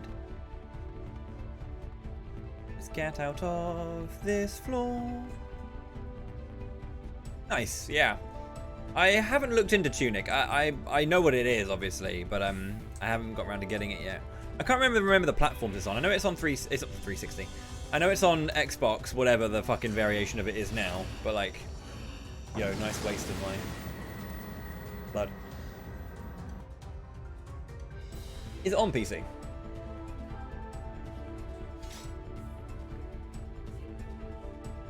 Pretty sure it's not on PlayStation, to my knowledge.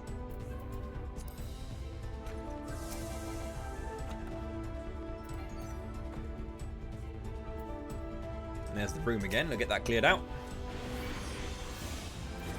It's a really good feeling finding this early, you know.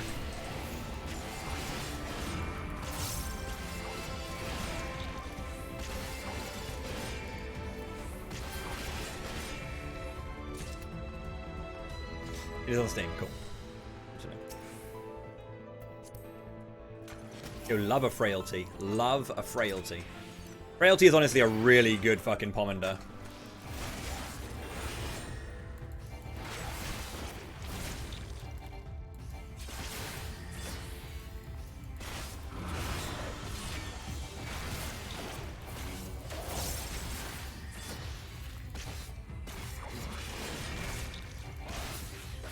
Increases the enemy's attack and defense.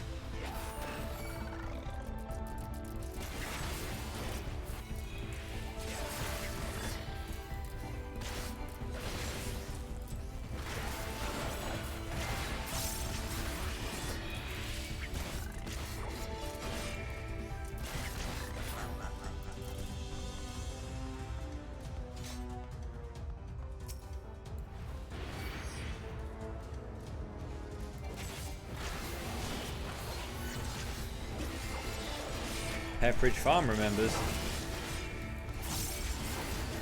Whatever, Petrotron. I can't remember what Petrotron is for. Is like an insurance company or something? No, Americans love their insurance.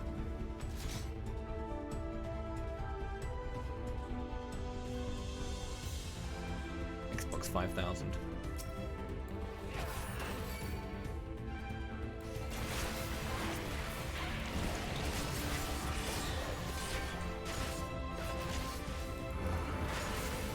Yeah, they did really like they destroyed themselves in terms of how they marketed their consoles.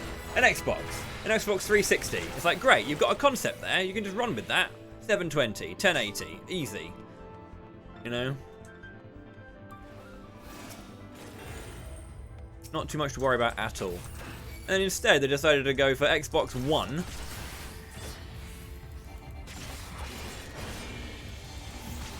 Xbox One X or whatever it was called. Then Xbox, what is it called now? Is it just the Xbox Series X, right? That's what it's called, Series X. It's like, that's such a stupid, like, it's so confusing.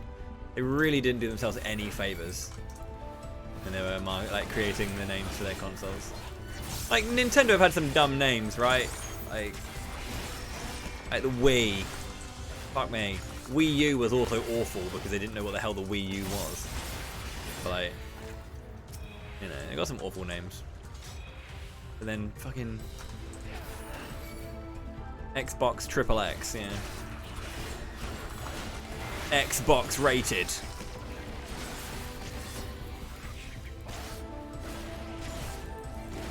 I mean, GameCube was very on the nose. It was in the shape of a cube. It plays games. Job done.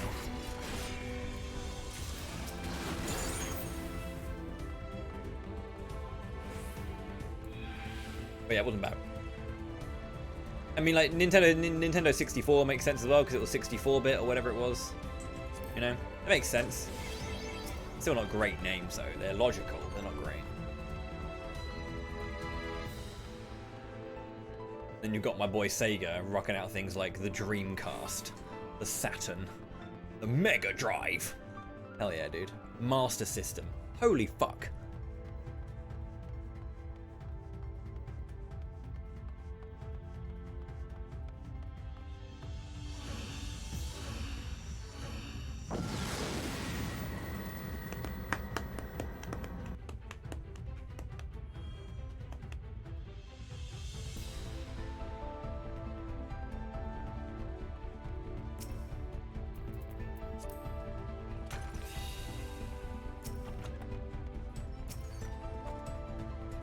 Sega was never good. You're wrong. Sorry.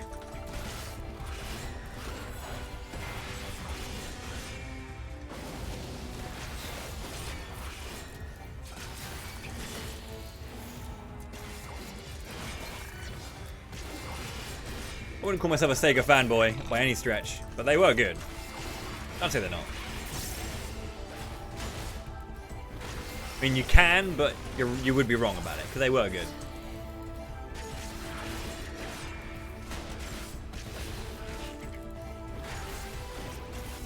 I did see one nuclear fucking take on Twitter recently regarding Sega, where someone was like, someone said that Sonic's OST is like completely and utterly 100% like uncontestable as like the best music ever. And if you like for like across a franchise, right? Across a franchise. And we're just like, yeah, there's no other game that could ever come close to Sega's OST and Sonic's OST across the board. I'm just like, now look, don't get me wrong, I'm not a massive Sonic fan, but Sonic has like fucking good music, right? But that's just wrong. There are way too many like franchises across the history of gaming that just have such insane soundtracks that you couldn't ever make that claim. I mean, as good as Nintendo did, I never said that though. I never said as good as Nintendo or better than Nintendo. When you say they were never good, if you mean they were never as good as Nintendo, then sure, but why do you have to be as good as Nintendo to be good, you know? A sea of B games. I don't know. Just a different genre. Sega were arcade developers for a long time as well, so like they do a lot more arcadey stuff. Like they're very good at racing games. Oh shit. Very good at racing games.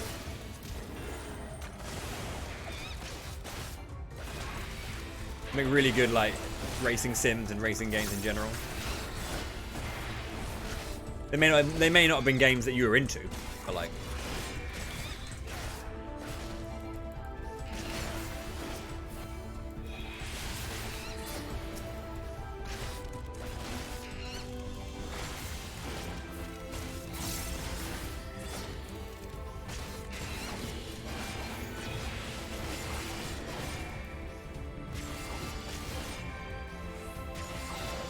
I don't know about that, mate.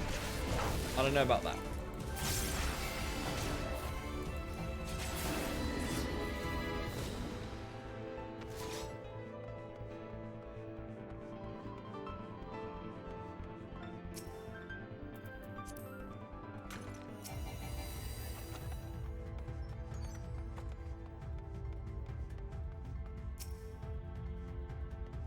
Fortune. No, I don't like the N64 looking back on it. I think looking back on it, with hindsight, I don't think I was that into the N64, really. Like, there's a handful of games on the N64 that I really enjoyed, but I don't think it was all that good myself, personally. But, like, it was good, though. There wasn't much for me. But again, there was a lot of great games on that console if you were into them. You know? I have similar feelings about the GameCube as well. Like, the GameCube's got some cool games on it, but like, not much for me, really. There was like Lost Kingdoms. That was multi-platform, I'm pretty sure. What else? I mean, of course, things like, you know, Mario Sunshine's pretty good. You know, Wind Waker's pretty good. I never played Eternal Darkness, so I can't say, but like, you know. It's a good console, but it's just one that didn't really have much for me, you know. Lost Kingdoms was there, Skies of Arcadia, Legends, but then Skies of Arcadia is already, you know, a game elsewhere. I think it was on the Dreamcast, I think it was, yeah. So it's like something that I could have got elsewhere as well. So.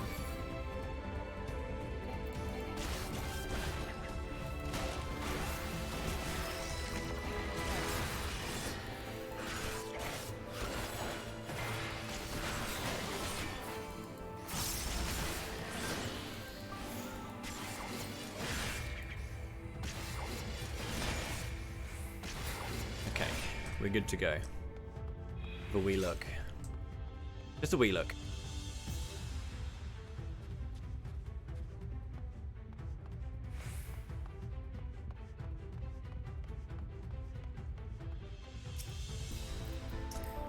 That's fair. That is a true statement.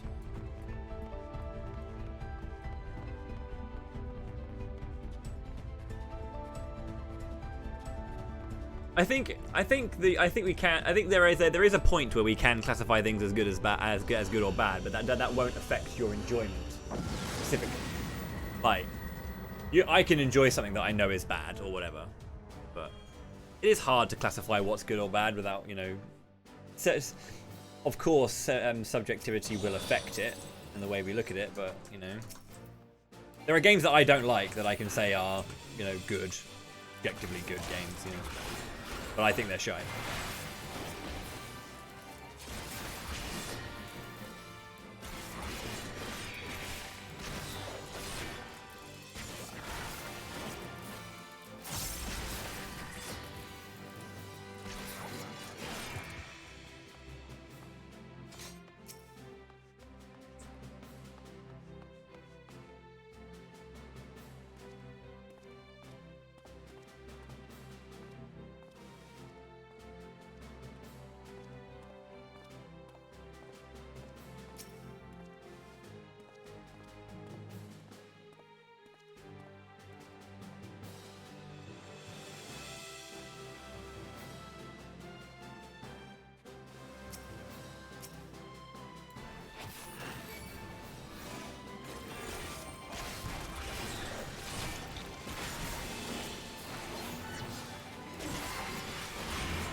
Jesus Christ, Marlborough.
Steel.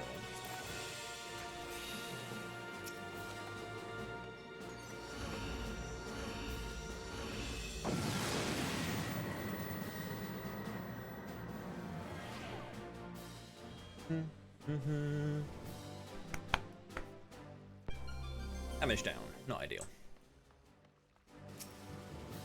Safety, ideal.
Intuish.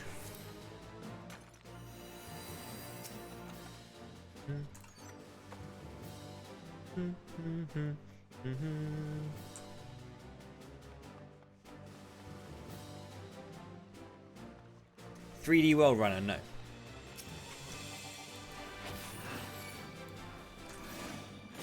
I think I only ever heard about it recently. Maybe it was from you. I don't know.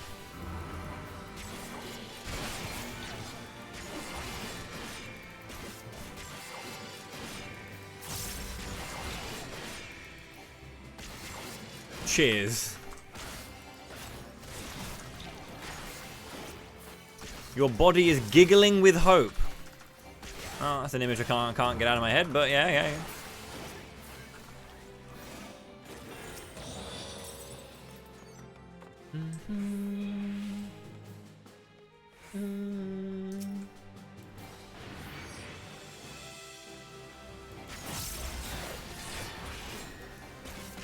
You should have been jiggling. That's even worse, but whatever works for you.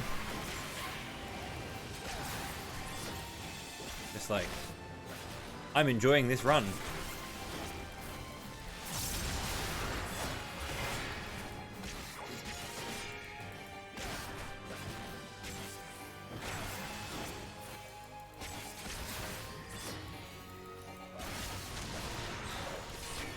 Bam. Still no, huh?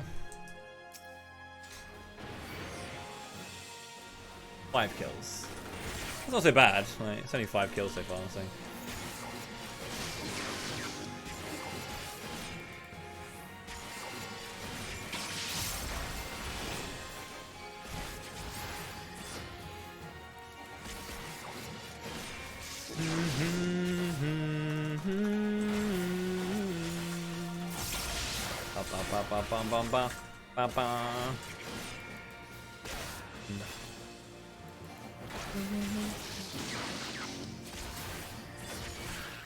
There should have been a Black Blood upgrade from 80 to 90, which gives us, you know, makes your blood spiller only cost 30 blood rather than 50.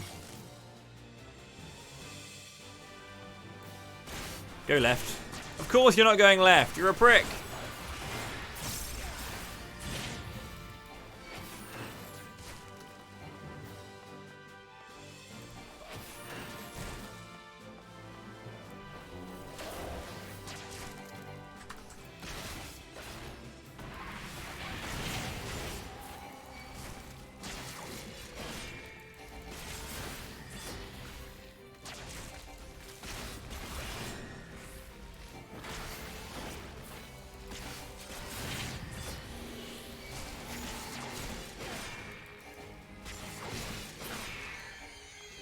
Good God.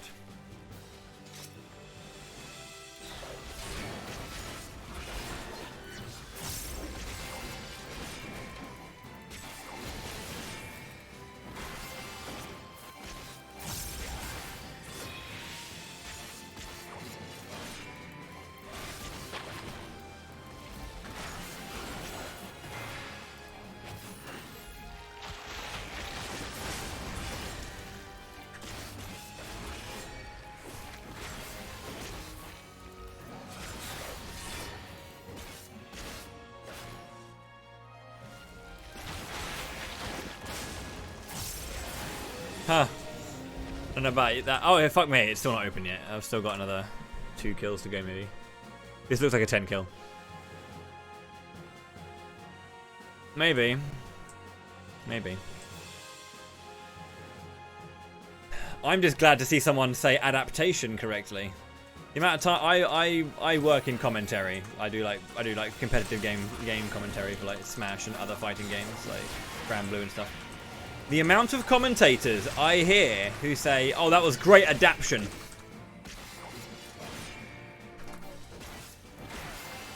Fucking hell.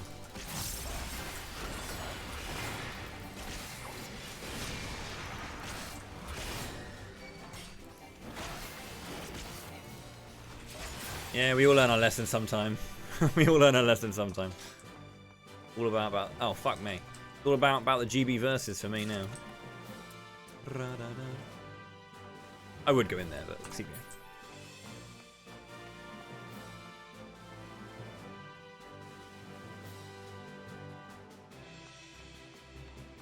That sounds like a pretty Twitch chat kind of response, yeah.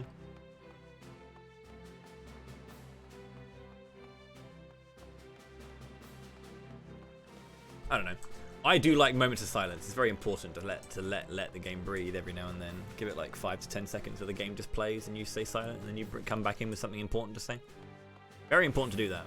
Not everyone does it, but different audiences want different things.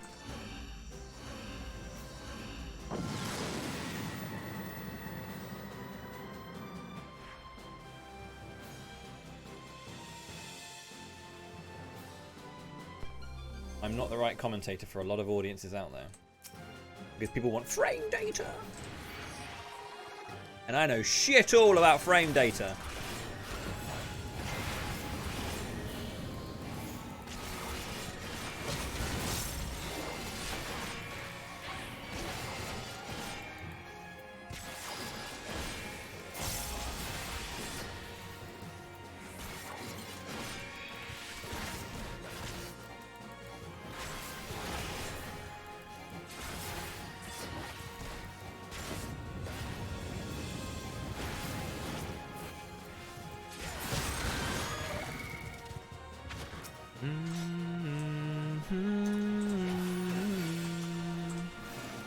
Why did I do that? What a waste of magic. Oh no, apparently not. Yeah, loads of time.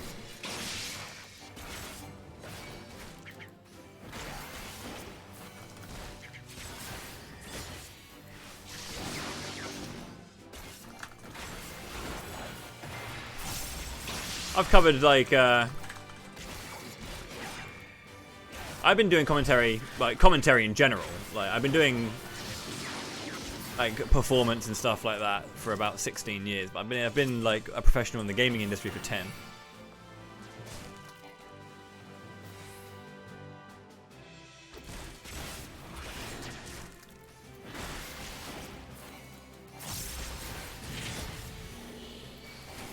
When it comes to like Smash comms, I do a lot. I basically when Smash was still kind of like hitting heavy in the old Europe. Yeah, I was at most events in Europe. Right, Syndicate and Valhalla, Wanted.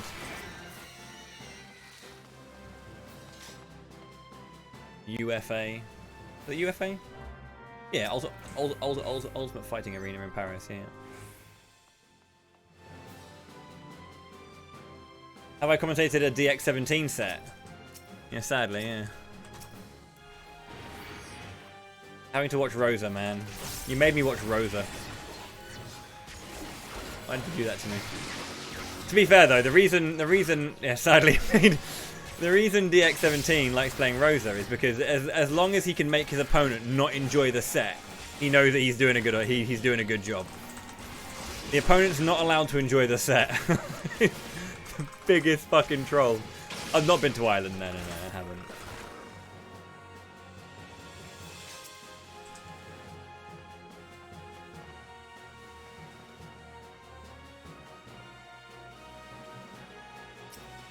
Remember the days of like watching, was it Magi used to be like the Mewtwo player? Used to be kind of like quite a popular player in Ireland, I seem to recall.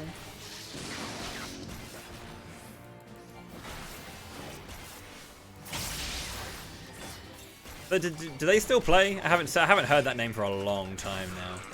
It's mostly just like a lot of the stuff is like you know, the new blood from like the north and from London. Really is all I really hear about. Obviously, like Bloom's been around for fucking ever. Well, he's not been around forever, but he's been around for a long time at this point, dominating. But like, you know, likes of like Luigi and Emas and all that lot. There's nothing quite like Papa GP going like ham about Luigi every single time he plays.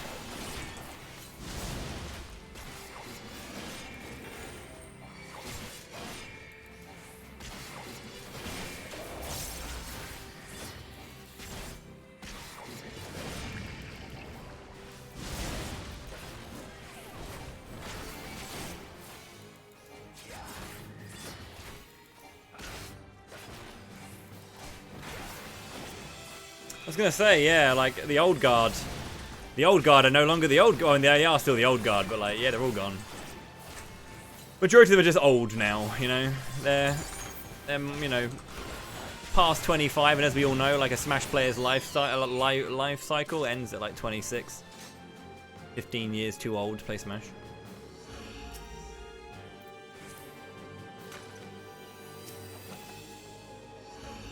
Wow, the last few floors have been really bad, actually. Very slow. I've had a lot of high floor kills. I had like an 8, a 10, and then another 9. So I'm actually behind the average right now, which is not good. In a pretty nasty back half, but yeah, I mean GP does.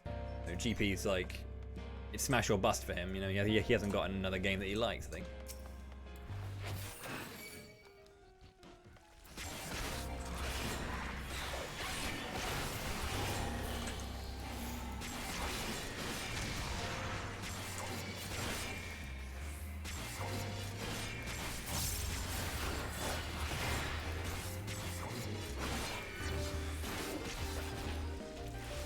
The Americans have an excuse because, like, when it comes to the American players, like, they actually have some infrastructure for money, where we don't. There is some truth to it. I managed to do a good job. I don't really play it that much. I only play it enough to kind of keep my knowledge up in order to, whenever I kind of like am going into a tournament, I'll play it a bunch just to kind of like remind myself about how things go and all that kind of stuff. Read up what I need to read up. Even then, I haven't commentated Smash in a long time. Ever since the pandemic, it's just been a lot more quiet. I need to submit commentary for Colossal because I think they're going to be, to put it as bluntly as possible, I think they're going to be paying. So finding a company that pay well enough for me to go out is definitely hard. The Smash players, I don't charge my full professional rate for Smash teams because they can't afford me. Simply put.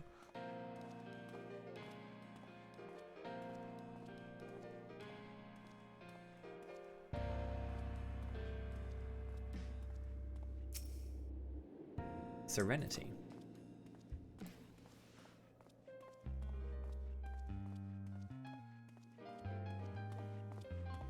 Ultimate really killed it. There is a thing, there was this trend of like playing Smash 4 at Meltdown in London, like having Smash 4 nights. Smash 4 is actually what killed Smash for me. It was really fun for a bit, and then like the last like year of Smash 4 tournaments was fucking painful.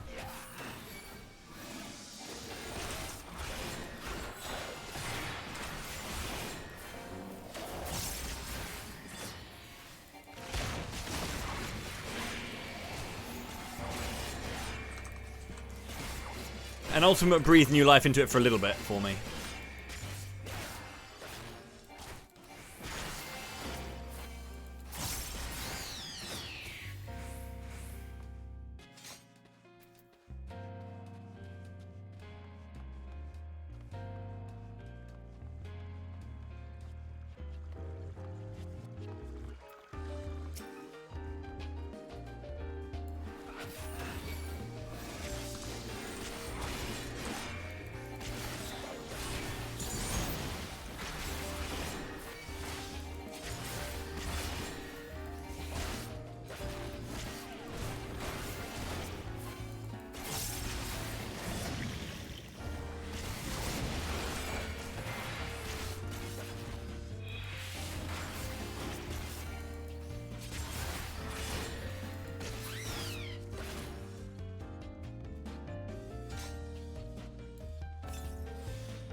Wonderful.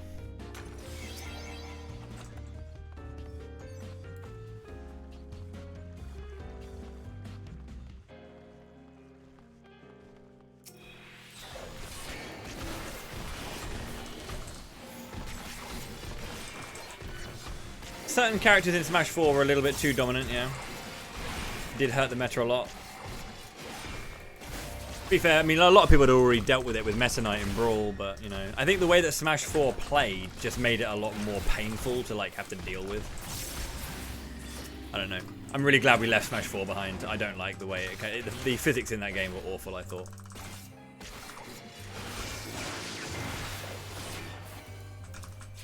There's a lot of stuff I liked about it as well, but it's way too floaty. feel like it's a little bit less floaty in Ultimate, personally. Like, the balloon knockback is a bit weird, obviously, for some people, but I don't know. Okay, we caught up a little bit of time. That was a that was a 5-minute floor, so about average. I've got 2 more floors to do, and I got what 12 minutes left. I got a 10-minute boss fight against Cerberus, unless I get another strength up. Alteration.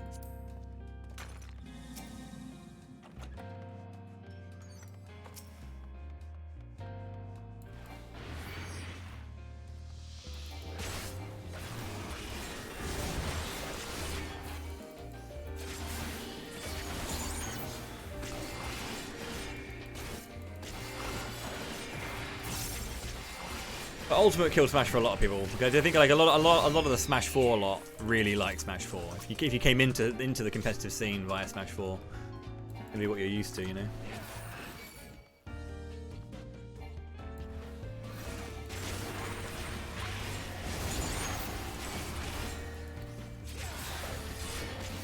And that was what people liked and really enjoyed. So Ultimate was a bit too different for a lot of people. You lost such greats as Pop-Tart.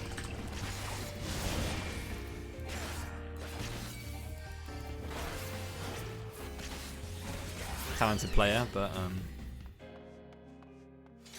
obviously left and Ultimate dropped.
Life is hard right now, Chumley. True.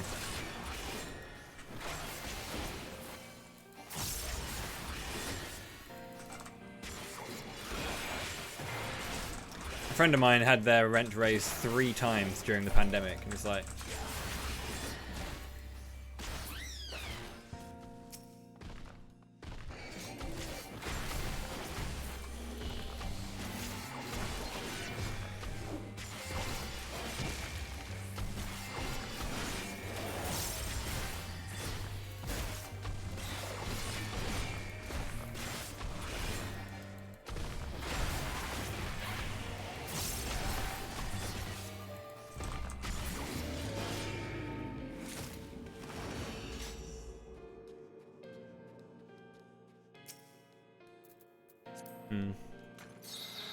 that was a what? That was another 4.5-minute thing. That was almost 5 minutes. It was almost good. We'll be able to. Yeah, we should be fine. We should be fine. It's 18 minutes. Unless this takes more than 8 minutes, then fine. But like, I don't think it will. I mean, maybe no abilities, gloom perhaps. Affluence. Oh.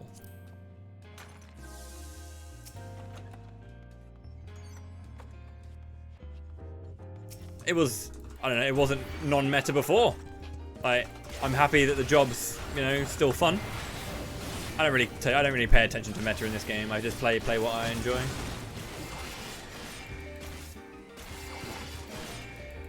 I didn't think it was bad in the previous X-Pack.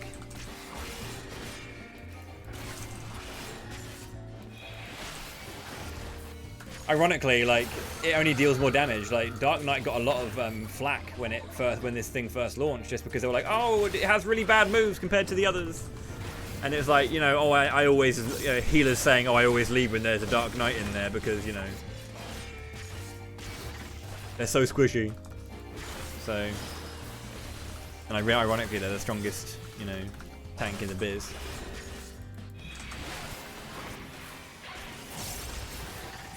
I don't know. It's just, if anything, I'm really happy with how Red Mage went, personally. The Red Mage changes are what I really appreciate in this one. Because like Dark Knight here is just more of Shadowbringer's Dark Knight. And I like Shadowbringer's Dark Knight. So, just more of the same, please. And I was like, yeah, great. Whereas Red Mage's changes are really lovely. Very excited for it. My Dark Knight was my MSQ job for Shadowbringers. I did Red Mage for the MSQ in Endwalker. And I don't regret a thing. It was so much fun.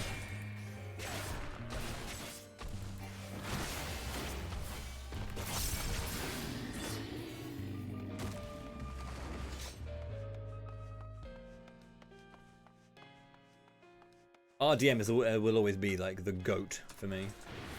Fucking awesome.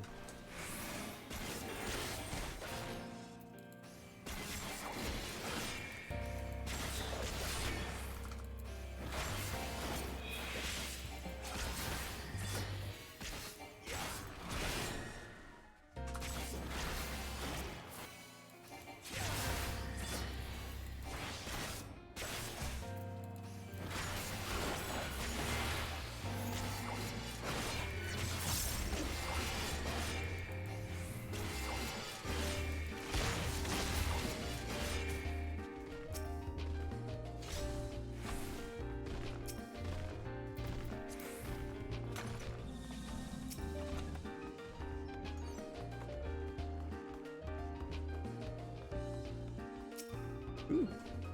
Porygon.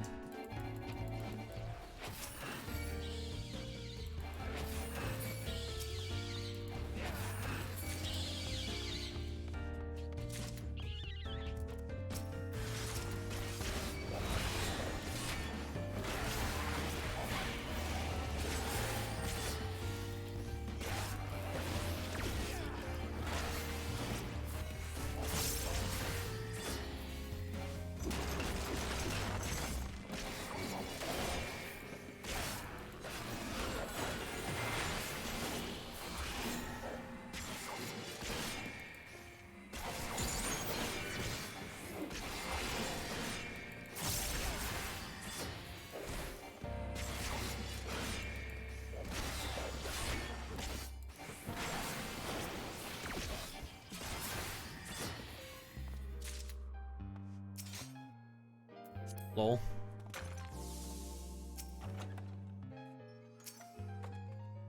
Oh, baby. A strength for Cerberus. Ah! I never have a strength for Cerberus.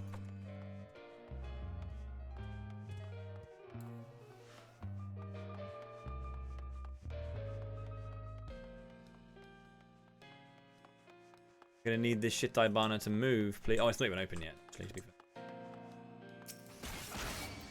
Oh, wait, what? I thought they were proximity. Oh, interesting.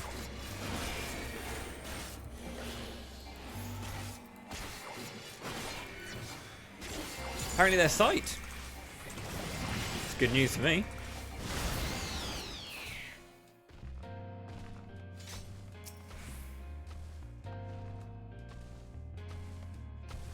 Come on, move.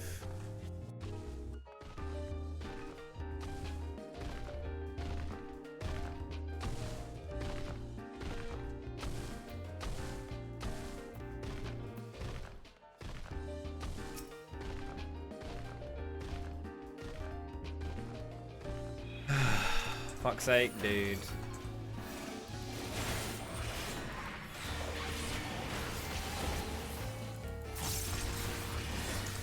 It's really annoying. You're eating into my strength time on the fucking Cerberus.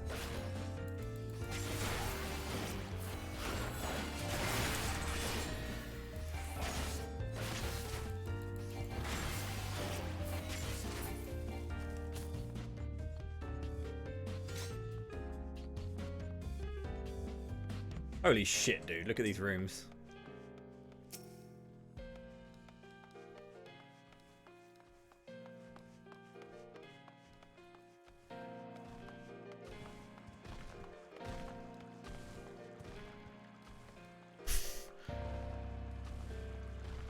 Three rooms, absolutely chocker with enemies.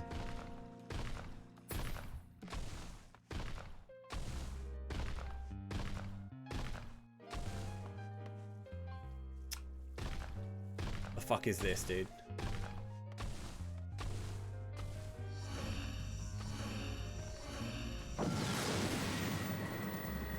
Okay, Cerberus. No, I'm not fucked. It's just time that I can't be asked to take. Like I have a buff up, and I want the buff for the boss.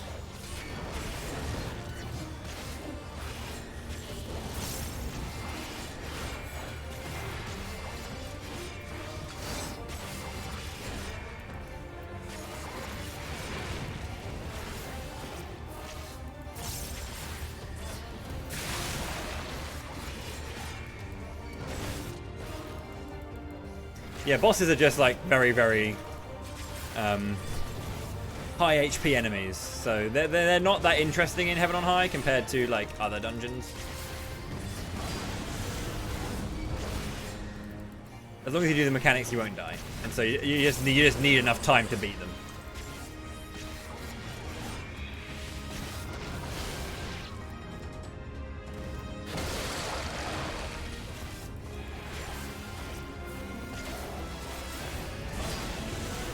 Now, without strength, this fight is a 10-minute fight.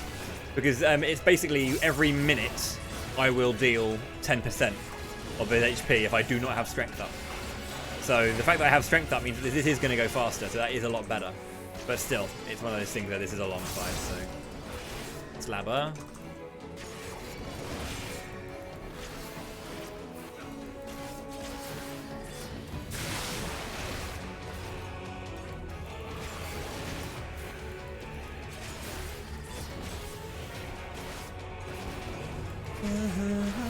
So the mechanic here is that he will use Devour, and if I'm not minied, he will one-shot me. So I need to get into the jobby here in order to not get one-shot by Devour.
To have done 3 rotations and to already be on 50 is so lovely.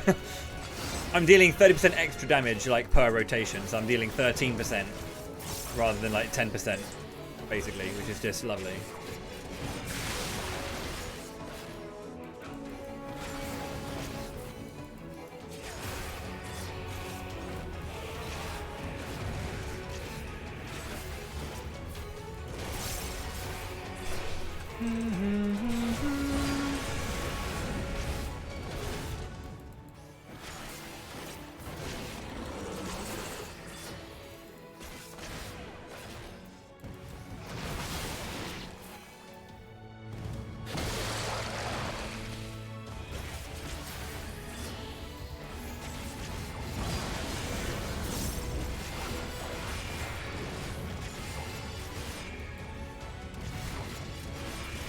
Also, you don't want to be minied for anything else, because when you are minied, you take more damage. So you only want to be in there when you're trying to dodge the Hound from Hell, whatever it's called. Slabber.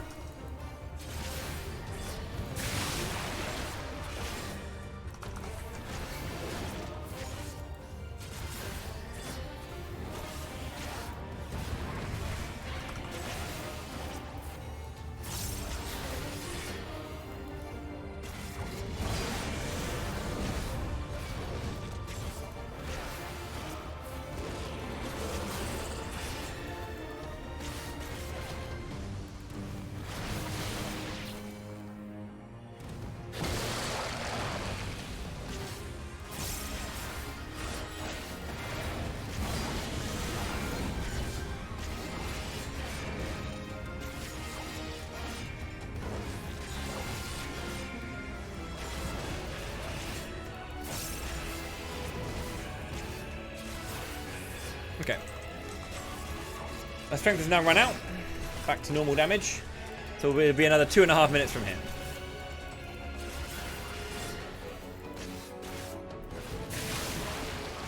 It does, yeah. Whenever he uses inner space here.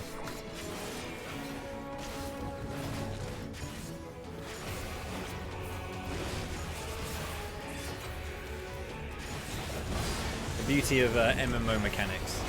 The game gives you the pieces to solve the puzzle. As long as you never use a big option.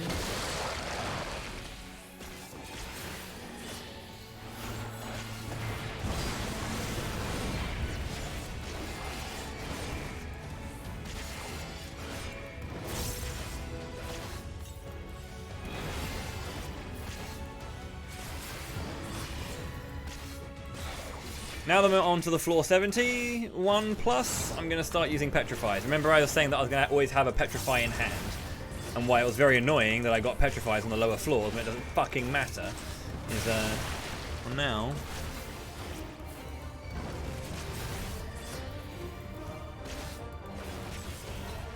I also try and time the Dark Mind correctly so I can avoid the end of space and then also the utilization.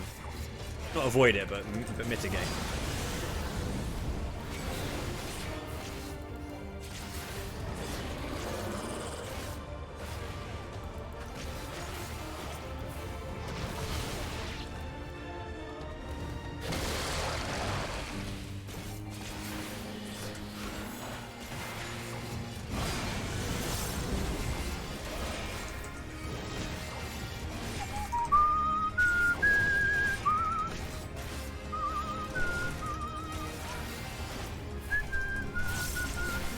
I have to agree, Etano is a very, very attractive man.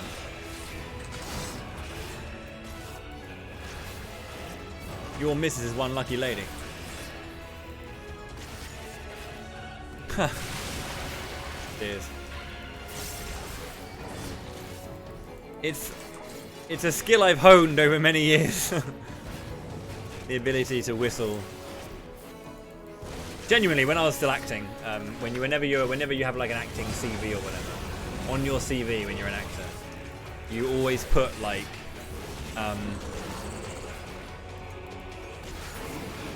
you always put your skills down, things that you like do, and things that you're able to do, like, you know, if it's singing or dancing or whatever, you know, certain accents.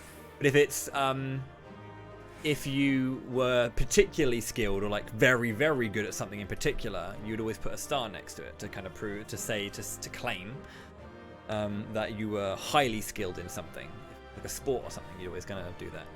And whistling was one of my proudest stars next to mine,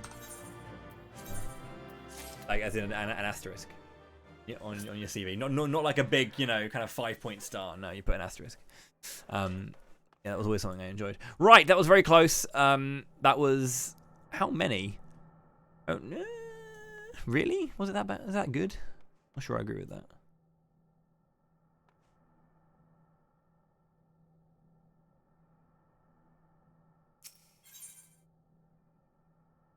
Yeah. Ragnavel. Tana's been here since the beginning. Where were you? Right, let's do it again. Floor 71. Now we start crying because now it gets hard.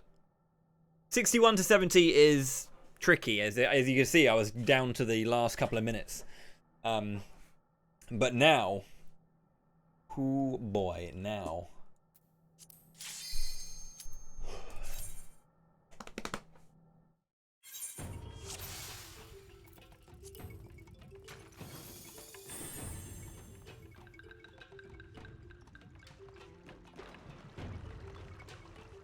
Gonna open with a treasure room, huh?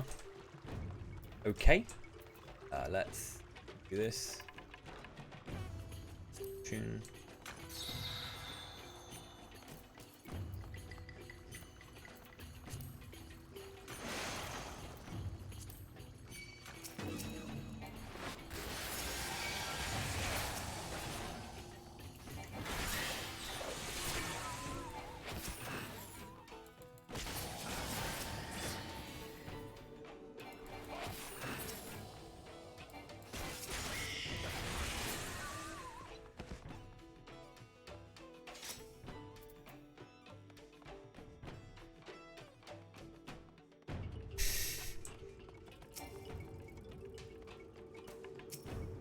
Strength, very lovely. Witching, don't need, that's whatever. Ba-boom.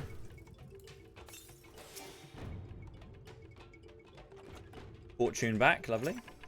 Steel and strength on the first floor. Fucking beautiful. Fucking beautiful. Very much a fan of that. Okay, so...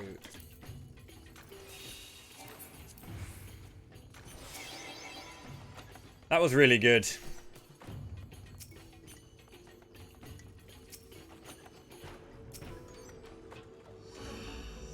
Just get rid of the first floor completely.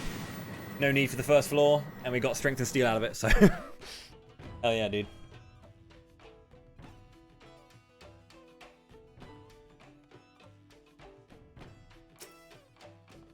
Serenity. That's not the one I wanted to do, but that's okay.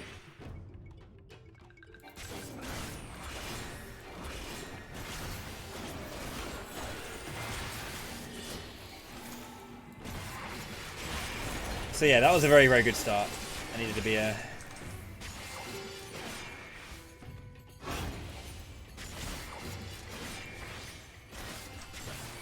If it wasn't a treasure room like that, I wouldn't have used so many stuff. But like being aggressive with poms is a really good way to deal with like these floor sets, because they are tricky. There's a lot going on. That was a Serenity, wasn't it? Yeah, it was. Okay, mate. Yeah, there is a lot going on these floors, so being aggressive with them really does help.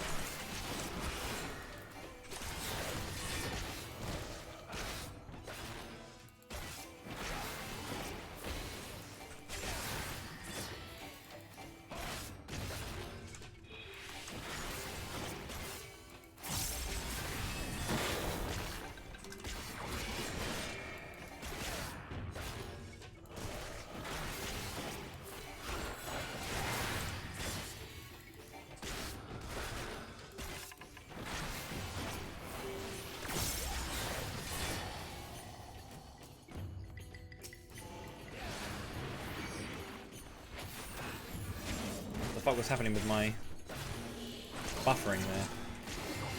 Awful buffering.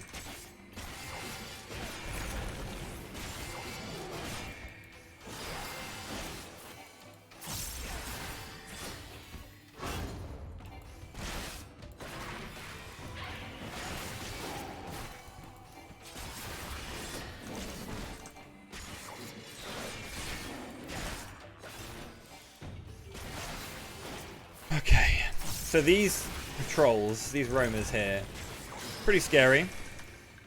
The hardest thing about them is that when you're trying to kite certain things, they will have certain enemies in this thing have these long range fucking cones.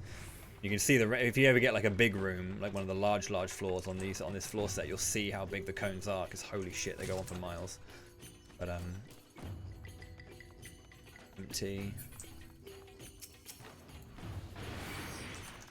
But yeah, you want to fight them because you just want to clear them up. Right, let's have a look at this, shall we? Look at the size of that. Don't try and kite this shit.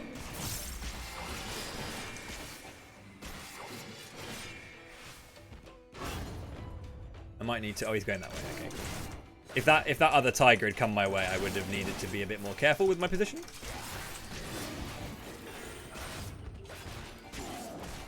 There's another one again. Holy fuck.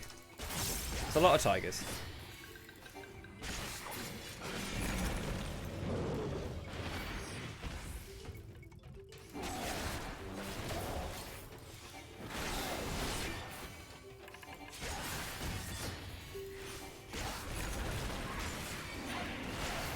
Come on. Turn away, turn away. Fucking hell, Bowie. Greed was almost overshadowing any common sense there. Fuck me.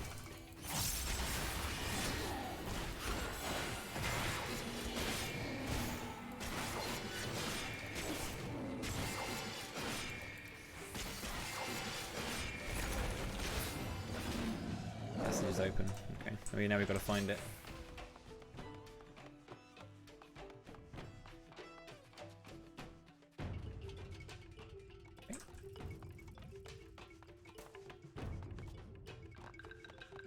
Bruh, what are you doing? That's awful, dude. Covering the fucking pathway. How's it looking?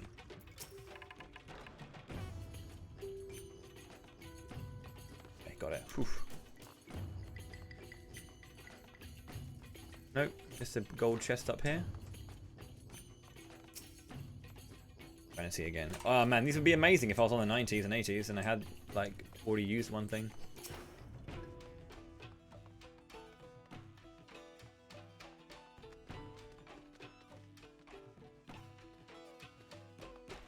Right, don't come left, don't come left, don't come left, don't come left, don't come left.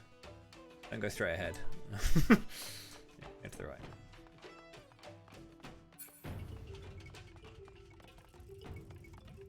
God. No! No! What?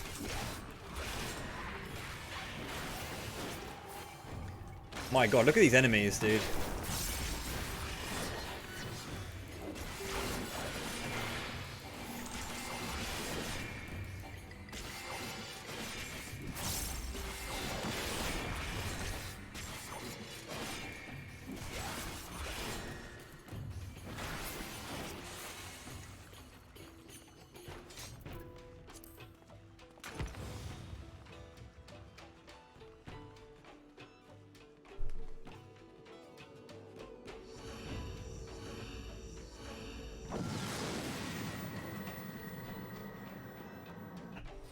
Okay.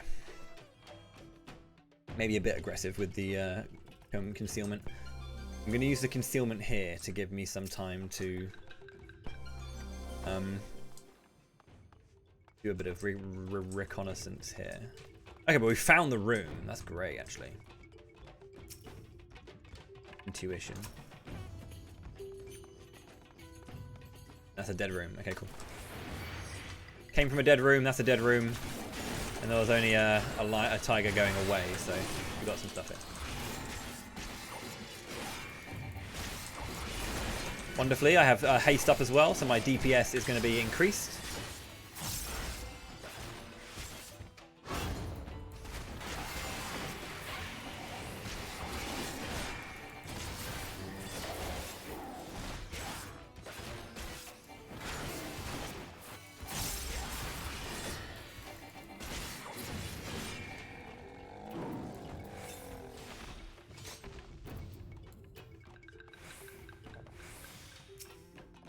Witching.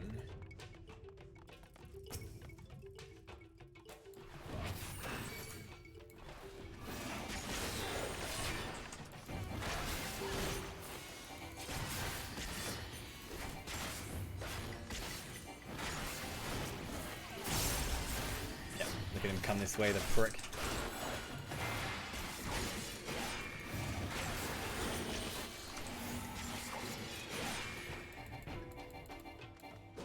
Come on, dude. Run to me.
Fucking die. Stupid ass little tiger, dude.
Don't like this idea, but I'm doing it.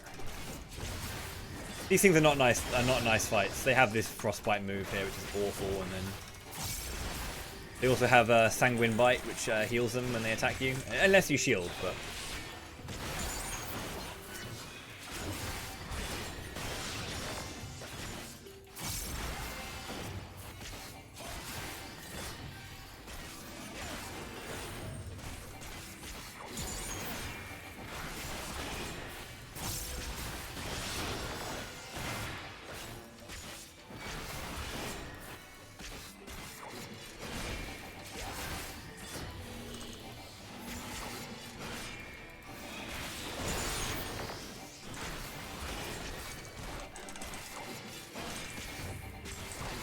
fucking die.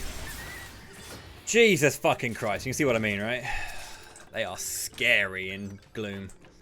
Scary as shit in Gloom.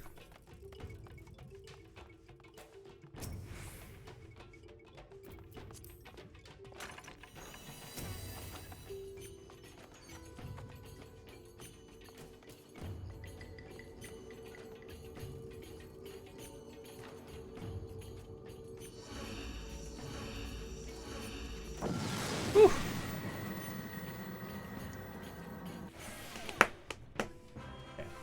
Okay. That was a slow floor.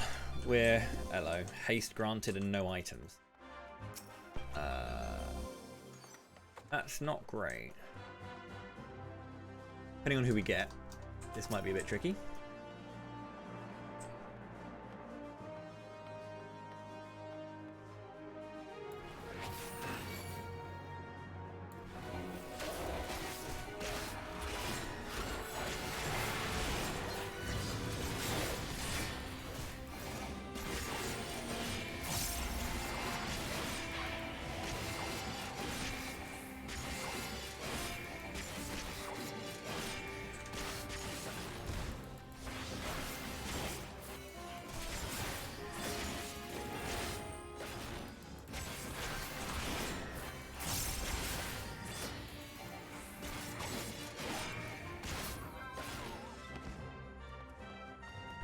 It's not happening with anything else. It could happen with him, to be honest.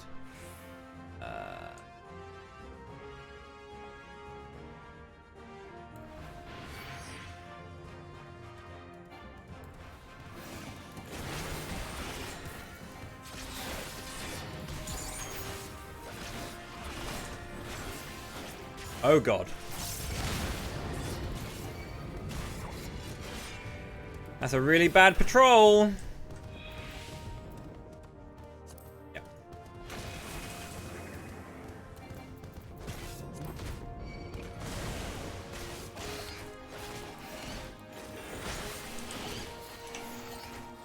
Can I please?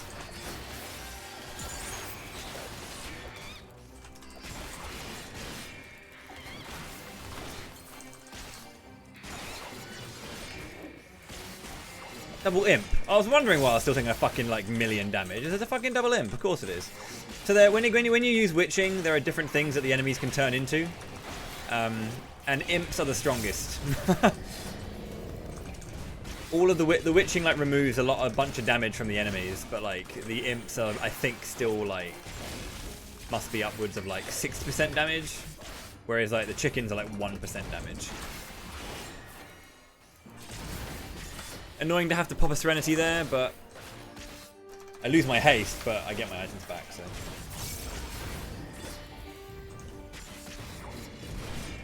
I'm missing. Well, I use my raising, and obviously I'm petrifying hand, so I'm down a witching and a Serenity, and that's okay. I find myself forgetting to use witchings, so in all honesty, I'm glad that I'm using them.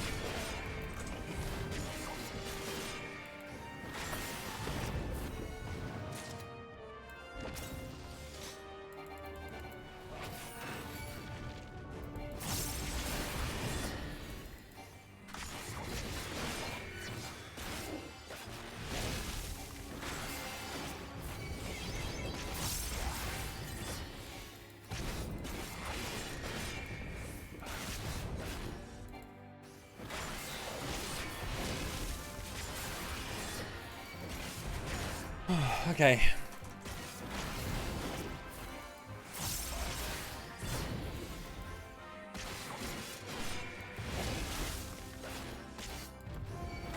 I really want to do this with Scholar just so I can have like guaranteed healing the entire time. I only have to worry about pressing the 1 button. Okay, that was a really low kill count as well. Annoying. Like how I was forced to.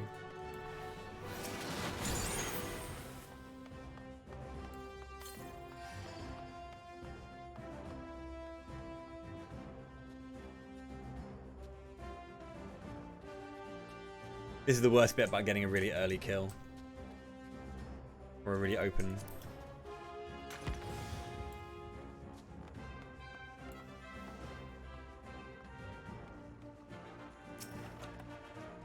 Raising back, nice.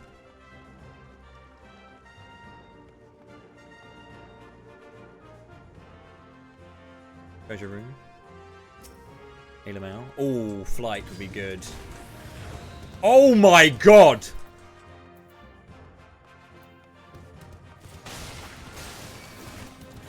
Fuck, no.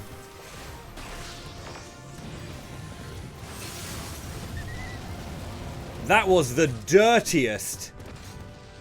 That was the dirtiest RNG. I got hit by a fucking trumpet from Wank Fuck Muck arse dick over here. And that broke my...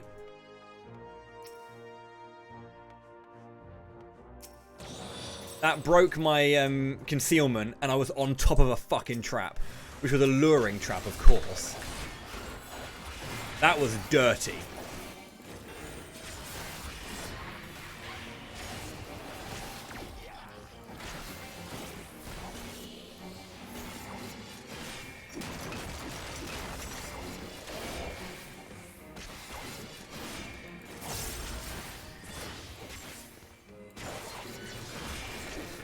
And I had a look at it, and it was like a fucking mammoth, and I don't know. I maybe could have survived that one, but I had no room to play with. I had no room to move. That was the main issue. It's like if I had space, I could have absolutely dealt with that. But I just didn't have the space to deal with it, so.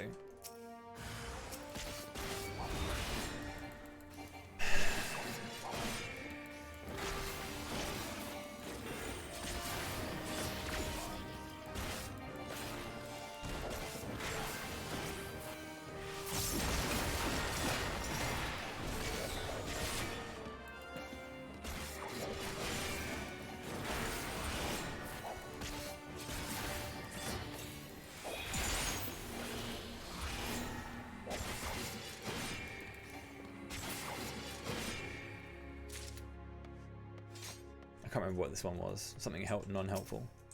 Another flight. I've already used flight. Yeah. Okay, well we're back on average. Why did I use a Magicite again? You need to stop panic Magiciting when I lure, dude. Stop it. It's just an intrinsic thing of like, fuck, I'm gonna die. Press a button. But like, because that room was already busy, I was using the conceal to get onto the fucking place. If this is an Elder, I swear I will kiss you on the mouth, Final Fantasy IV. Shit! It wasn't an Elder, but it was a Magicite. Is that another treasure room? If it's in there, I swear to God. Okay.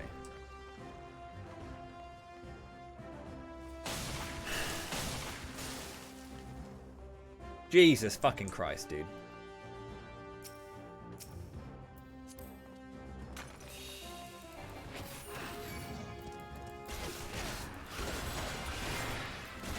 Oh, you're right, it is gloom. Well, wasn't paying attention to that.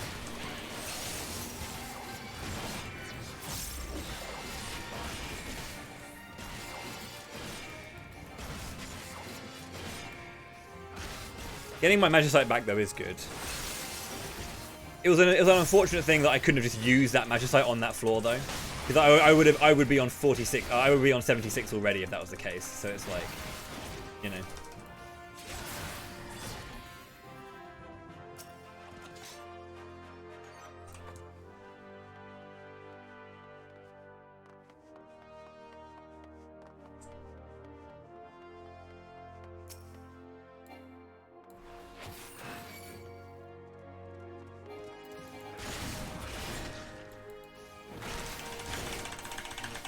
Just making sure I got my potion off, you know.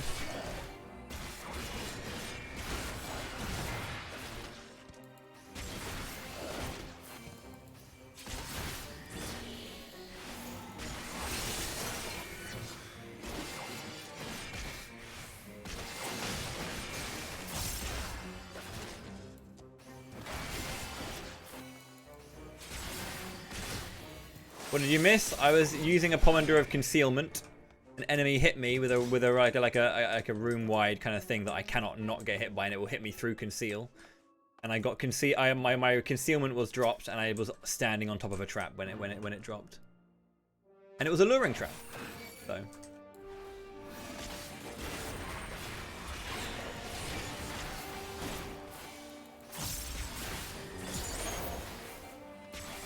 That is fucked up.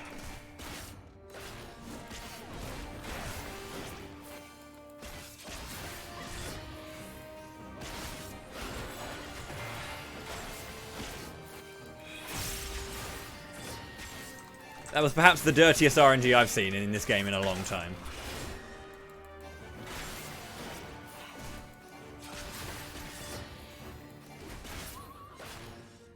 Okay.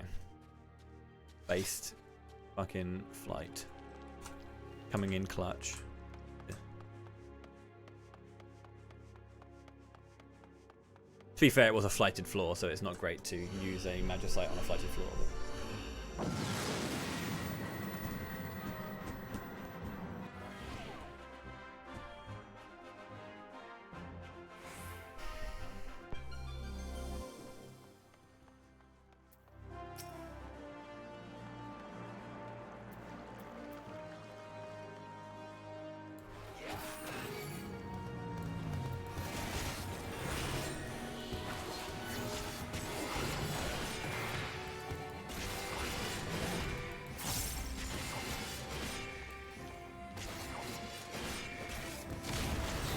So Woolly Inspiration is not a cone like it shows. It's actually a complete like 180-degree angle, so you want to get behind him. So I moved my Mammoth, like I faced it into the wall so that I could actively deal with that.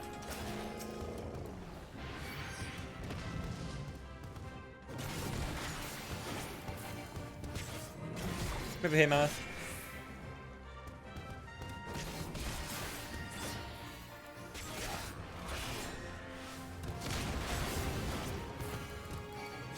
So yeah, that cone, that was a fucking lie.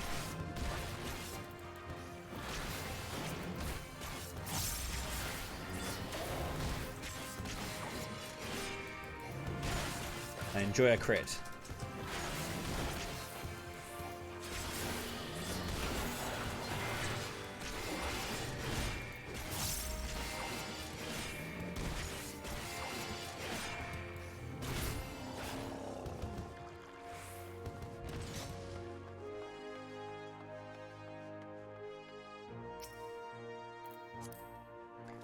Semi-big brained. Sorry about that.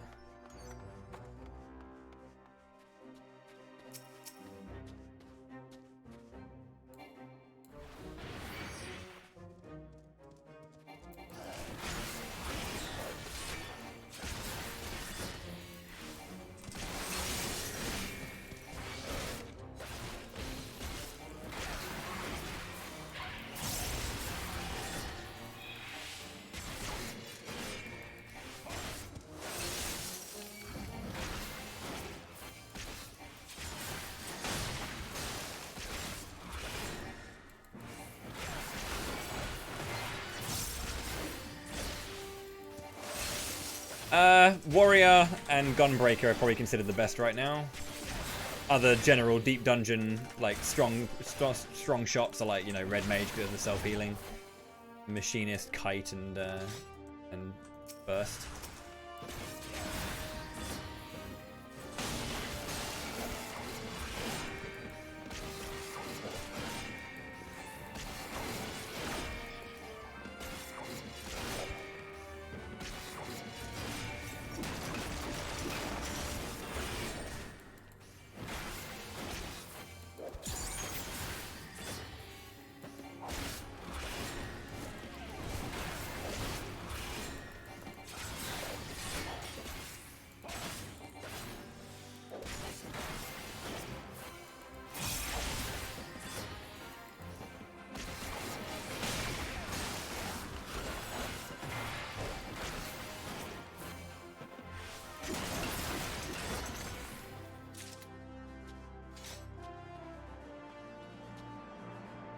Coffer.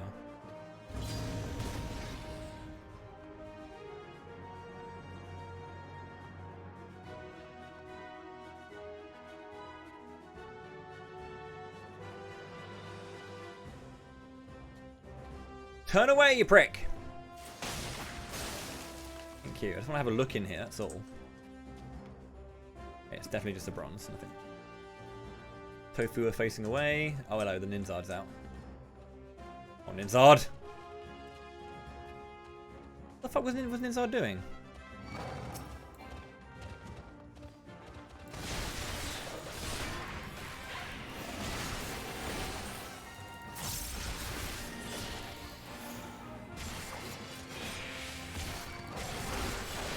There's a guy in there, Quadra.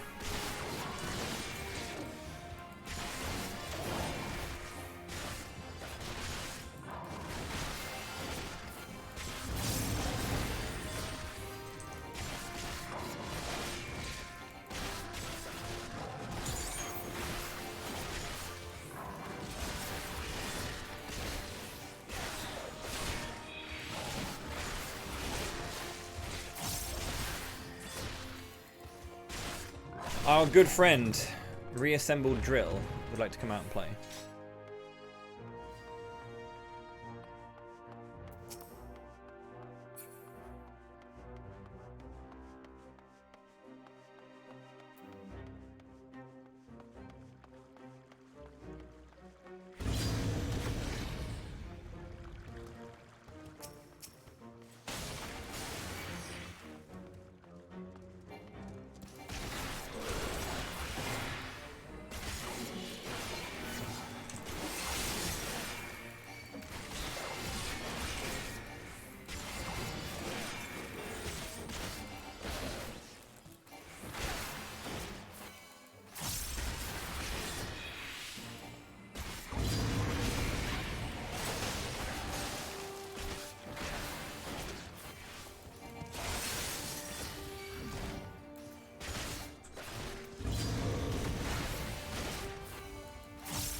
Huh.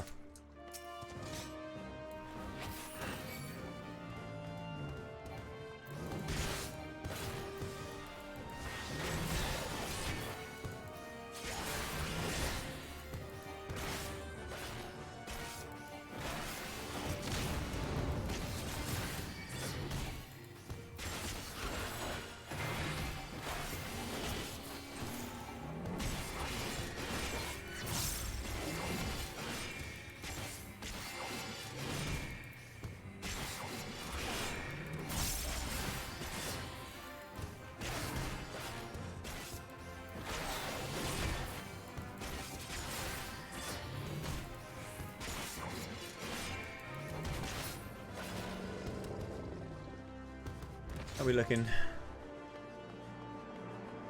We're looking good, but we're missing key ingredients like Serenity and Strength being down right now is kind of thing. Serenity the most important, but like it's pretty fine. I would like something nice, to kind of like ease up a floor, or at least ease up the tension of what's going to be happening next. A raising again, not bad.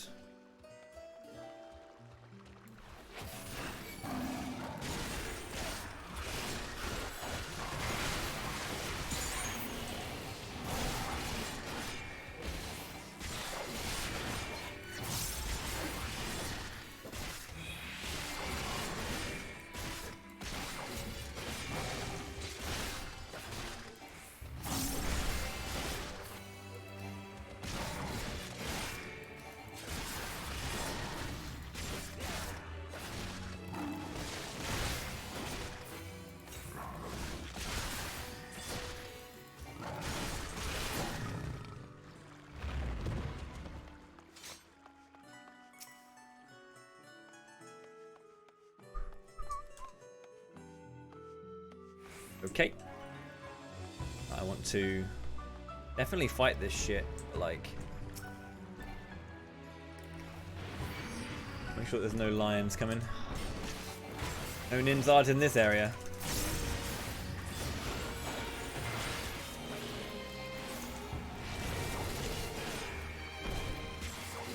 So these guys have a an enrage as well. It doesn't come up too slowly. It comes up fairly, but it can easily be stopped. So just need to make sure I get that.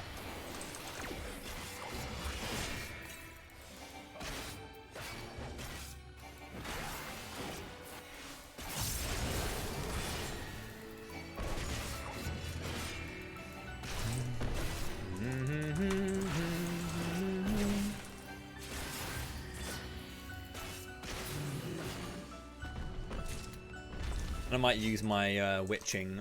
Yeah, I might use my witching on the Jujishi, just to make it an easier fight. It's winnable without, but it's just like.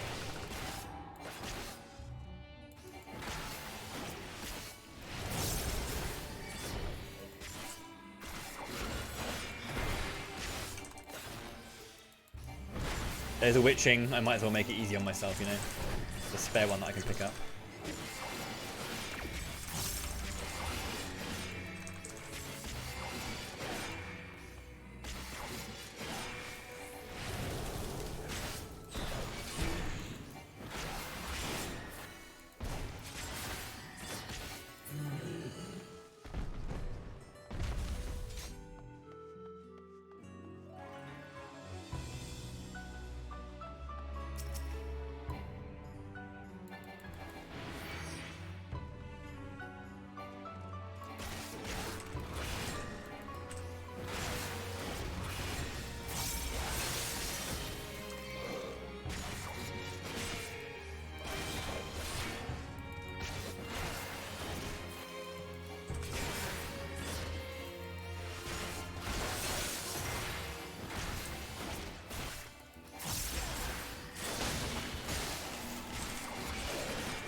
In all honesty, my average time is being completely carried by that first floor. It was such a lovely first floor, I have to say. Really was a lovely first floor.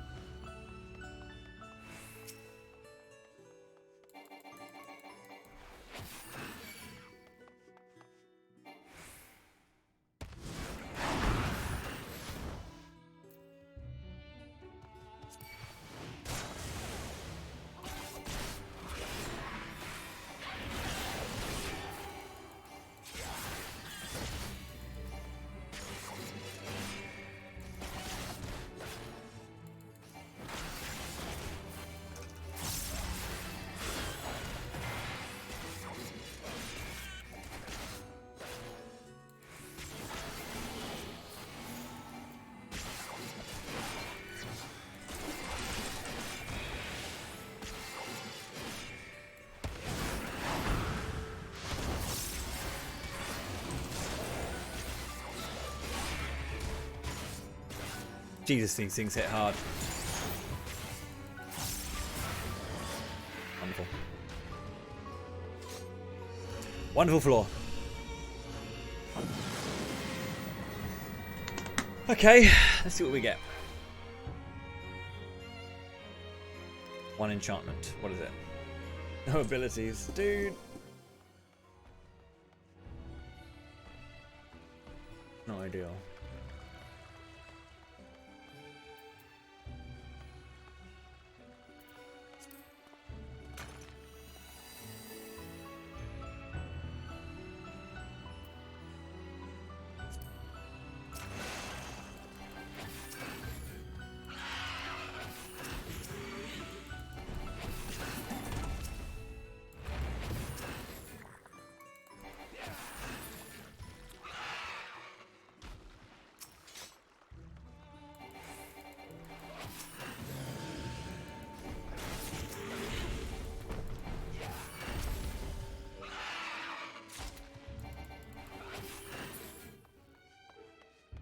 Scary no abilities floors. They are scary floors. Maybe I shouldn't have done that, but I couldn't think of anything else I wanted to do. Just because. No damage. Could have stealed and then just... through.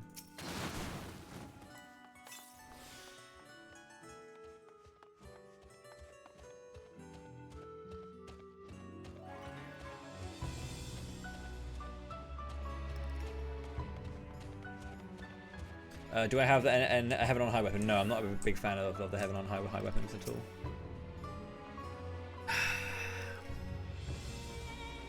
A little bit too trigger happy on that Petrify, I'll say that much.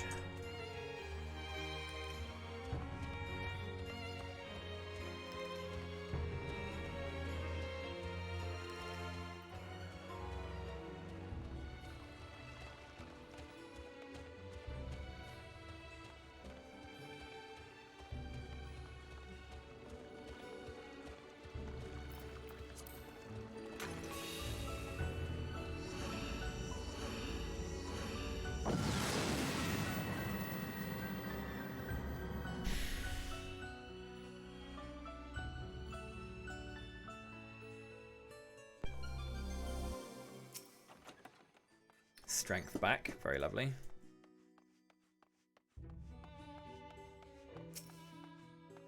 I used the strength because I was, and the steel because I was nervous, and it paid off. But yeah, I was nervous.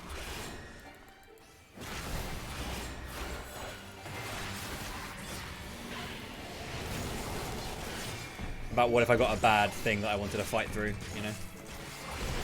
I had to find a way to fight through it. I didn't need to use it at all, but I did, so.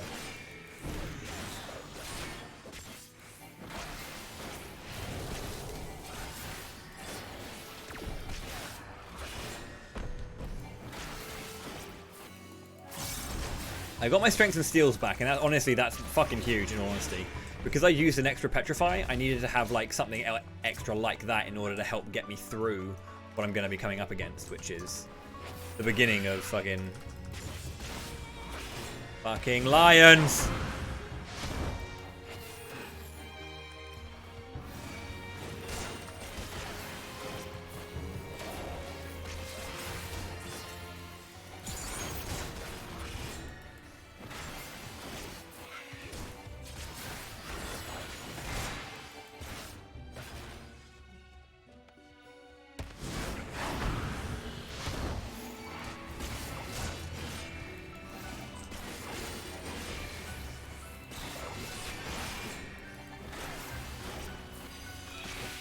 Whoops, my finger position moved. Fuck. Jesus.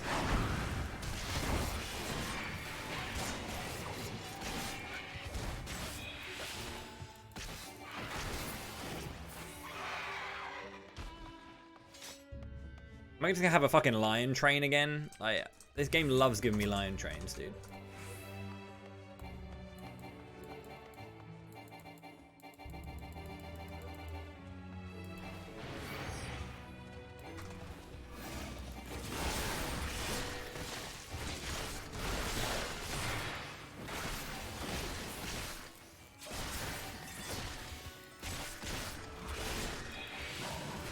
The annoying thing about getting stuck in positions like this, like I want to clear the lions because like they're fucking lions and they're annoying, but when you have what I'm getting right now, which is over to the left, there's a griffin standing in the way.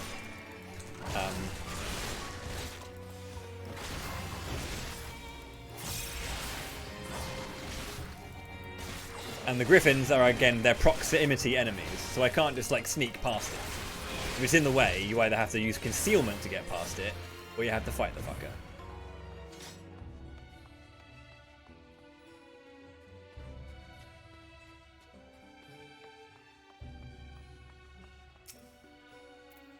That's huge. Actually really good.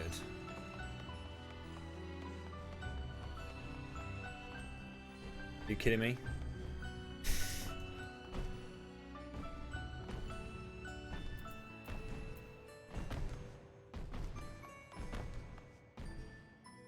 Another treasure room.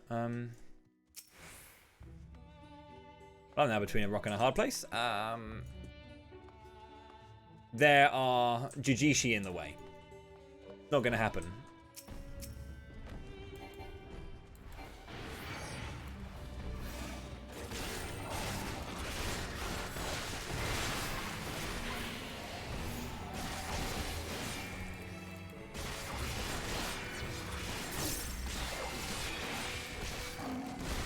If I want to get through this cleanly, I could use a concealment, or I have to fight these Jijishi specifically and then wait for the lines to open up.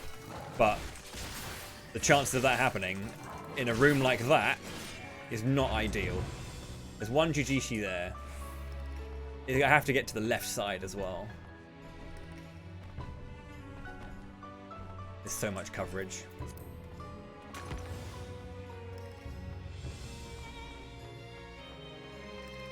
Yeah, there was no clue. No way. Way too much coverage. Honestly, not a bad floor set. I did use an extra Petrify. But I've got 3 Strength and Steel. I've got 3 Frailty. I've got 3 Flights and Affluences.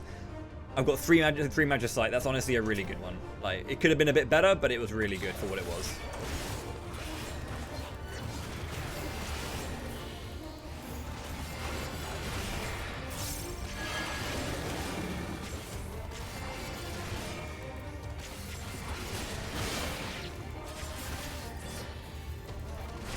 I could have fought them one by one, but it would have taken. I would have had to kill. I would have had to have killed a lot of them. It just wouldn't. It wasn't going to happen. I'm glad I used a concealment. In all honesty, I do need those. Like, concealment are actually very, very handy tools, and it's a shame that I've had to use them. But they're not. It's not the be all and end all. It's not like that's going to be. I will lose this run because of that. Maybe, unless I get like another 17 back-to-back fucking treasure rooms that I have to run through. But like. I don't know. We'll see.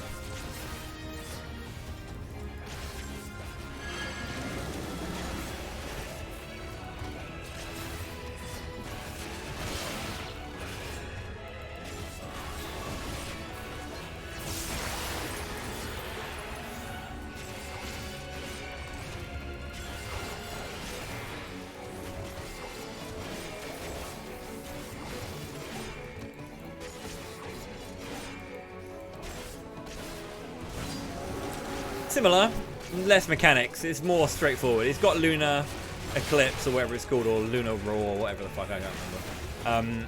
And then he's got like an augmented auto. He's got a double auto, which just means he's got like an attack that comes out as an auto. No cast bar, no AOE, kind of thing. There it is.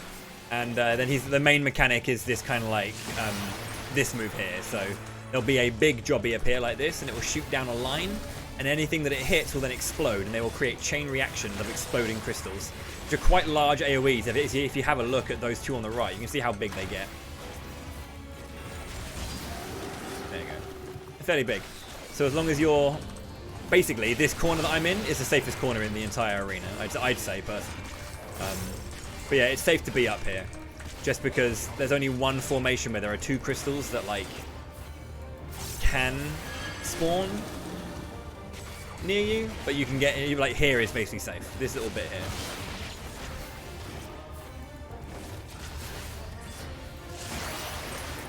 There you go. So this formation here, where there are those 2 crystals. That basically the big crystal is only appears in 3 corners and shoots in 3 directions. So it's not too scary in terms of what the crystal. Yeah, majority of these are bootleg variations.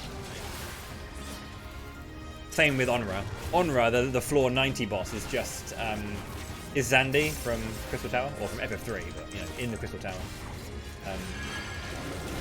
Just with slightly different mechanics.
shield break today.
Last few seconds of buff.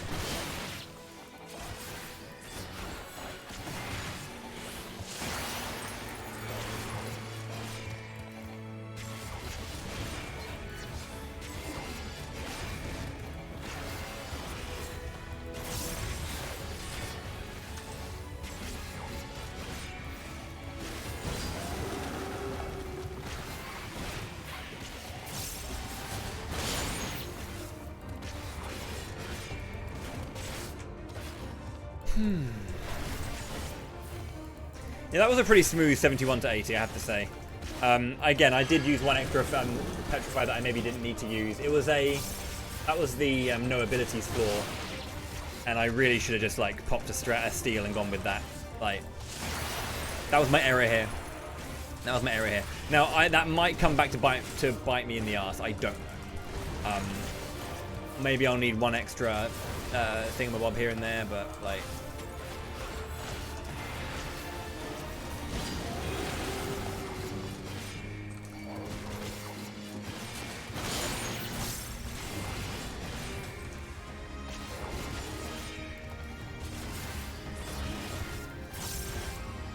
Yeah, other than that one error, like that's it. Like, that was the only really bad thing that happened, was I used an extra petrify.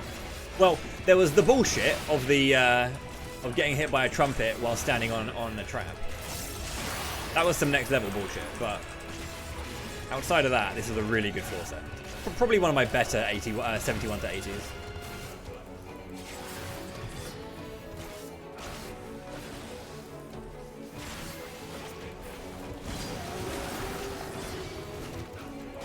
Yeah, that's true.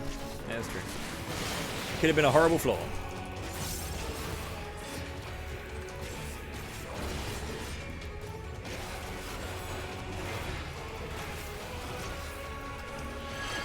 GG's.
Essentially. Right. That is looking all right, though. Looking all right. We have got 2 floor sets left to go.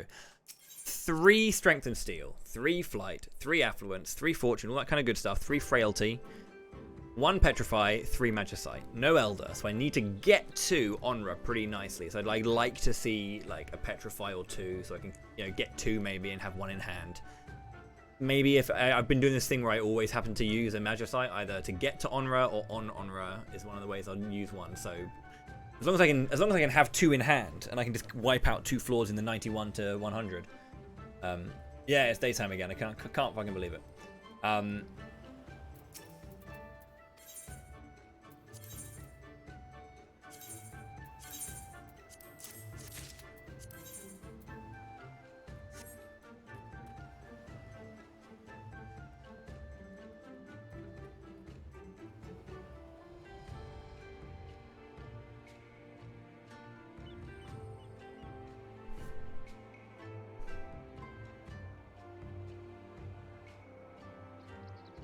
Bum, ba, bum, bum, bum.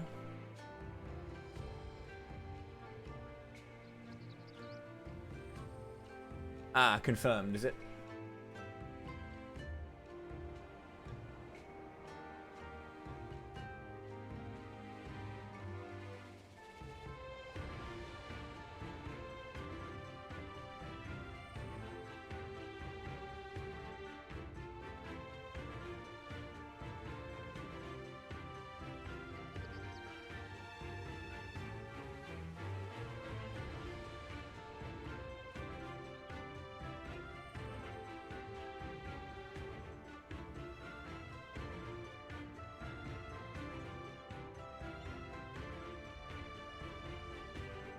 Okay.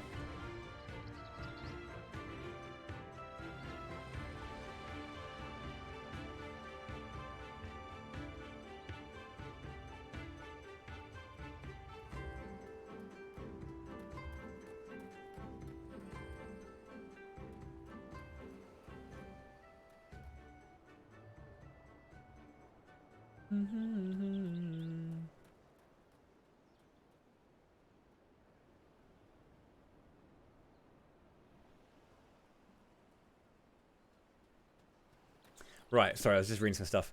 The Shining Force mobile game has been suspended / cancelled, obviously, because we knew this was in the works.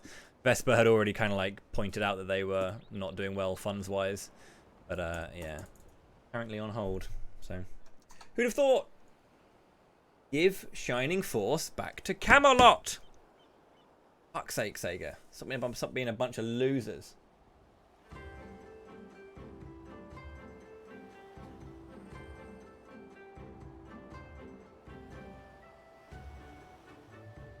Right.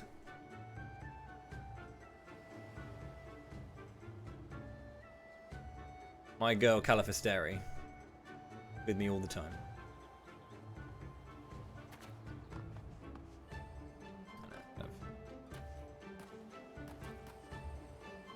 We love Callow. She'll juggle for you and she'll entertain you whilst I'm gone. I'm going to go and quickly stretch my legs. No tea for now. I've already had enough tea. So yeah, I'll just take a few minutes and I'm going to do the last 2 floors and we'll see how we do. Thank you for watching thus far. When I come back, we'll do 81 to 90 and then we will fucking clear this content. Let's go.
Right then.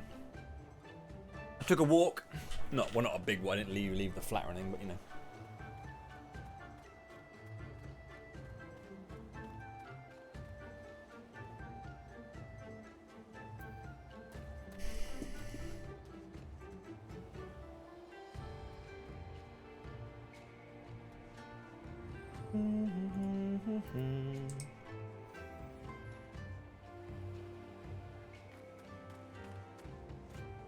Of course I'm on the EU data center.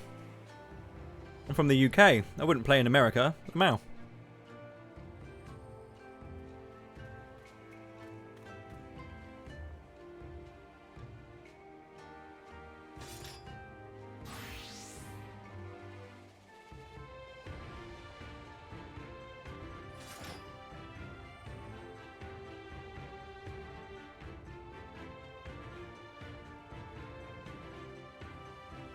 Got some Octopath fans here. Hazel, Heart, and Harnett. Fuck my life. Fuck my actual life. Fuck my actual life. 81 to 90.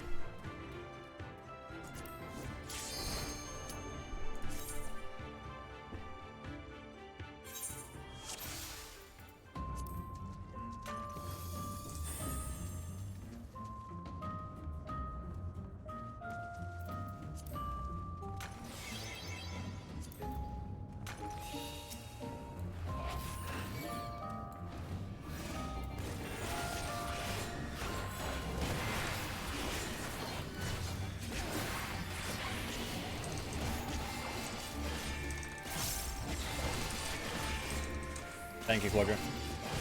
Thank you, thank you, thank you. A mystery box.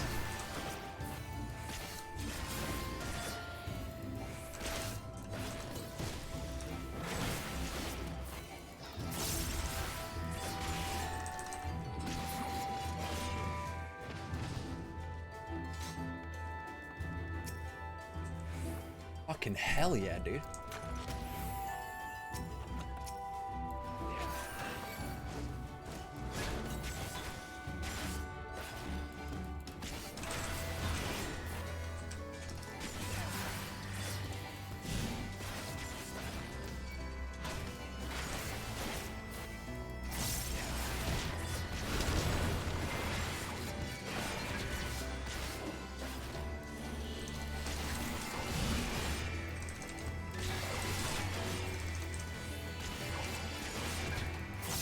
Oh baby, frailty is so sick.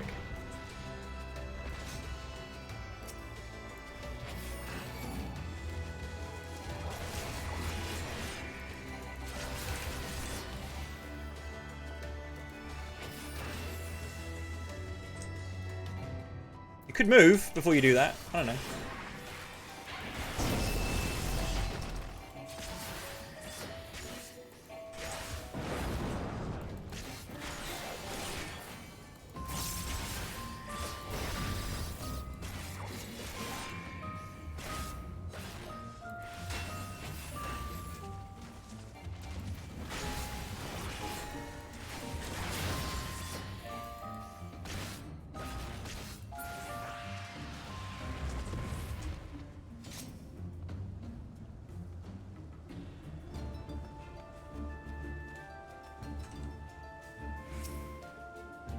Re-up that. Holy fuck.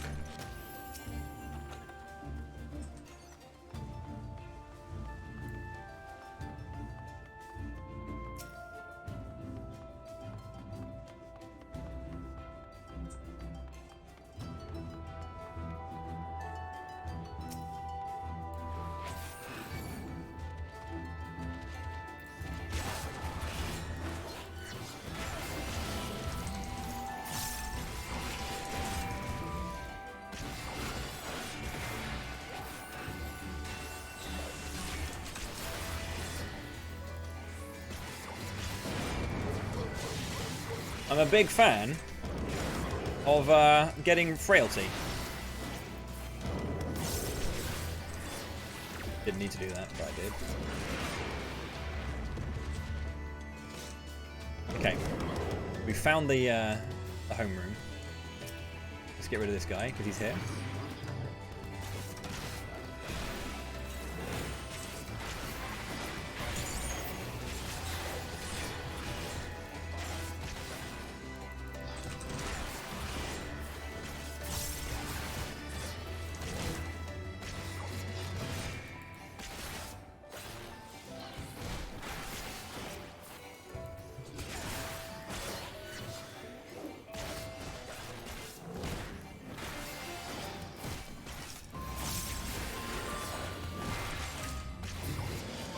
Wow. 5 kill opener. Bronze and that. Let's go.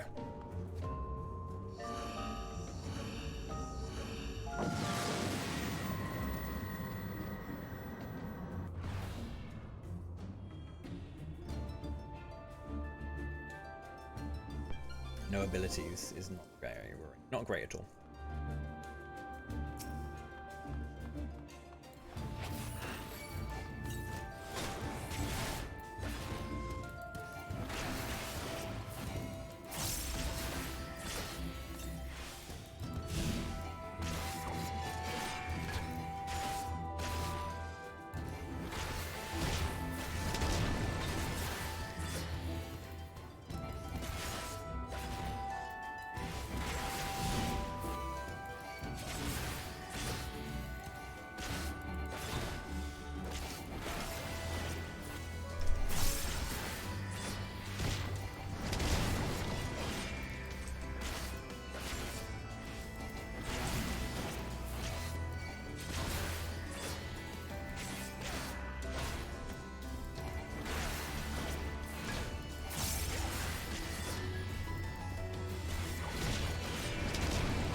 I was gonna say I can hear a Garula. I don't think I want to fight Garulas in no abilities.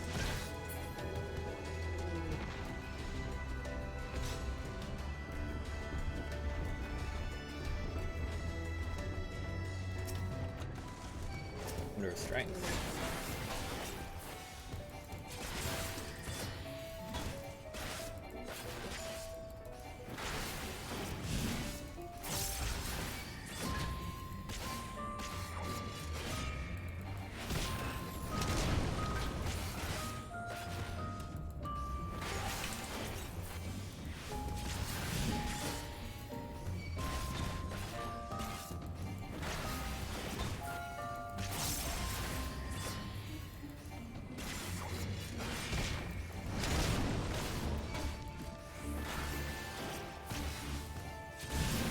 This is the level 60 experience when doing Palace of the Dead.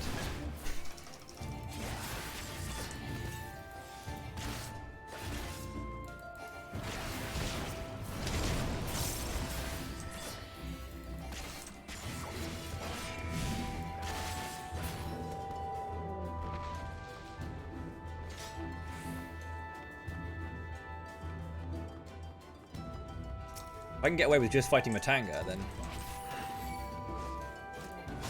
then I will.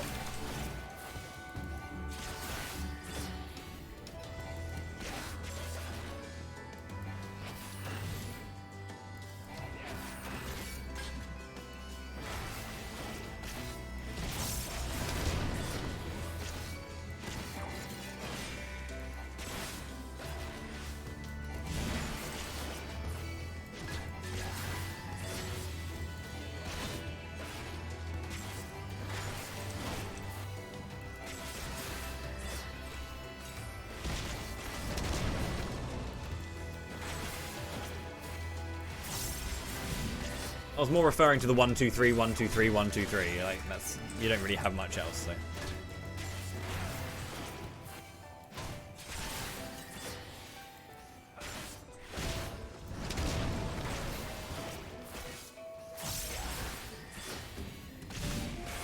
Right. Bright blue. Ruler's going over there. Another Matanga.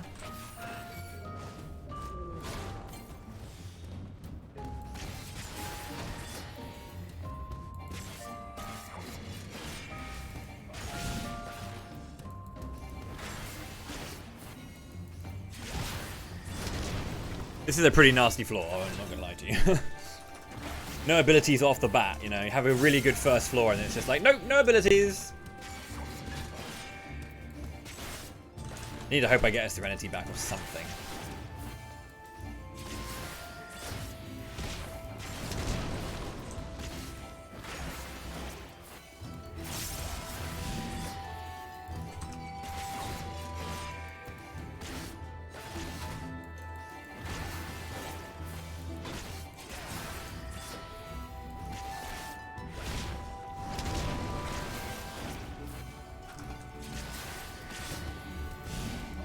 Ah yes, I was wondering why I was suddenly taking a lot longer. My strength ran out.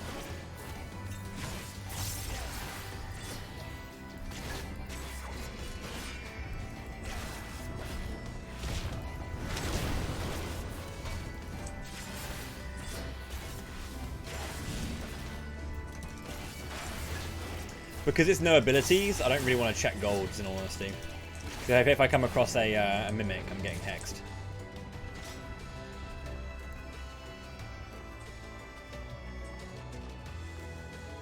And mimics are much more common in 81 tonight.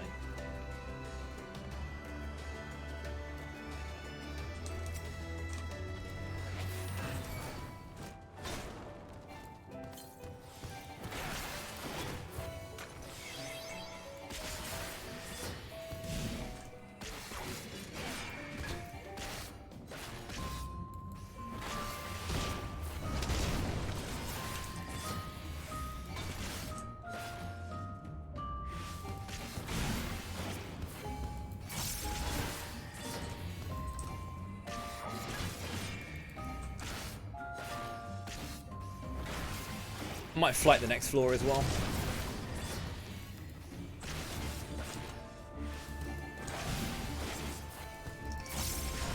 Oh, the dickhead's on his way back.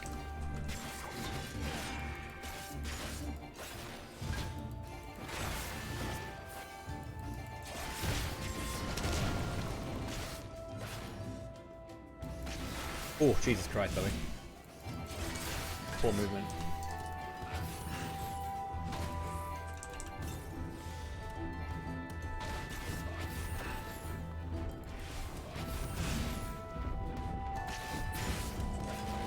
Open yet, huh?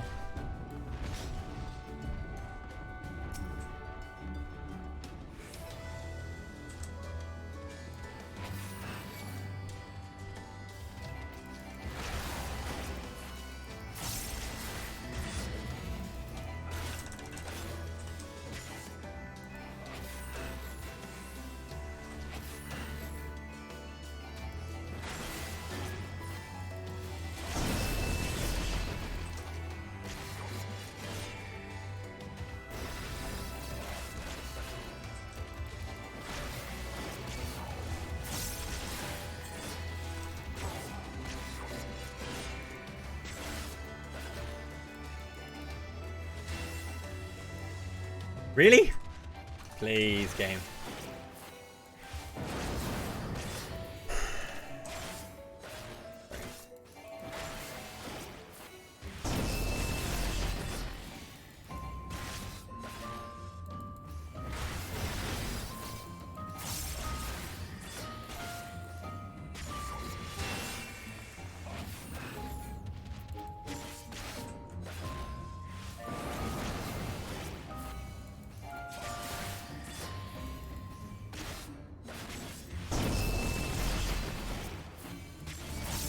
Come on. Yeah, no abilities floors always are really high kill counts. It's really annoying, but...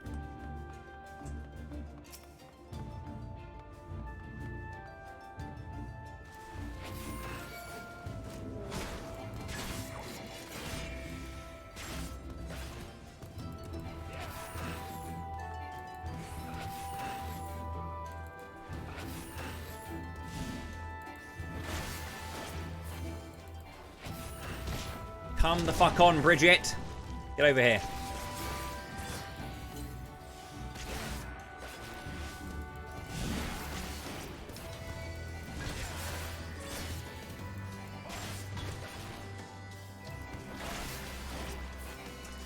It's going. We had a really good start to this. We got out of this the first floor really quickly, and then we got no abilities immediately. So this is a slow ET2. But I'm fighting it just because I don't want to waste anything right now because it's fightable. So I might as well save a floor wipe for something that actually requires it.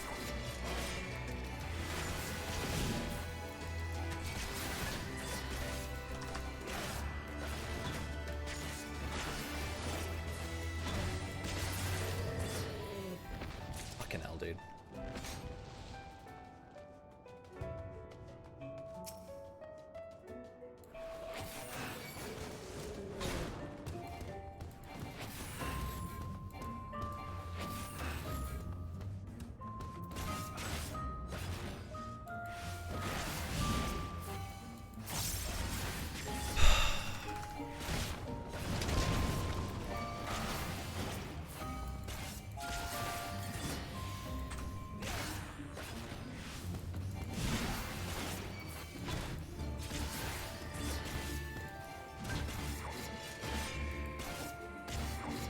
Matches.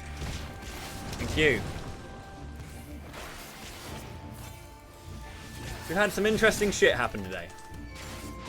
7 petrifies back to back in 41 to 50. Which would have been really lovely if I had that now. Like 7 floors. There was a petrify on every floor for 7 floors. Actually done. Then I was in the 71 to 80. It was a really good 71 to 80 in all honesty. But I was in concealment on a certain floor. And then I got, one of the mammoths decided to show up and then use its trumpet.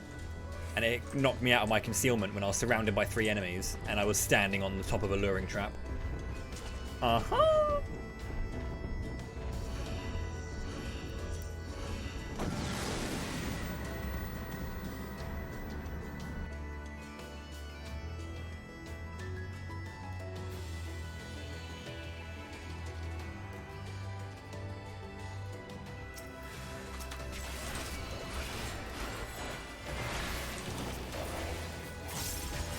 Potion, please.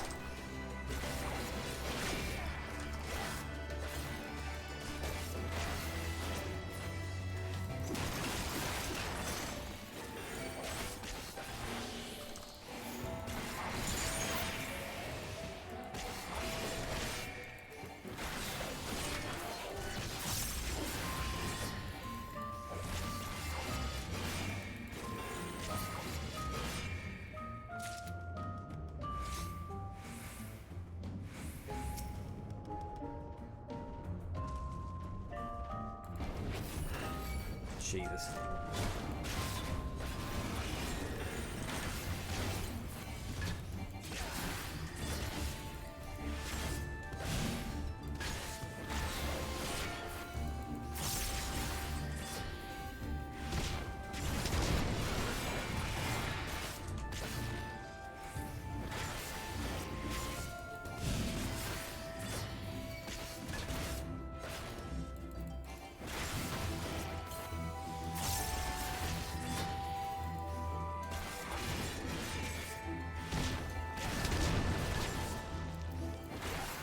These Matangas are so fucking heavy on their AoEs. Like, calm the fuck down, bro.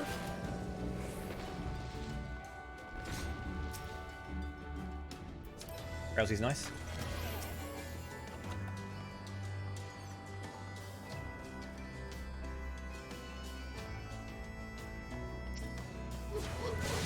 Ah, that's bad.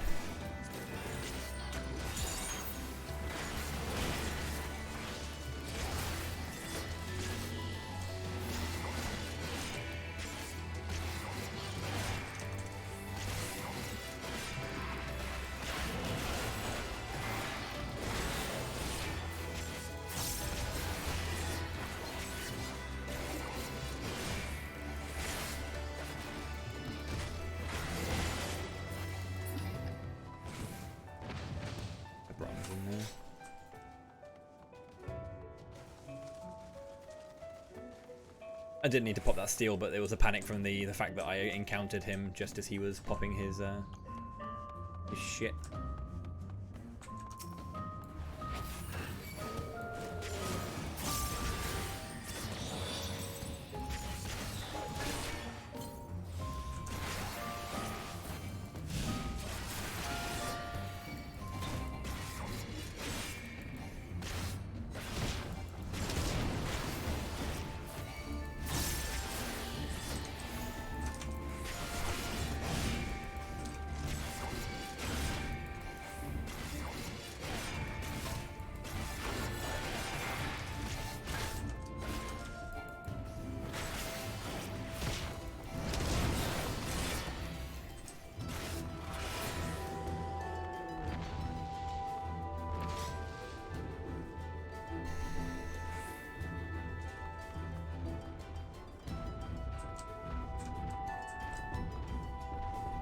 That's annoying. I don't want to overstay my welcome.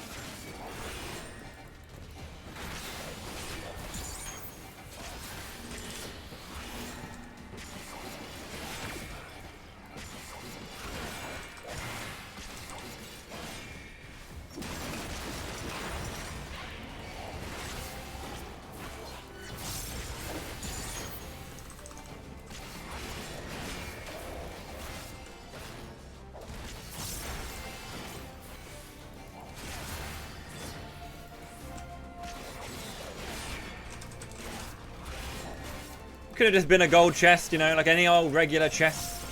Giving me a pomander of, you know, petrification. Why do you have to be another mimic, huh? There's still fucking dudes here as well. Holy shit. Mate.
Okay.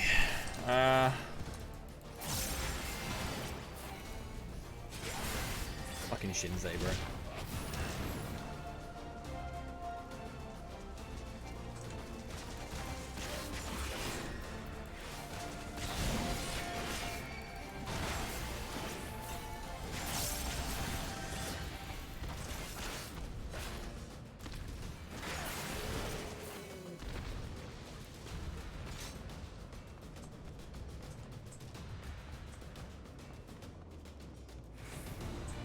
Silver. Come on, be a Magicite. Huh. Odd.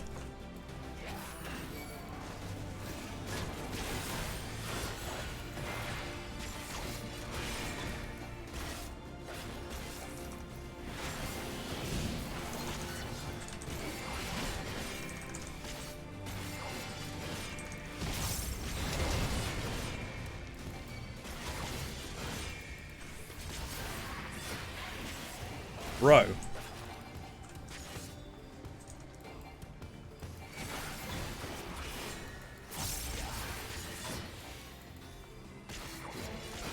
You could look anywhere else. You don't have to look this way, mate. Don't have to make me shit my pants.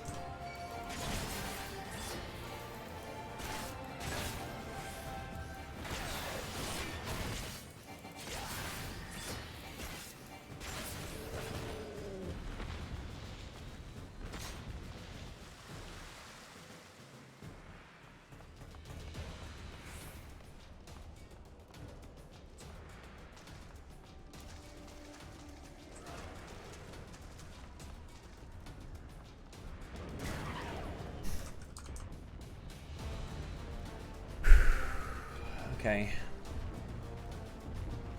Need some good floors.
Okay.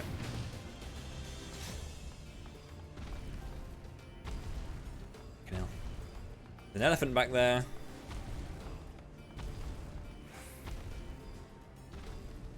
He's covering that fucking chest as well. Another gold chest covered. This is really frustrating. Can you turn around, please?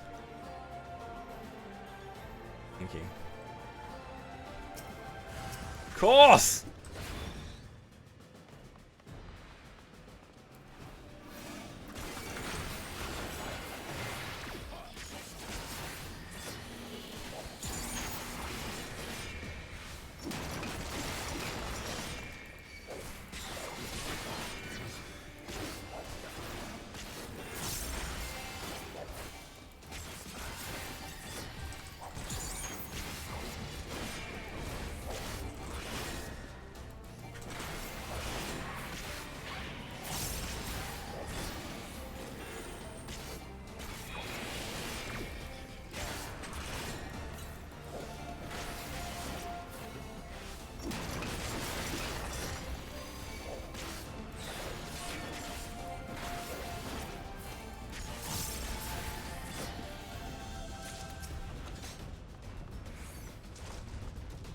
Witching is better than nothing. There's a lot of other pommanders it could have been. I'm gonna use another. I'm gonna use a frailty on the next.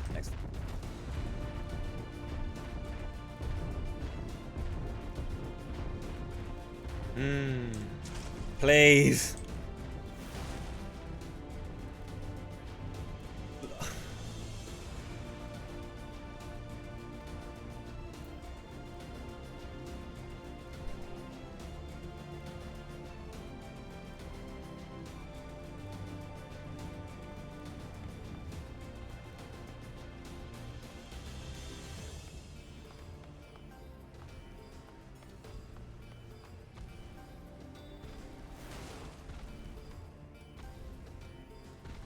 Should be 2 floors ahead right now.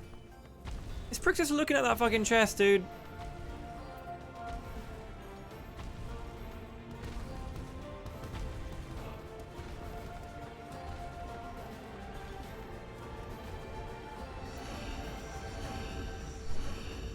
So annoying. I want to get that, and I need to check some things because I'm running out of stuff that I need to like push. I've only got like 2 strengths left, which is fine, but like HP down in gloom. That's nice. It's nice.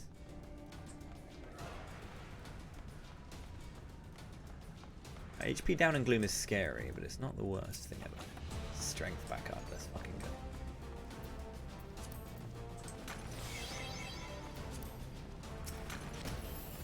Let's not deal with you just yet, let's move somewhere else.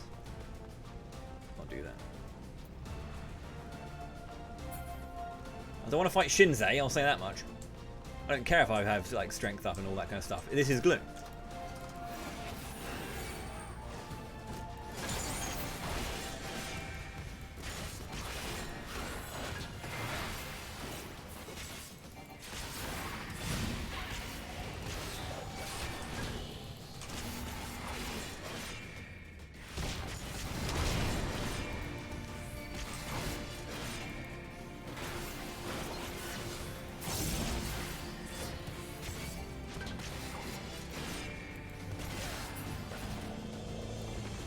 different game.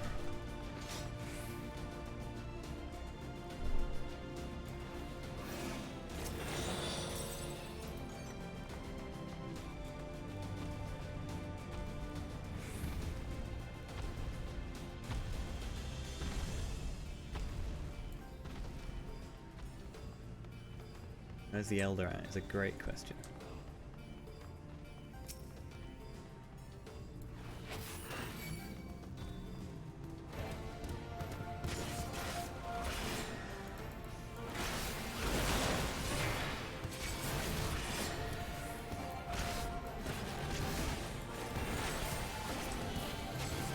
Potion, please.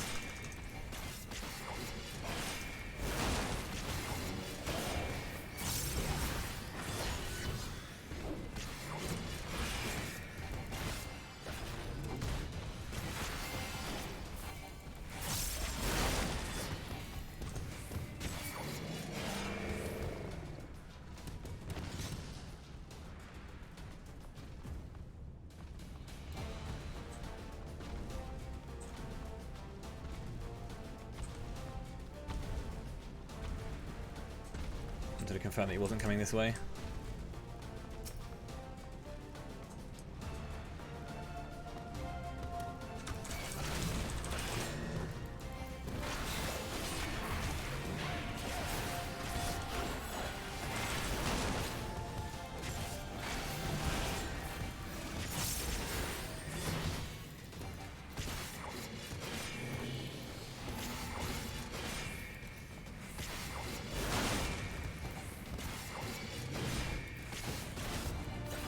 Right then, I'm gonna get ready on a fortune and plan and something else for like the next one. Maybe affluence, fortune, petrify.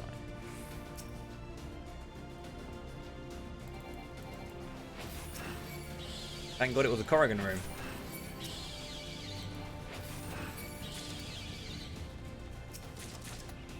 Man, could you imagine if that was the one?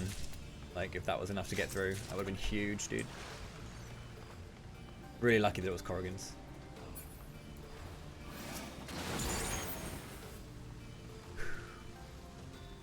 I didn't see the explosion for a second, so I was like, wait, what?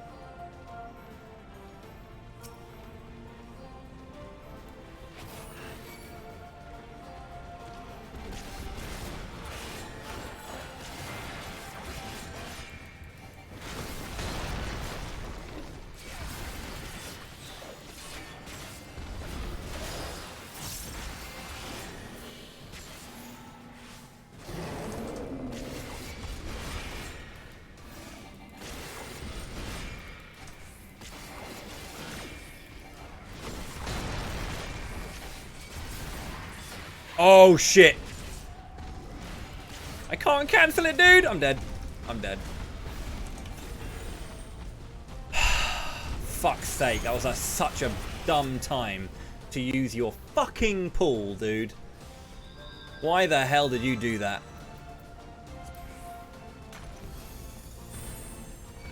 Oh, no!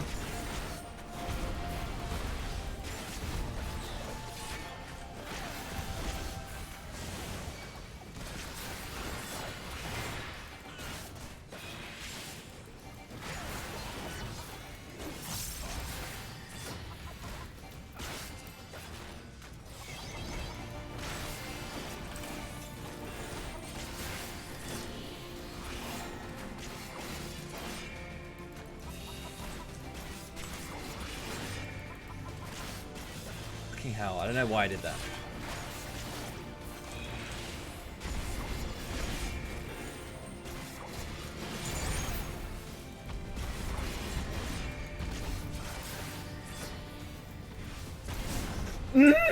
Are you fucking kidding me? I had to move forward to evade the fucking AoE.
2 enchantments.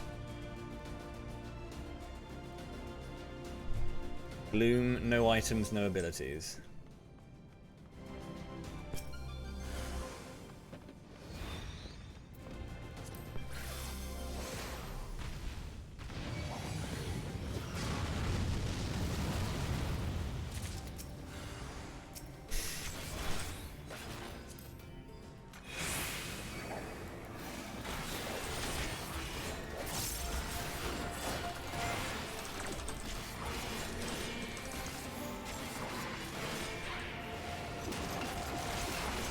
Sorry, I had to.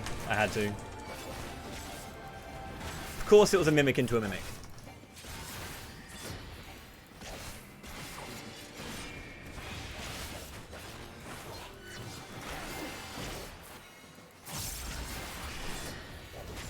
Not over yet, but...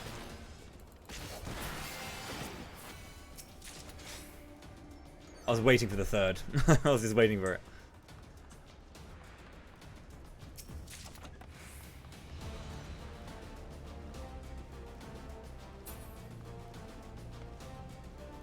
Please remember I have used affluence on this floor. Just so you're aware that I am expecting to have a lot of chests going up. A lot of chests.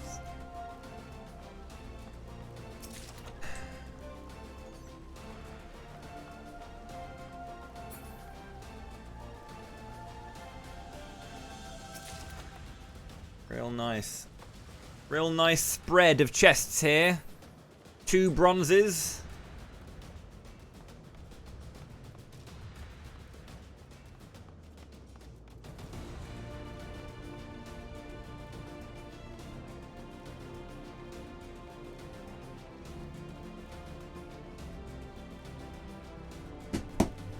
I only wanted to check that one, like after a mimic, you know, was spawned, and I could kill a mimic. I mean, mimics and I've had a triple once, mimic into mimic into mimic. But it does happen. But like, you know, you never expect it, so it's like, come on, you already got unlucky once. Strength and steel back, very nice. Oh, this is a blue area. Druid. Odd. So I've got a strength and steel back, that's nice. But I did have to pop a serenity, so I'm really fucking down on it. Like, anything... I would really love a Magicite right now.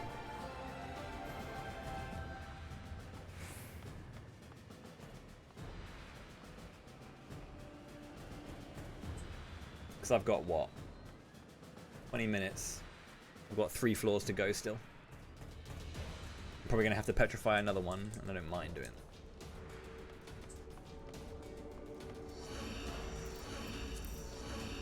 that. Show me Corrigan's. Corrigan Treasure Room. A Magicite.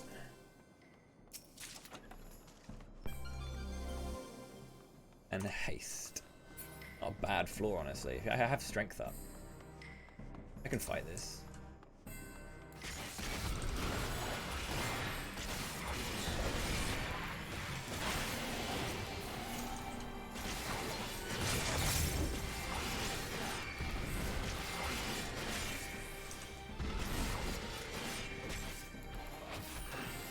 It's a Corrigan room.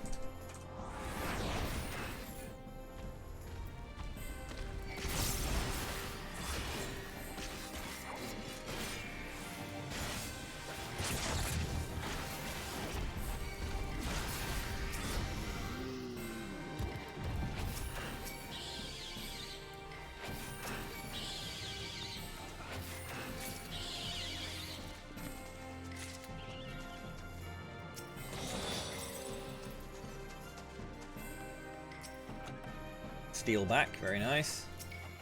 Strength back. Come on.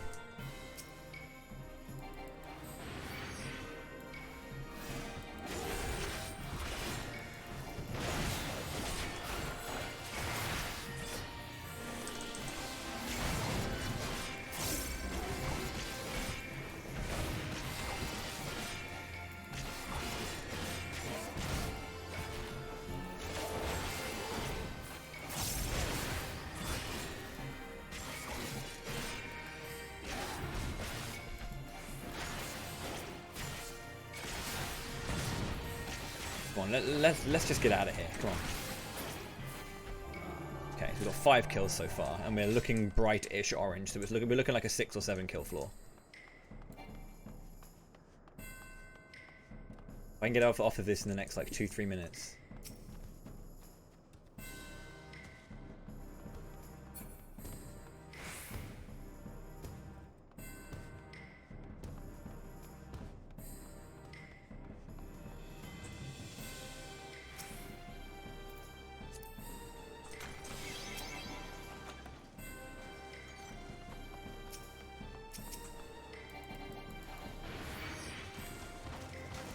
That's the kind of floor you want.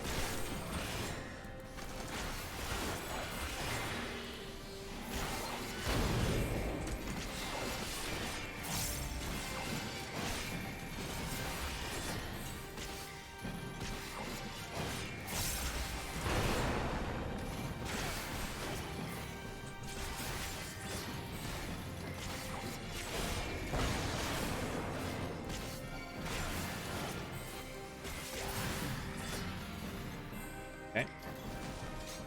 Not done yet.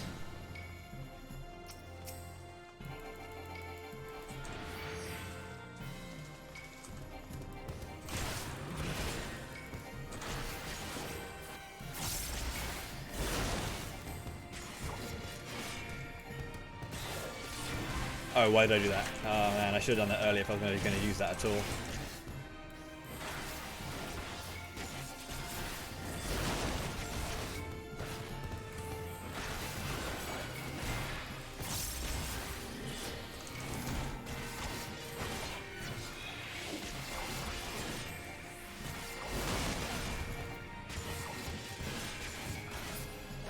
Really?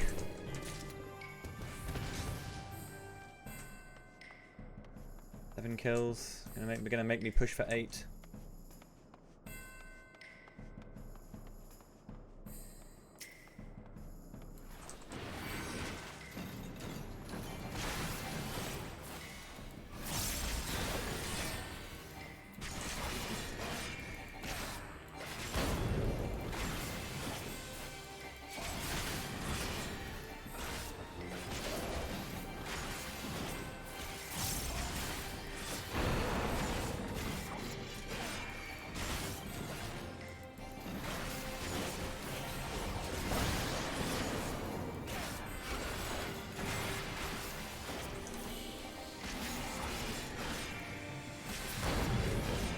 Sick.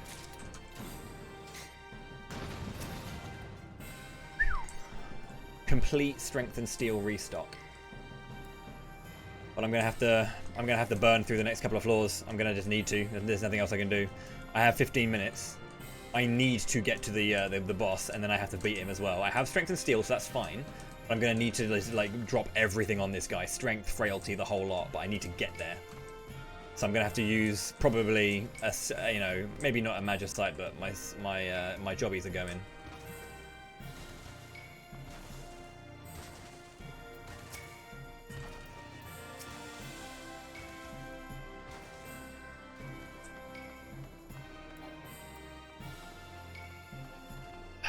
Like, it's great in terms of my palm refresh was super nice there, but like, you know. I'm gonna have to use one of each, basically. I don't want to waste one of either, but I need to use one of each because I need to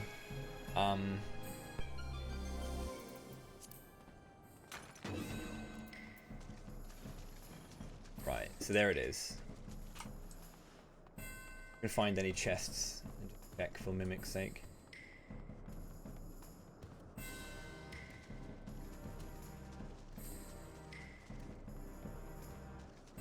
None.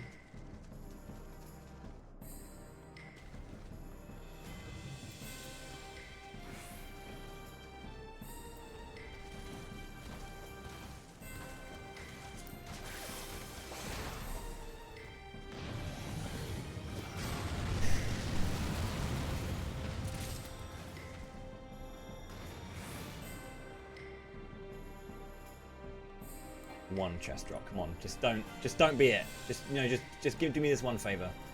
Give me something.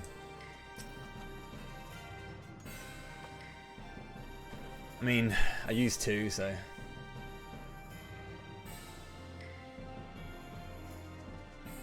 Okay. If it's no items, I'm going to be in a bit of trouble, but...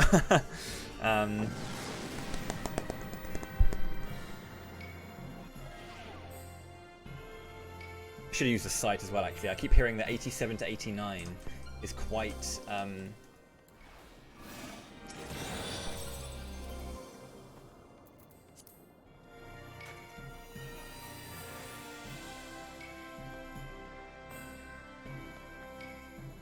Oh, I have sprint up permanently. Okay.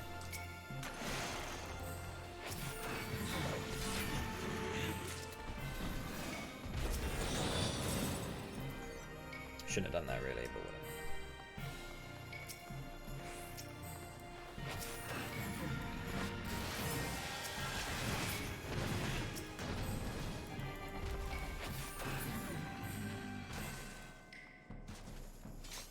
whatever. Really?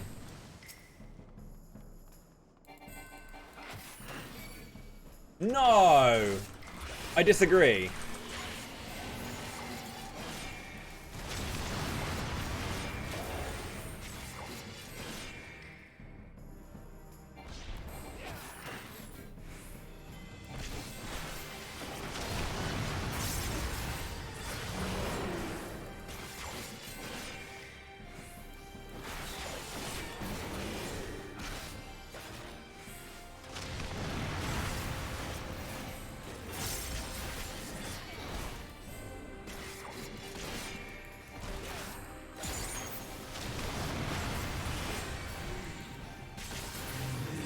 Okay.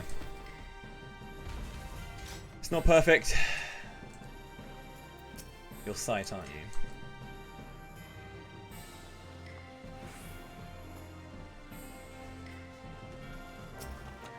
Okay, because you're sight, I can check this. Of course.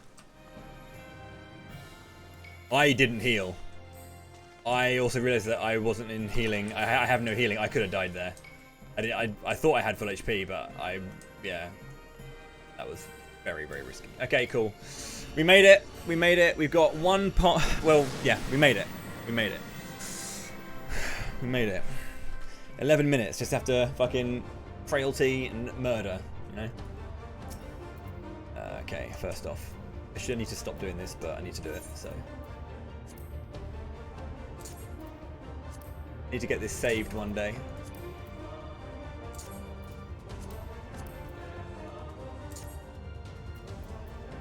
Right. Okay.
Shit.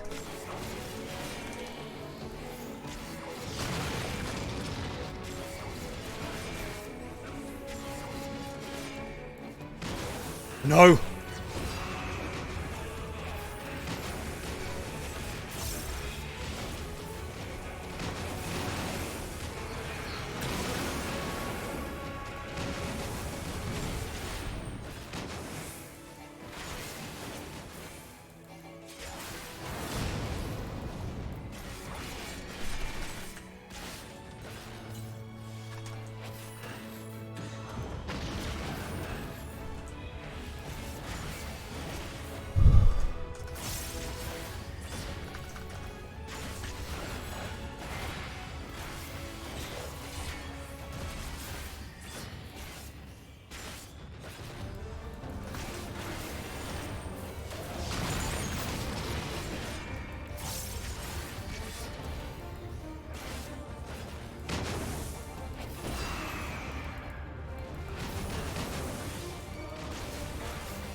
I probably didn't need that second frailty.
They're right here.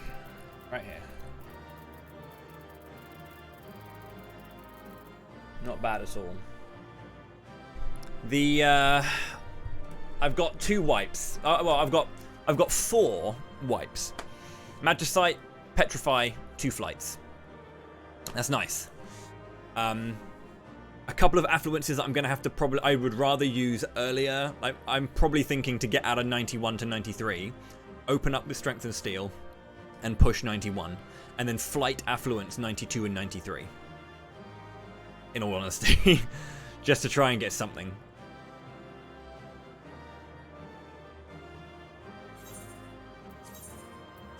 Just to see if there's anything the game can give me to kind of like help me out here.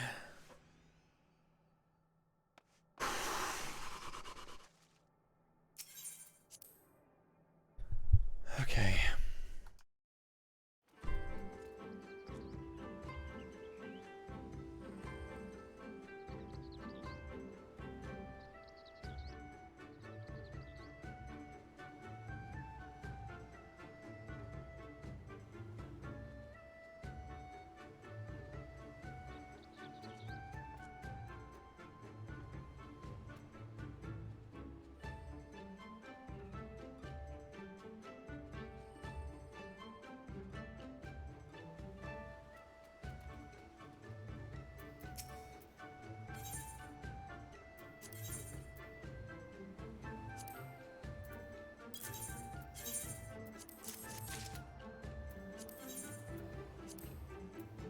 I'm gonna do this now.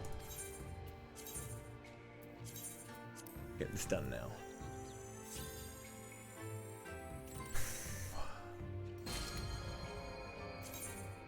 It gives it such a big explosion that it makes it sound like it's really good, and then it's just not. New World armlets sell pretty well, from what I've noticed. A lot of the stuff in here sells pretty well. Come on, give me another dodo horn. Let's go.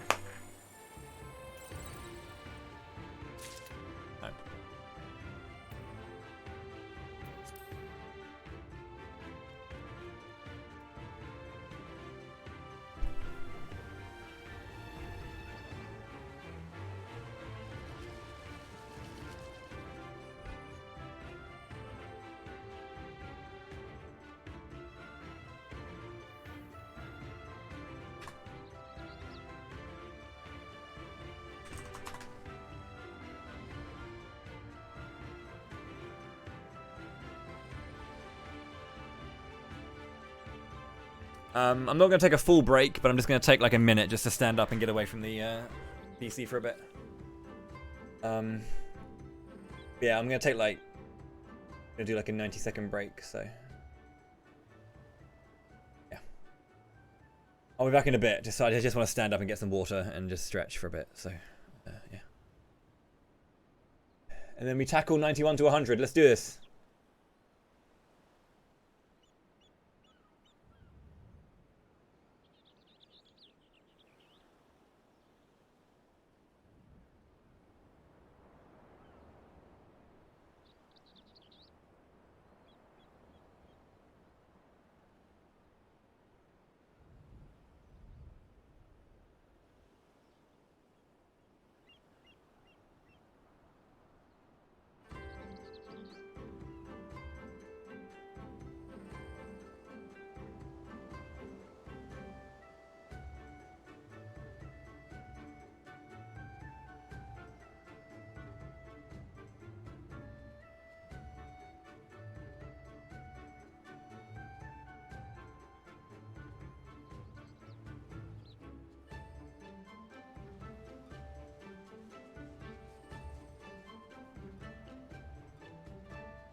Okay.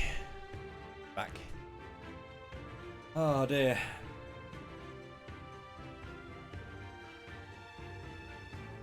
Feeling pretty good. Feeling pretty confident.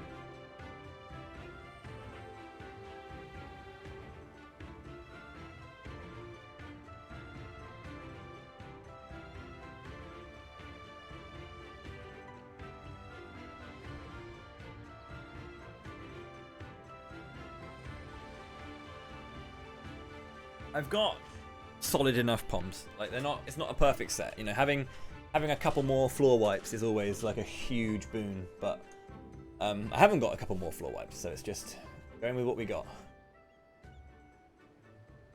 Got a good amount of strength and steel. 2 of those. 1 frailty.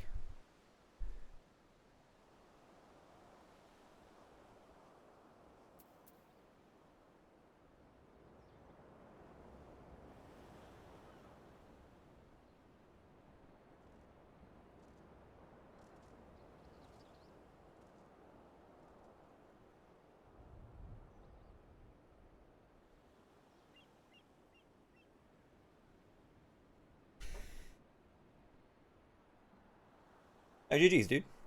Awesome. Awesome.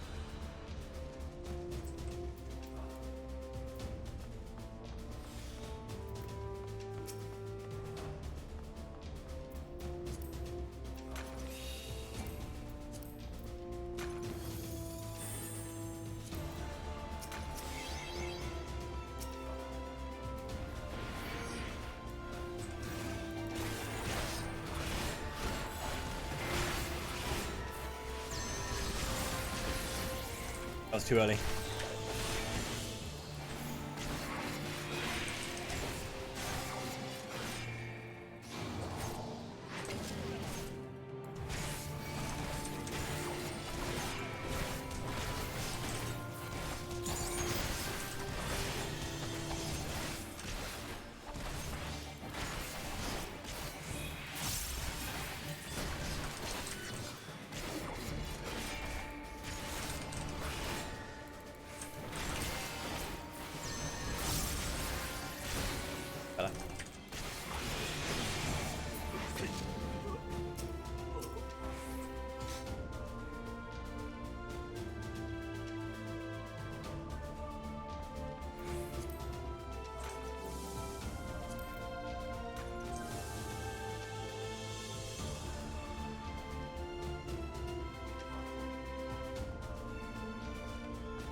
There's a monk in there.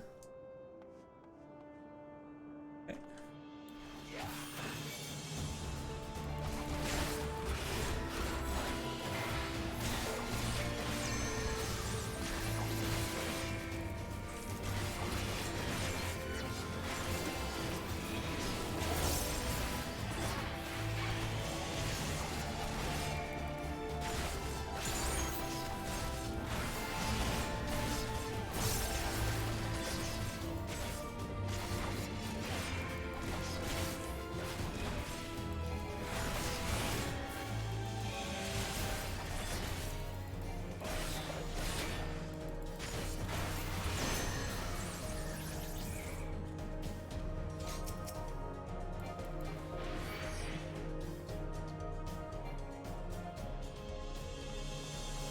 Hey yo, big man. Hey, big man.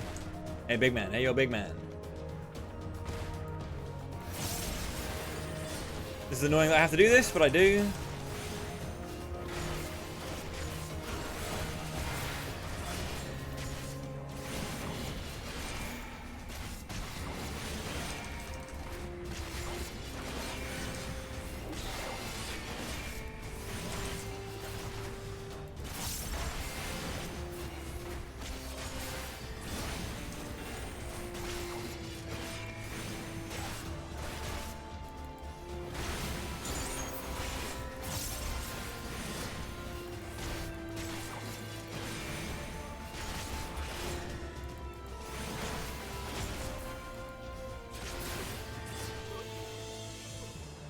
I couldn't risk just standing in the middle and fighting that guy.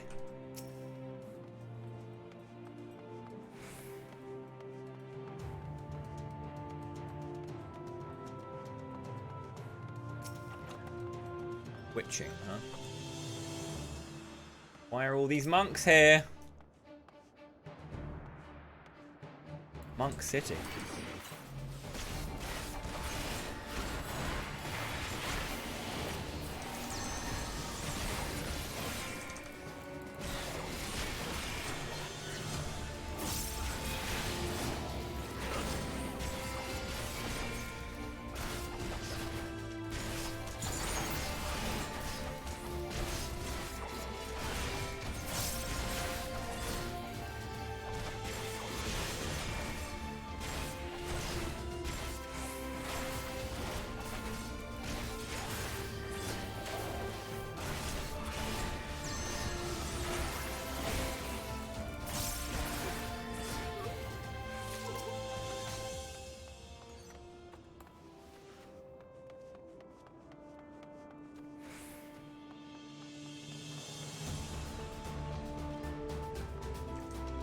this is the room.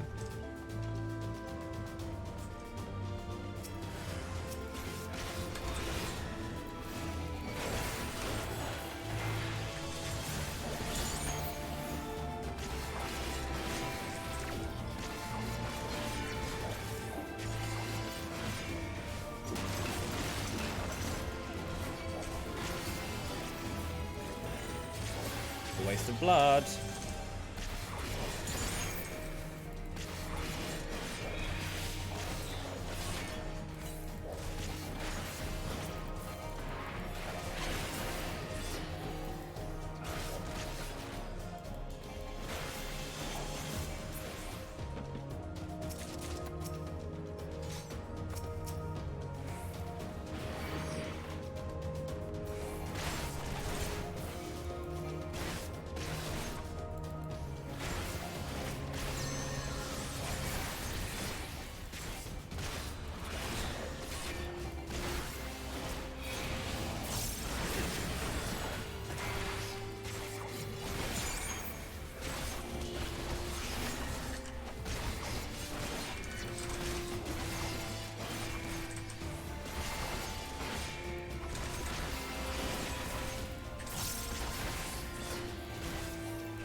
I'm gonna need you to open up soon, buddy.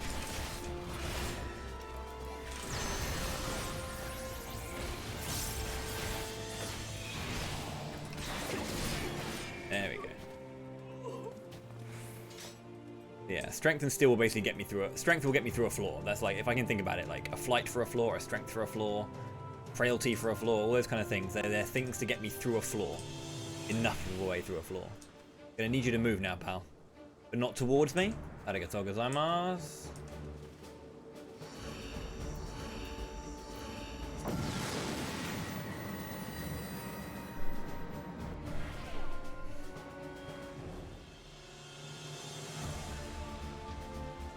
Blind, no healing. Right. Well, that doesn't give me the right sight back, but this will make for a hard-fought floor, but it's not impossible. It's gonna be quite annoying. Fights will take longer than the other way. Okay, cool.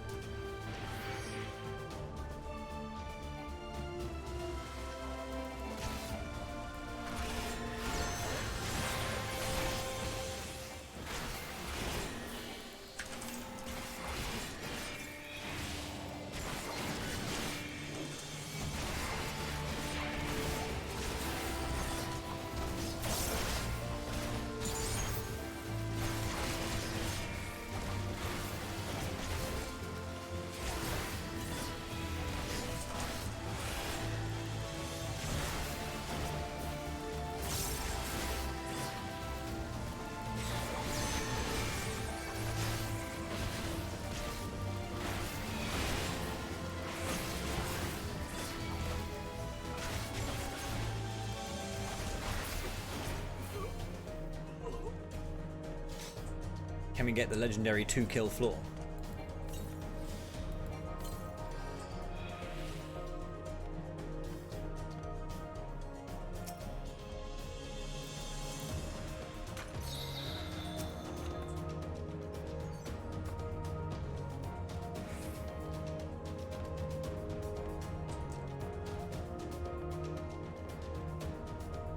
I'm gonna need one of you to go the other way and one of you to come towards me.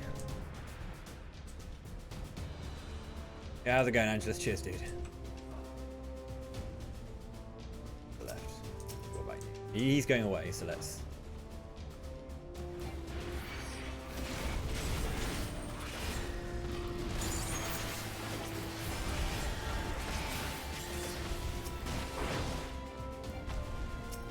Can I please get some fucking... Oh, God.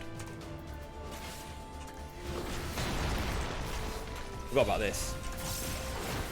That went down at the wrong time. Or at least I didn't notice when it had gone down.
We didn't get the legendary 2-kill floor. It happens every now and then, but we get lucky to get it. The gold in here. Over there. Also only one enemy.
He got it off.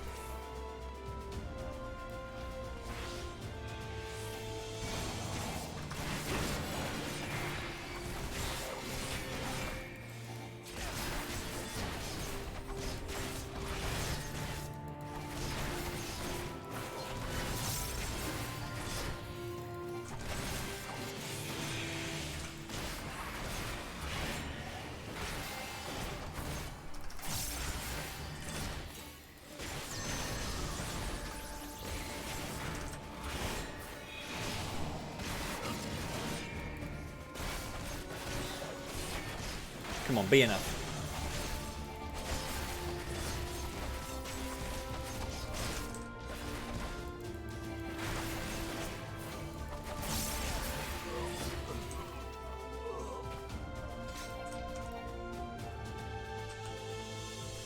A 5-kill flight, dude.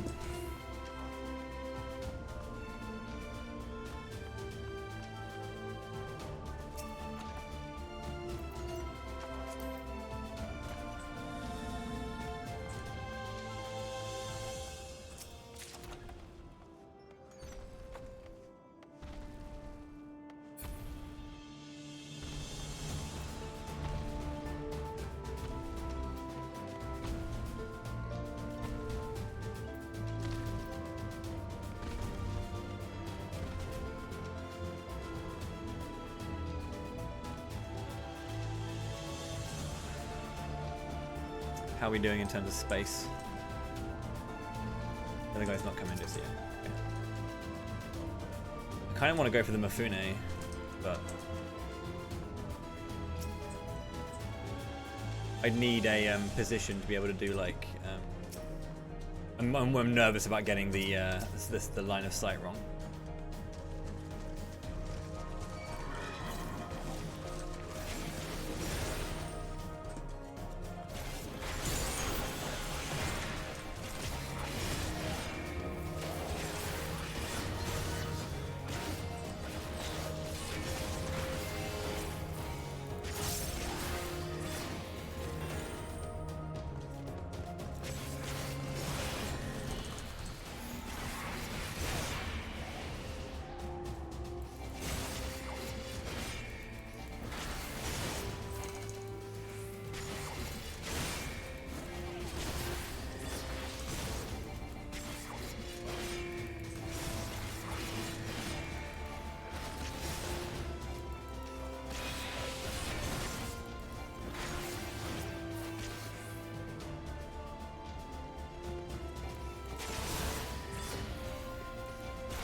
$92.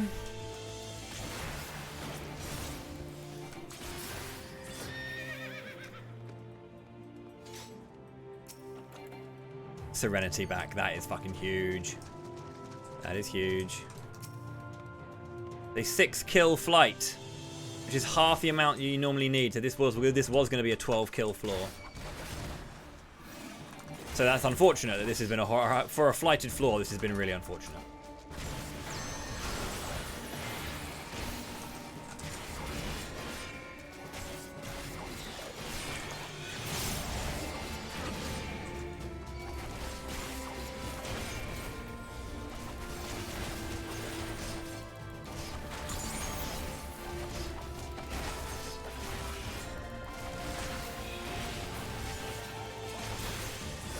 You never know. The monk could be like Sabin, where everything scales with magic.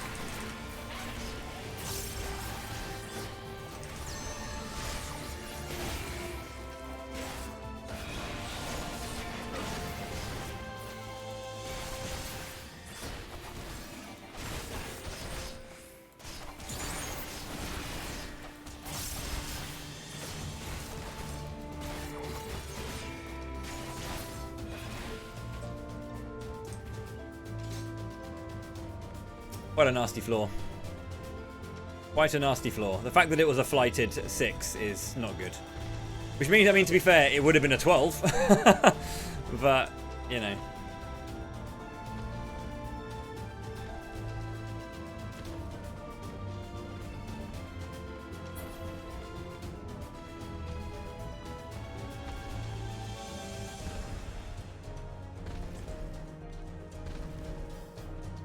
Mifune just spawned. Been on this floor for a long time.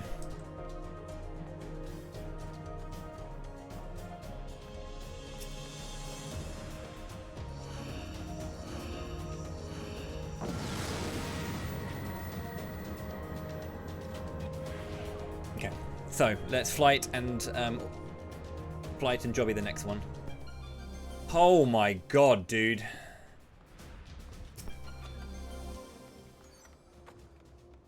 Of course, it's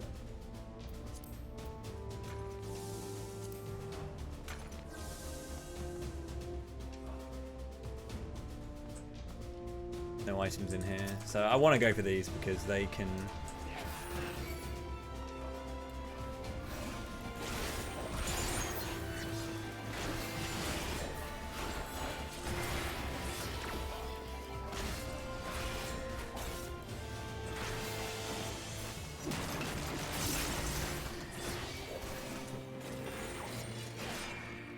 Move.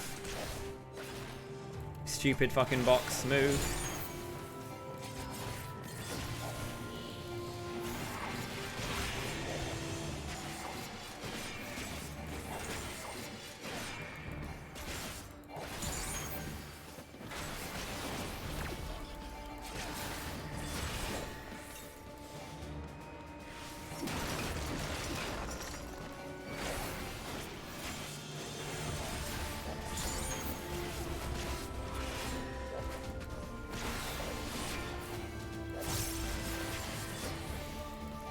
Die. Die, die, die, die, die, die. I didn't want to use both of my mitigators on one fucking box, you know.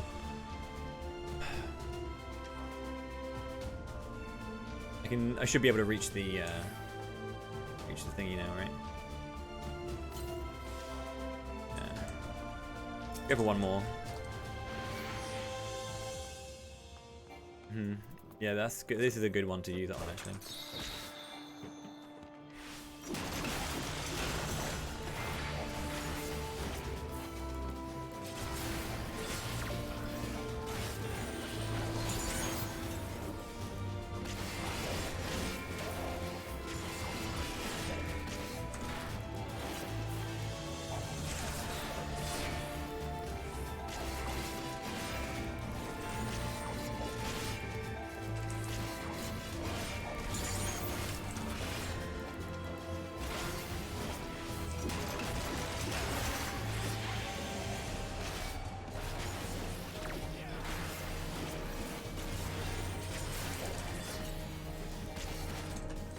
Don't do this.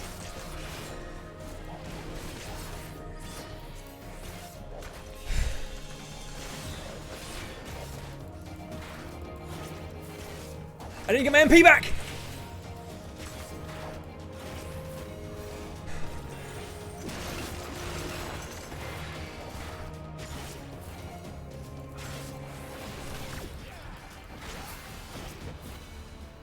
Holy shit, dude.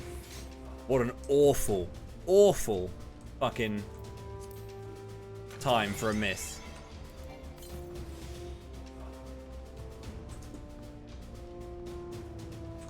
Yeah, blind is really scary.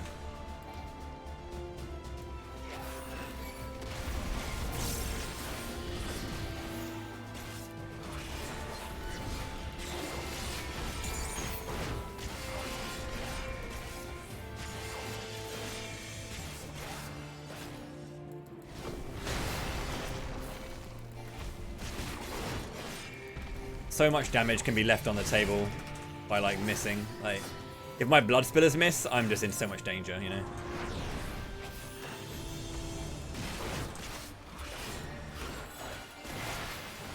At least it's looking like, quote unquote, looking like it's not going to take 35 minutes to get through floor 91 to 993. I had 25 minutes on the clock when I was doing this yesterday.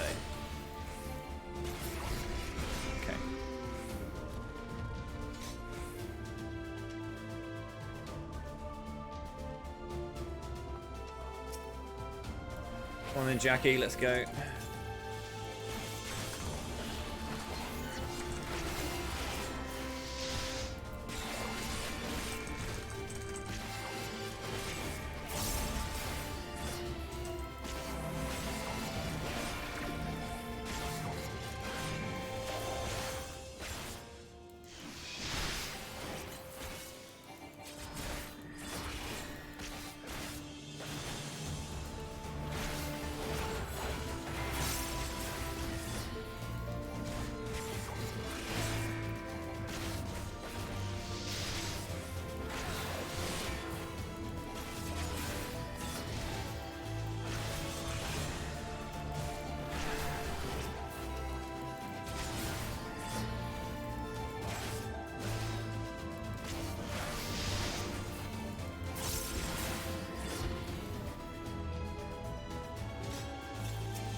Steal back, not bad.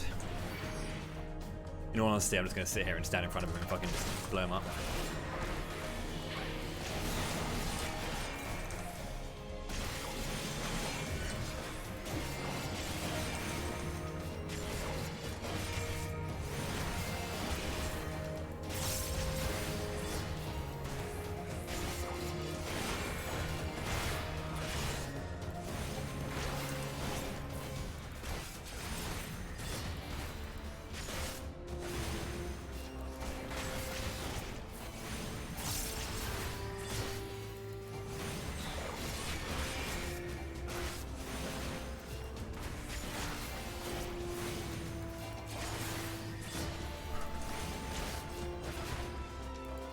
Four kills, still blue.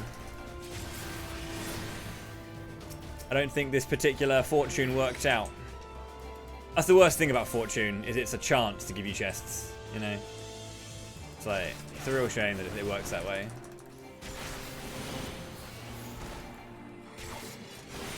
Nice blood spiller miss.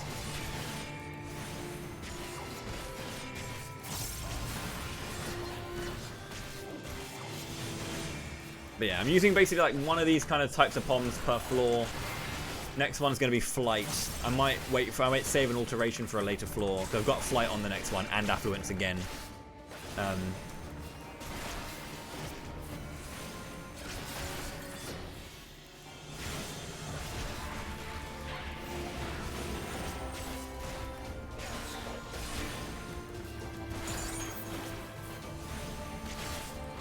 You reckon so, huh?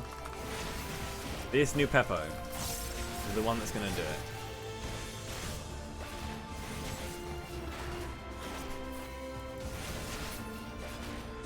it. It was the one to open the beacon. Whew.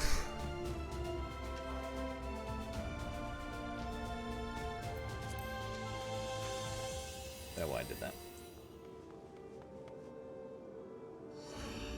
Okay, so I have strength up. I might frailty. I'm gonna frailty one of them, I think, maybe. No, I definitely want to. Absolutely, I want to. What do we got first off? Damage down. Fine. Strength pom. Lovely.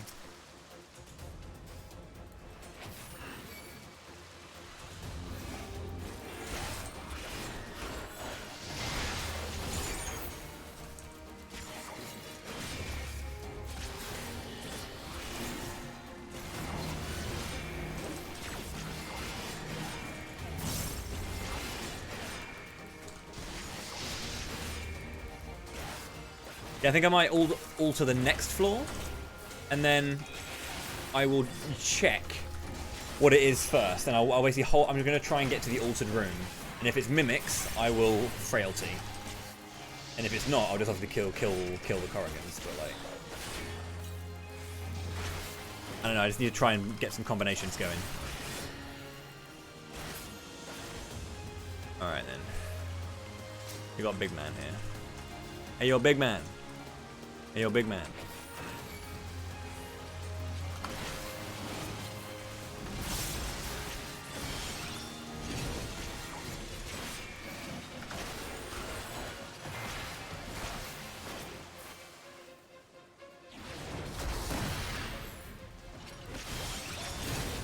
And depending on how this goes, I will maybe use a witching on this guy. He's not getting bigger right now. There he is. He's getting bigger now.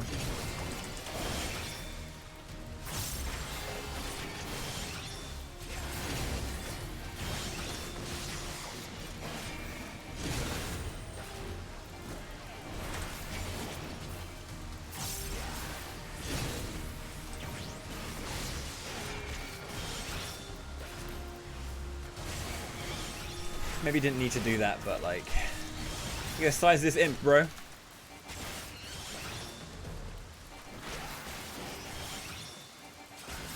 The most annoying thing about these enemies is that they heal themselves. Like, they use wind strikes, and they're like, you know, or drain strike. It lasts for a minute, so then you're not gonna get rid of it. That's the thing. Yeah, let's alter this next floor.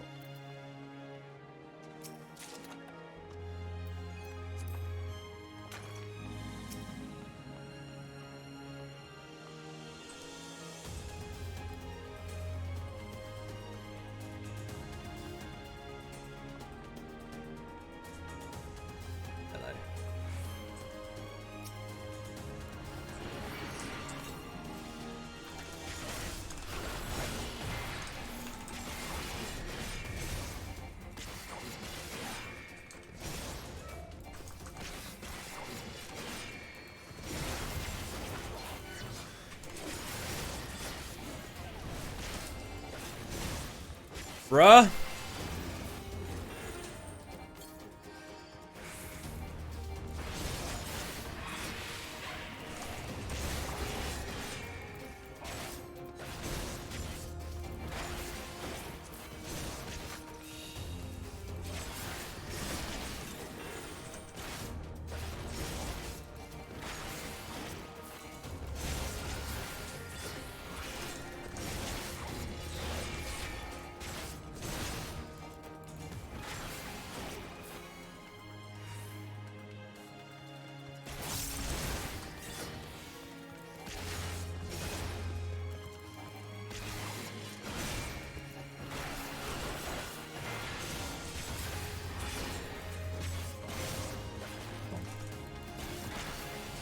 Legendary 2 floor.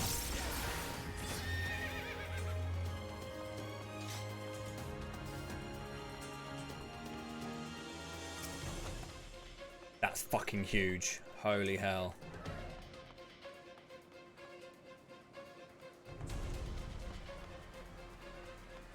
Get petrification or something, come on. I can use. Safety's kind of nice.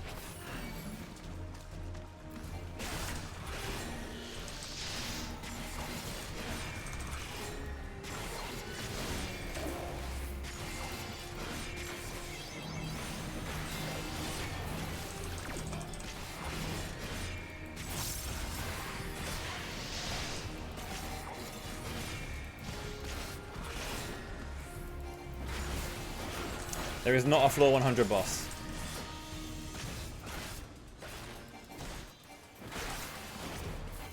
Okay. Also for 5, 6, 7, 8, 9, I've got strength. I have sight and I have sight and safeties all the way down now. So.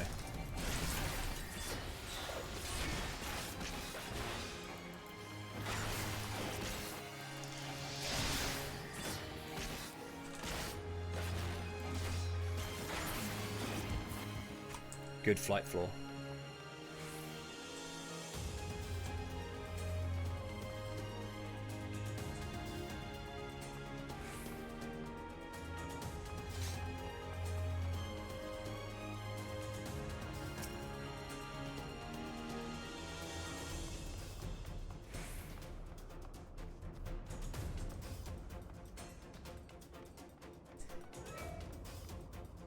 Gonna need you to move there, Jackie.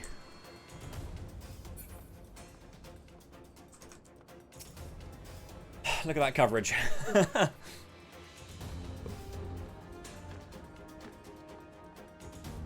Aha. My good friend Mifune. And Heavenly Jinba. Which is a site.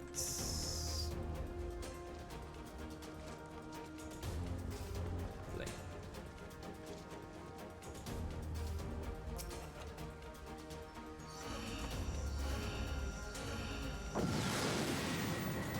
Okay.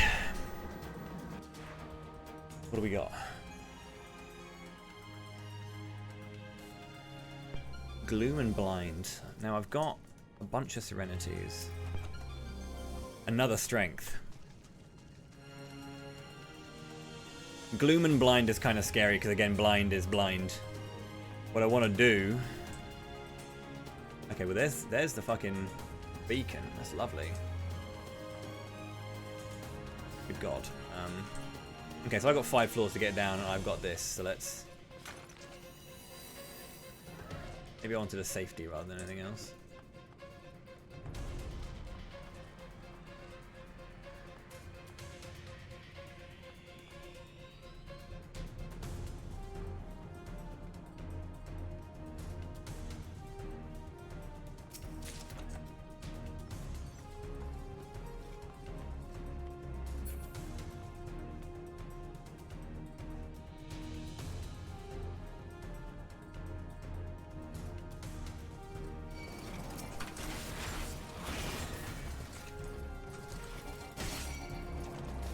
Oh dear.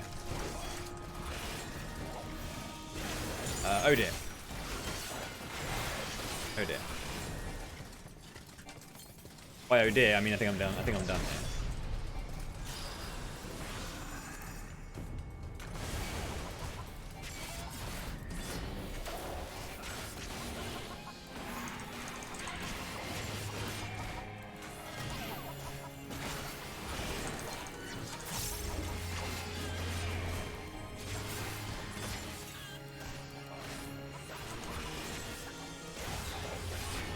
Come on, game, don't fuck me.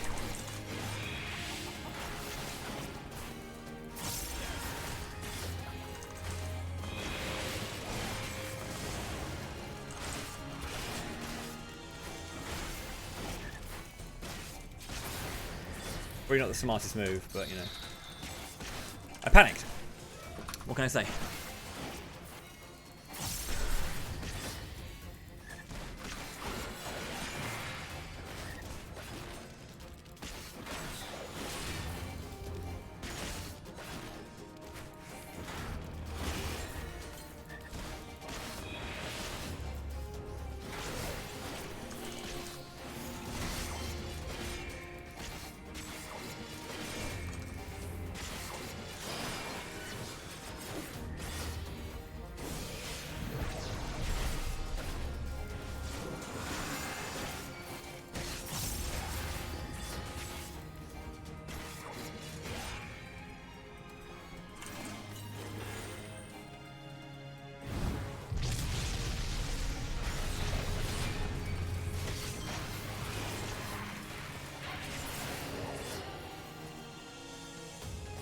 Bruh.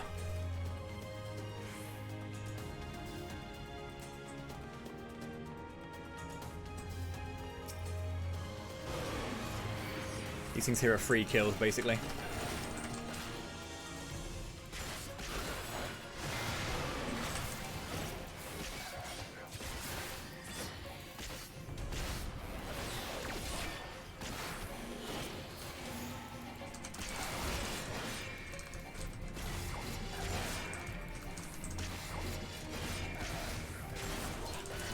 Like, getting loads of strengths and steals is lovely and all, but like, I need something that can like clear floors. Floor wipes are really, really helpful. I've just been slowed down at every like thing with like the double no healing blind really slowed down those floors.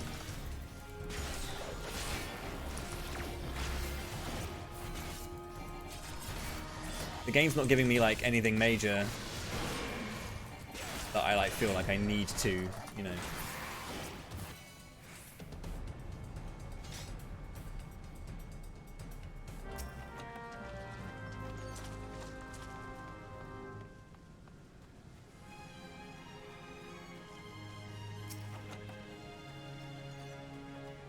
Yeah, these steals are lovely. They really are. 3 times blind, yeah.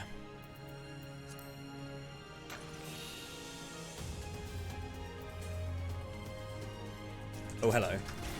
Explosion trap. Oh, wait, it wasn't an explosion trap? It was an explosion trap! I saw explosion. I saw the square. That wasn't at all a luring trap from my angle. Fuck, dude.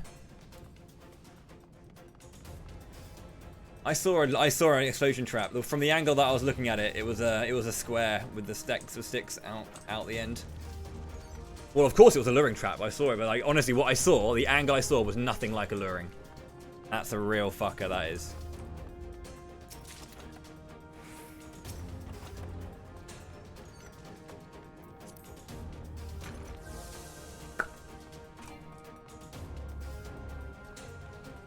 I'm gonna have to have a look at that VOD because the angle I was looking at was 100% an explosion trap.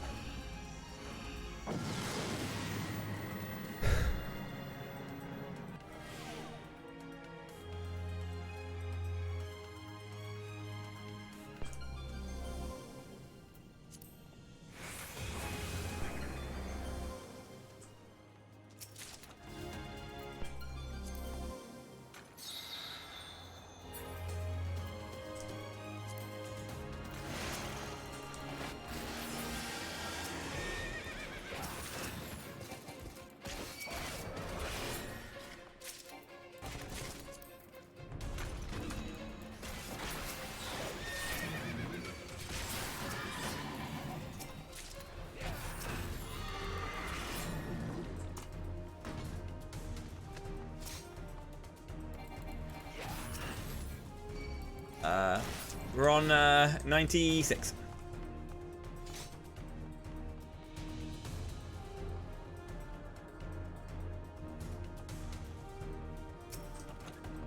Ho ho!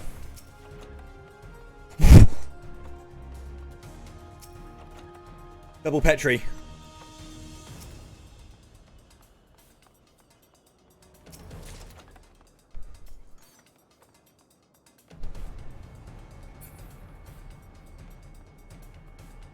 I'm not gonna check chests. I don't wanna. 97. I do want to check chests. I do want to check chests because again I can fight. Stuff. Maybe.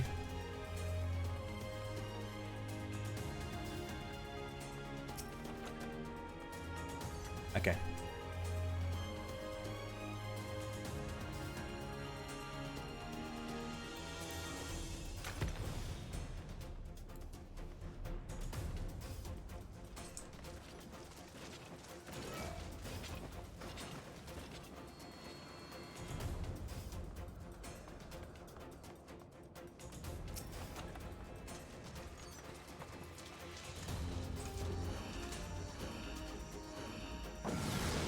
If I can fight through this floor, That's 97, and I've got 2 petrifies.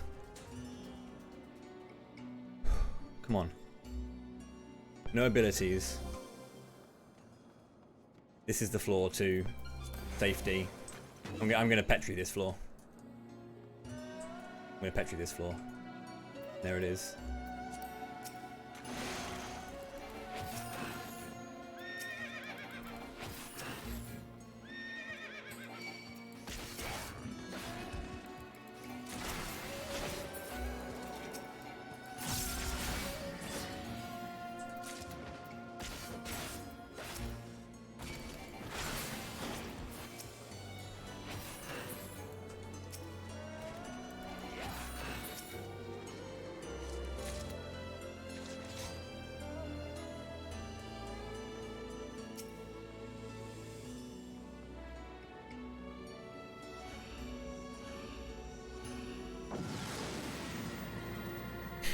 Come on. Just fight one more floor.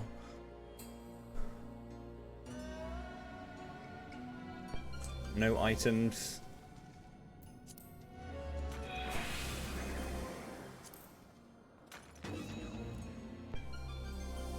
Traps are gone. I need to fight this floor. I'm gonna fight this one. I got my steel up, so I need to have steel up. I need to fight a floor where I have steel.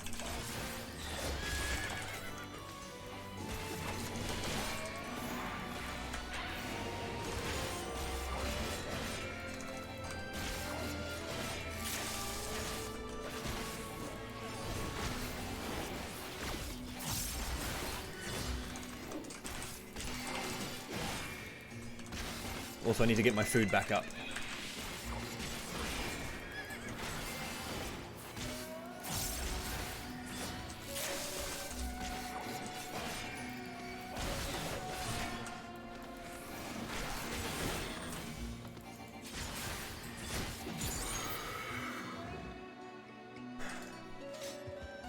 What do I want to fight here? What can I fight here?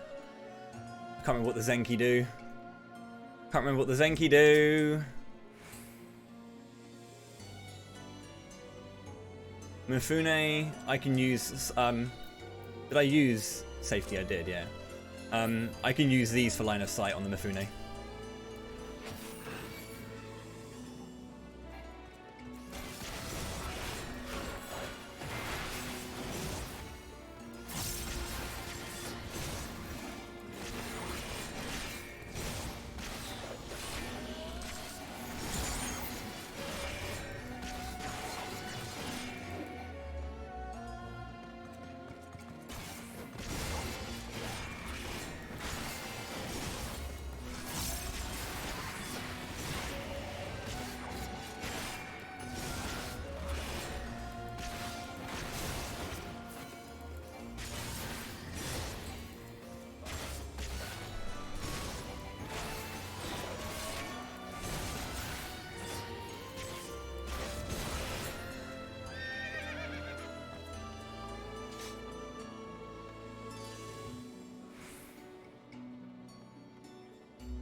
Get to the birds.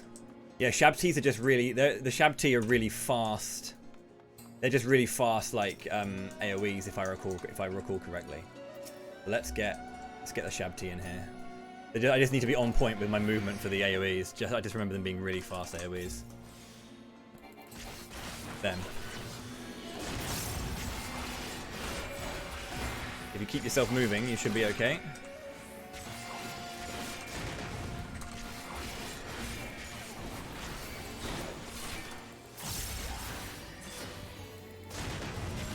My food's not up again. Come on, put your food up. Put your food up.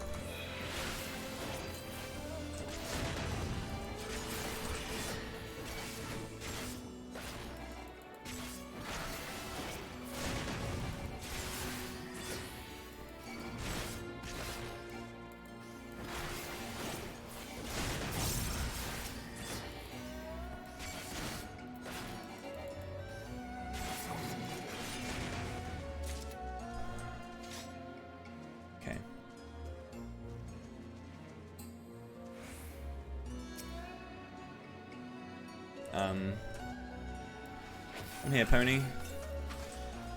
Ponies are scary. I need to be careful. But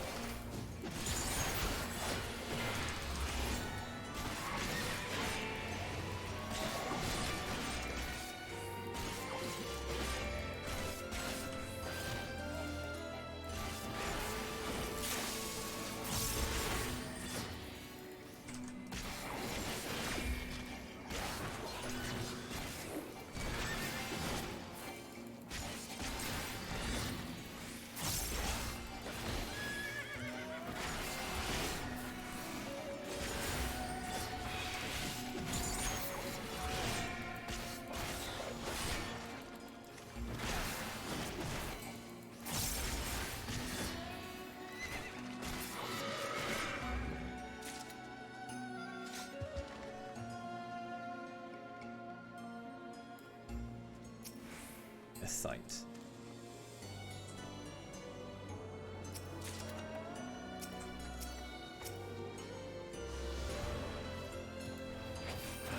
Horse go by. The horse go by. Move away from the Zebki.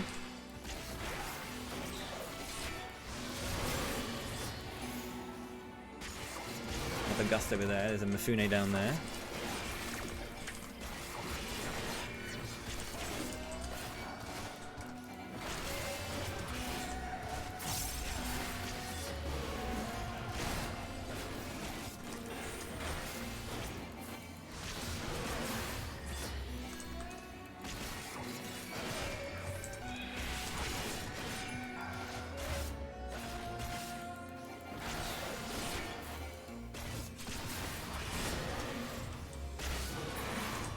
Okay, orange. There's a horse coming. The open space to the bird.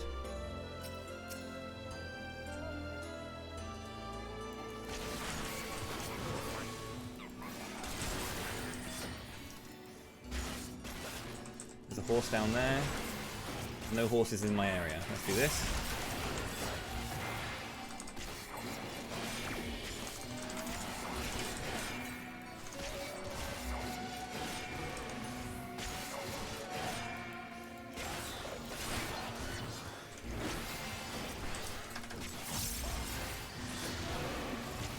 Are you? Yeah, their priority. Proximity. Am I gonna have to fight that Kurokishi? It's a proxy, and it may not leave the vicinity. I'm not sure if they're stealable. You see, if they're is that far enough? That's got to be far enough. Got to be far enough. Got to be far enough. Come on. Come on. Safety, sight. I've got another fucking serenity. Safety. Sight.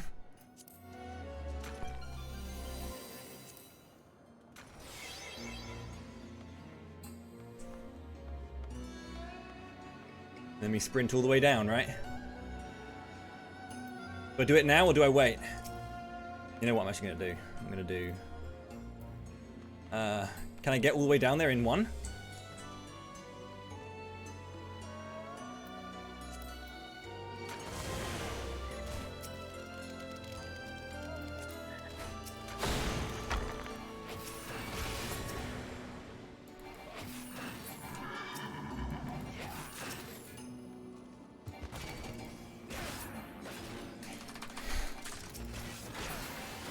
Come on, go.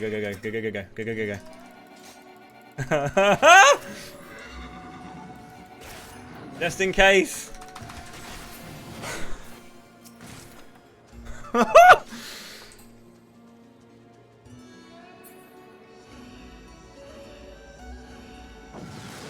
Ten minutes to spare, dude.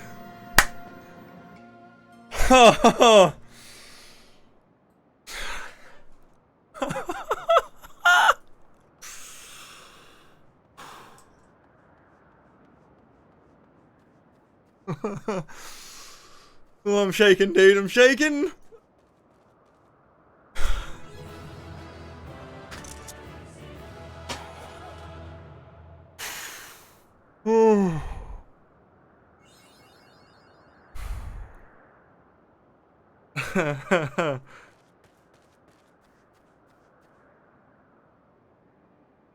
Oh. Oh shit, dude. That double petrify, man.